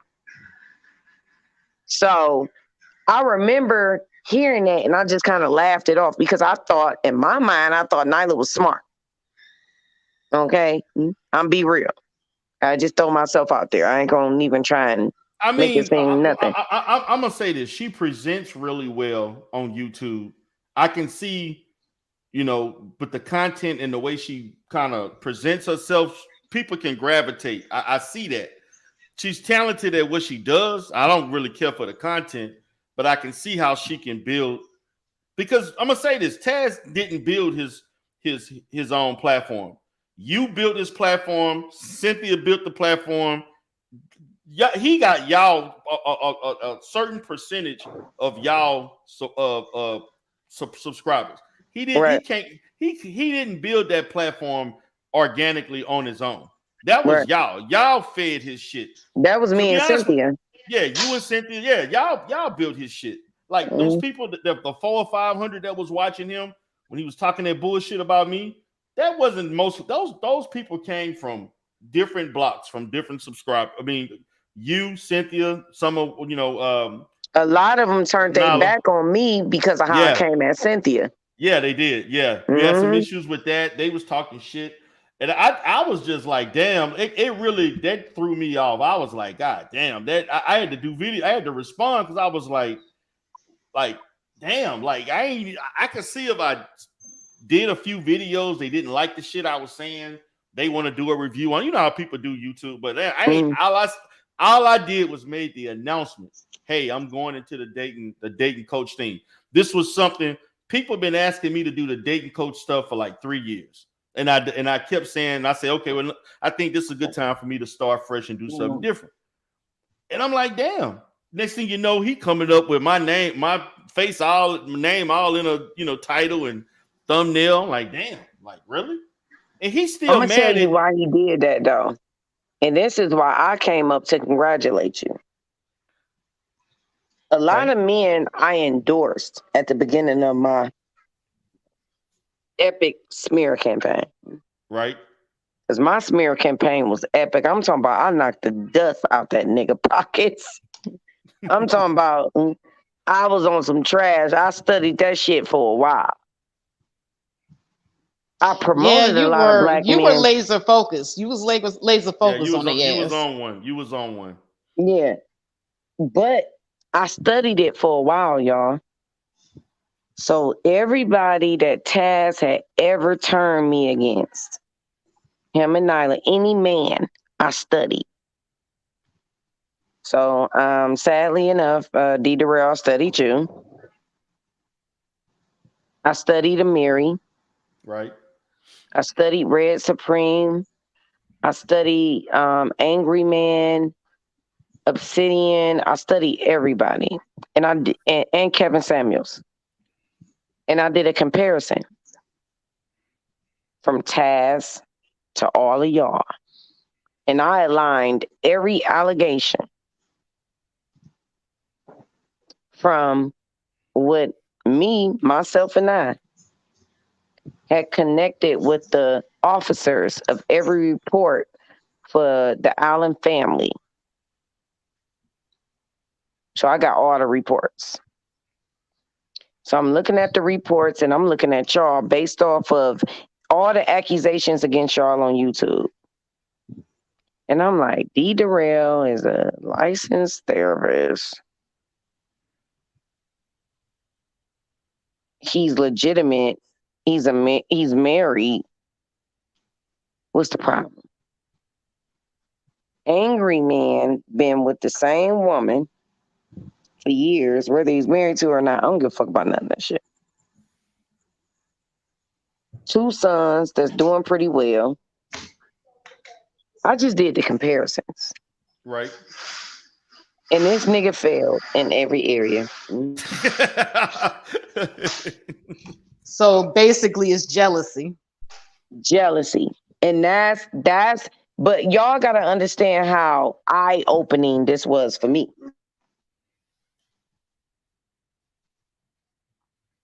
Yeah. Wow. Wow. But see, you couldn't see it because you were too close to it. For me, I'm gonna tell y'all, like for me, it was like I looked at this situation. I'm looking at it. Kevin Samuels was still alive when I was doing this. So I'm sitting up there looking, I'm comparing, I'm going back and forth and back. I'm like, man, this nigga is worse than all these niggas. I'm like, how the fuck did this shit slip by a bitch? Because you were right up on it. I was looking at myself in the mirror in the bathroom with a steaming shower going like, you suck, bitch. You sitting up here saying, you know men and you know this. But you was over there in the crack house with Taz. You in the trap house with the nigga. This is why I started saying that. This is why I made that video like, bitch, grab your purse, get the fuck up out of here, and stop sitting your stupid ass over here. And when I say it was not hard to turn black women against Nyla and Taz, y'all will see it went left when I started talking about Cynthia. Yeah. Yeah. Mm-hmm. When I was talking about Nyla and Taz, they was like, fuck them motherfuckers. We been waiting on somebody to come through with this shit. Fuck them. Just don't nobody like Nyla and Taz. Nobody. Right, but Cynthia has a very loyal She following. has a loyal fan base. So that's where it went left. Yeah, they annoying as hell too. They Cynthia, for some reason I never understood Cynthia. Some of Cynthia people used to troll me talking about you can't debunk her and this and that, and I'm like, y'all do know she is not a licensed. She doesn't like in real world. She would be like getting me coffee or something. Like why y'all like she intellectually is not on my level in the field. They don't psychology. care though. They don't like, care.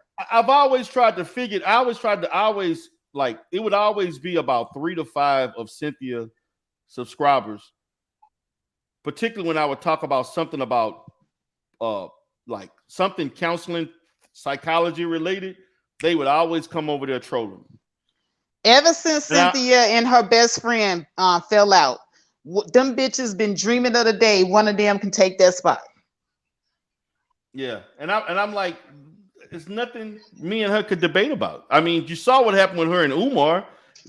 that didn't go too well for her. You know, I'm like, I don't know. I always tried to figure out why, and I don't even speak about Cynthia G.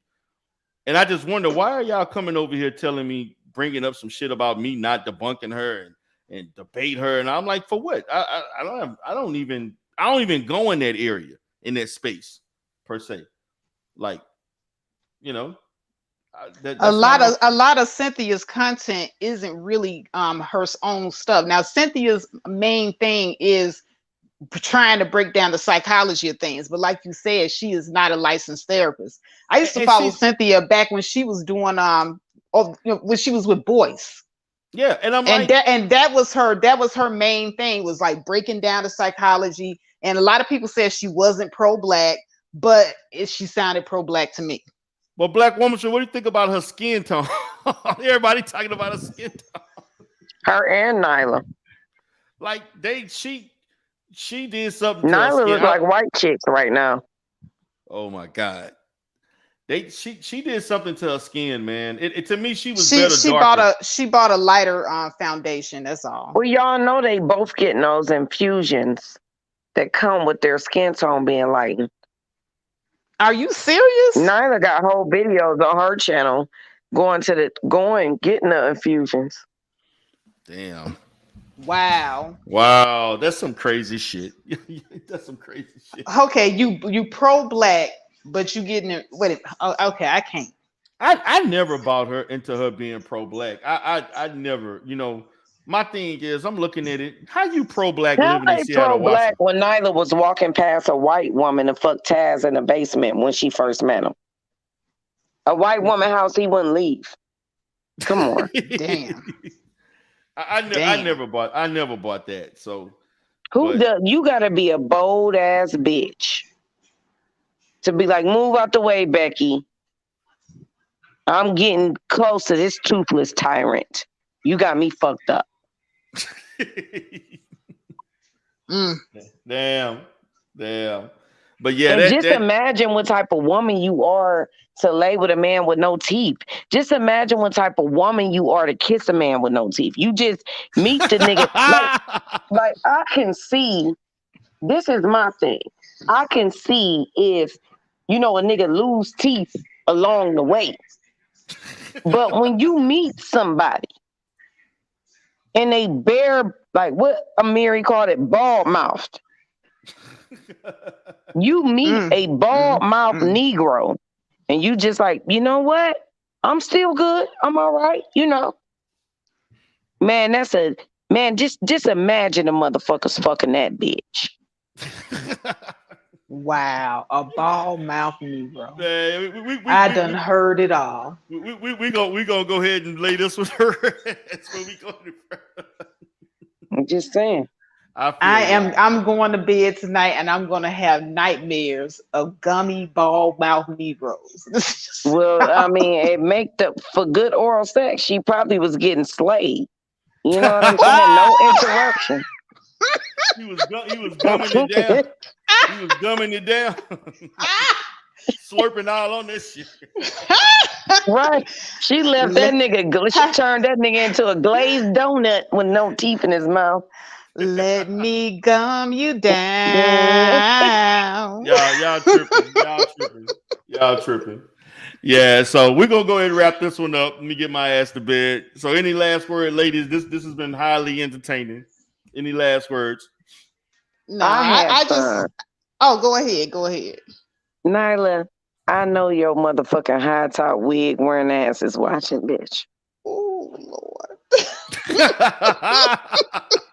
And Cynthia, you got the high top wig wearing hoe and the low top vagina.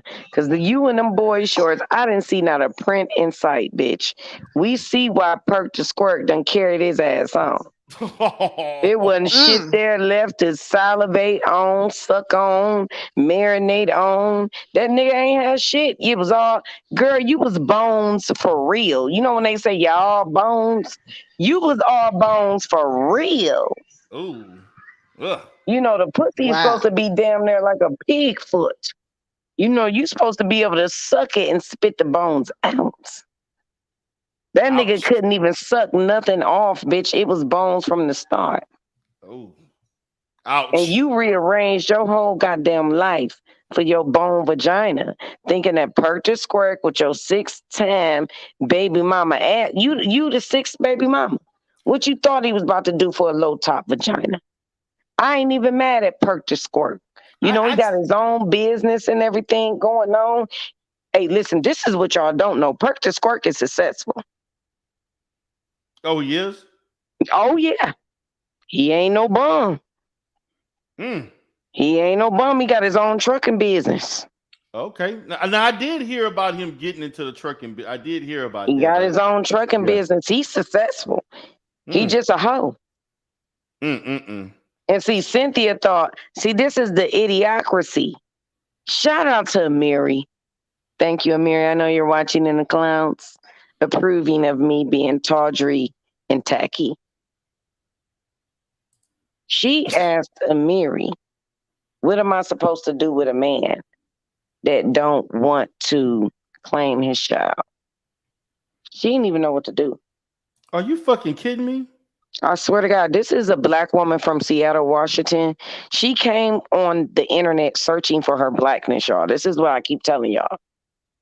Yeah, I never bought her being her whole persona to me particularly growing up on the West Coast like that, I never bought that she was pro-black.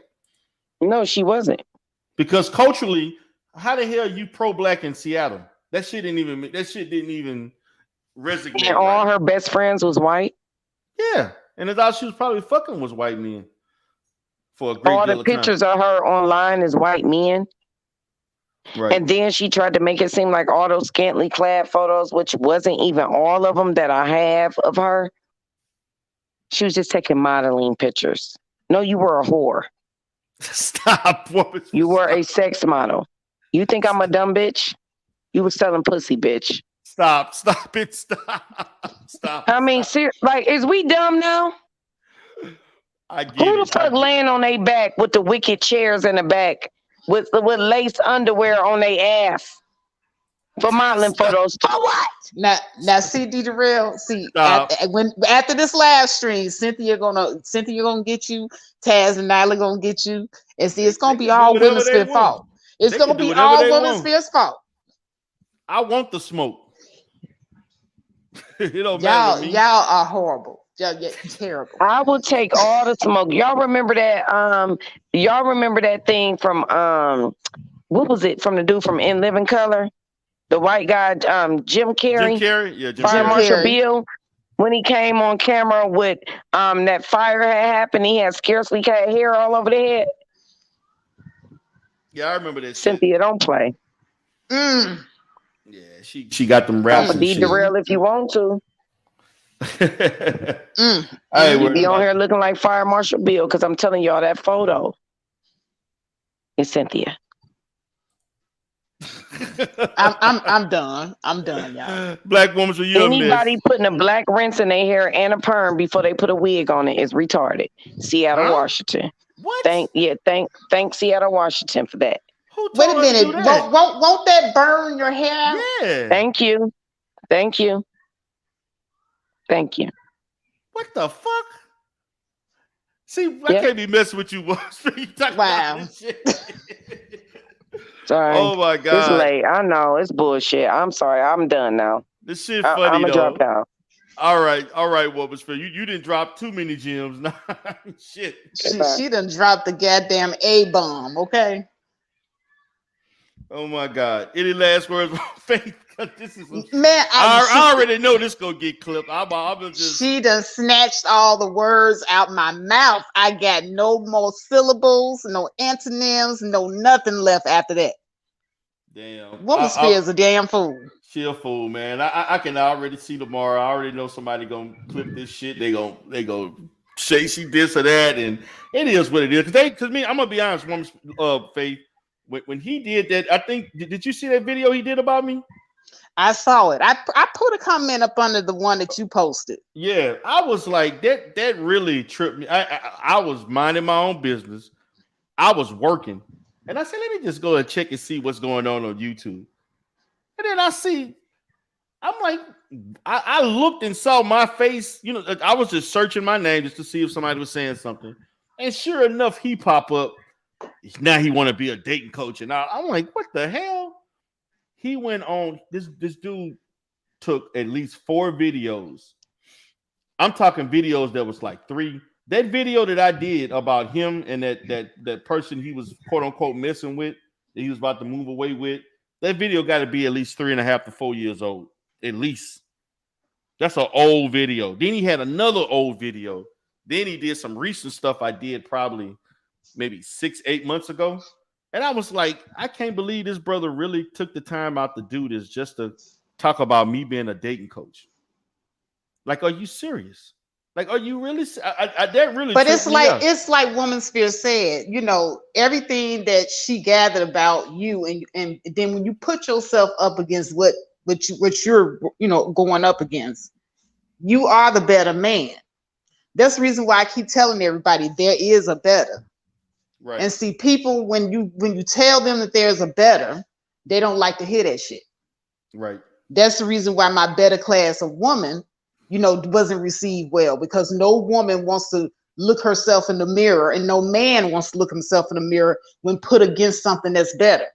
But why not measure yourself against what's out there and say, maybe I can elevate myself to aspire to be a better person for myself. Right. And that's not saying that you are, constantly in competition with a person, with a bad competition really isn't a bad thing. It's not a bad thing. Right. And measuring yourself and having something to measure yourself against isn't a bad thing. But it's a bad thing when you look at another person and you see that that person is good and you try to tear that person down to your level. This person is already up there, but you want to bring them down. Right, right. I've had people do that to me. Like when I try to elevate myself and I try to, put myself in a mindset, you know what, I'm not going to be out here cussing. I'm not going to be out here fighting with folks, arguing with folks, cussing folks out every day. They always try to get me to go back to my base level self. So, and you know why they do that? Right. They do that so that they can say, see, you're no better than me. They don't want you to elevate. That's the reason why I keep trying to tell y'all, you in Woman Sphere, you are elevating. Woman Sphere is elevating. They want to see you come down to that level. So my final thoughts on the subject is don't reduce yourself to that level. Now, I'm not saying be a doormat and lay down, because every now and then you got to take, you got to rev back and fight every now and then, but you ain't got to fight every battle. You ain't got to respond to everything. That's all I'm saying. And with that, I'm out.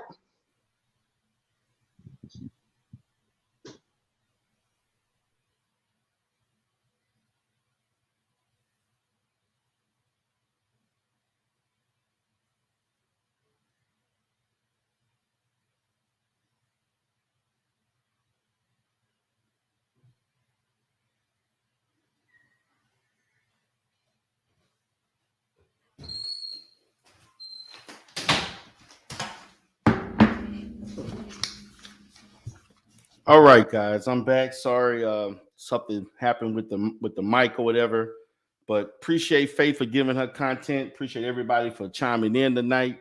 I'm gonna go ahead and lay it down.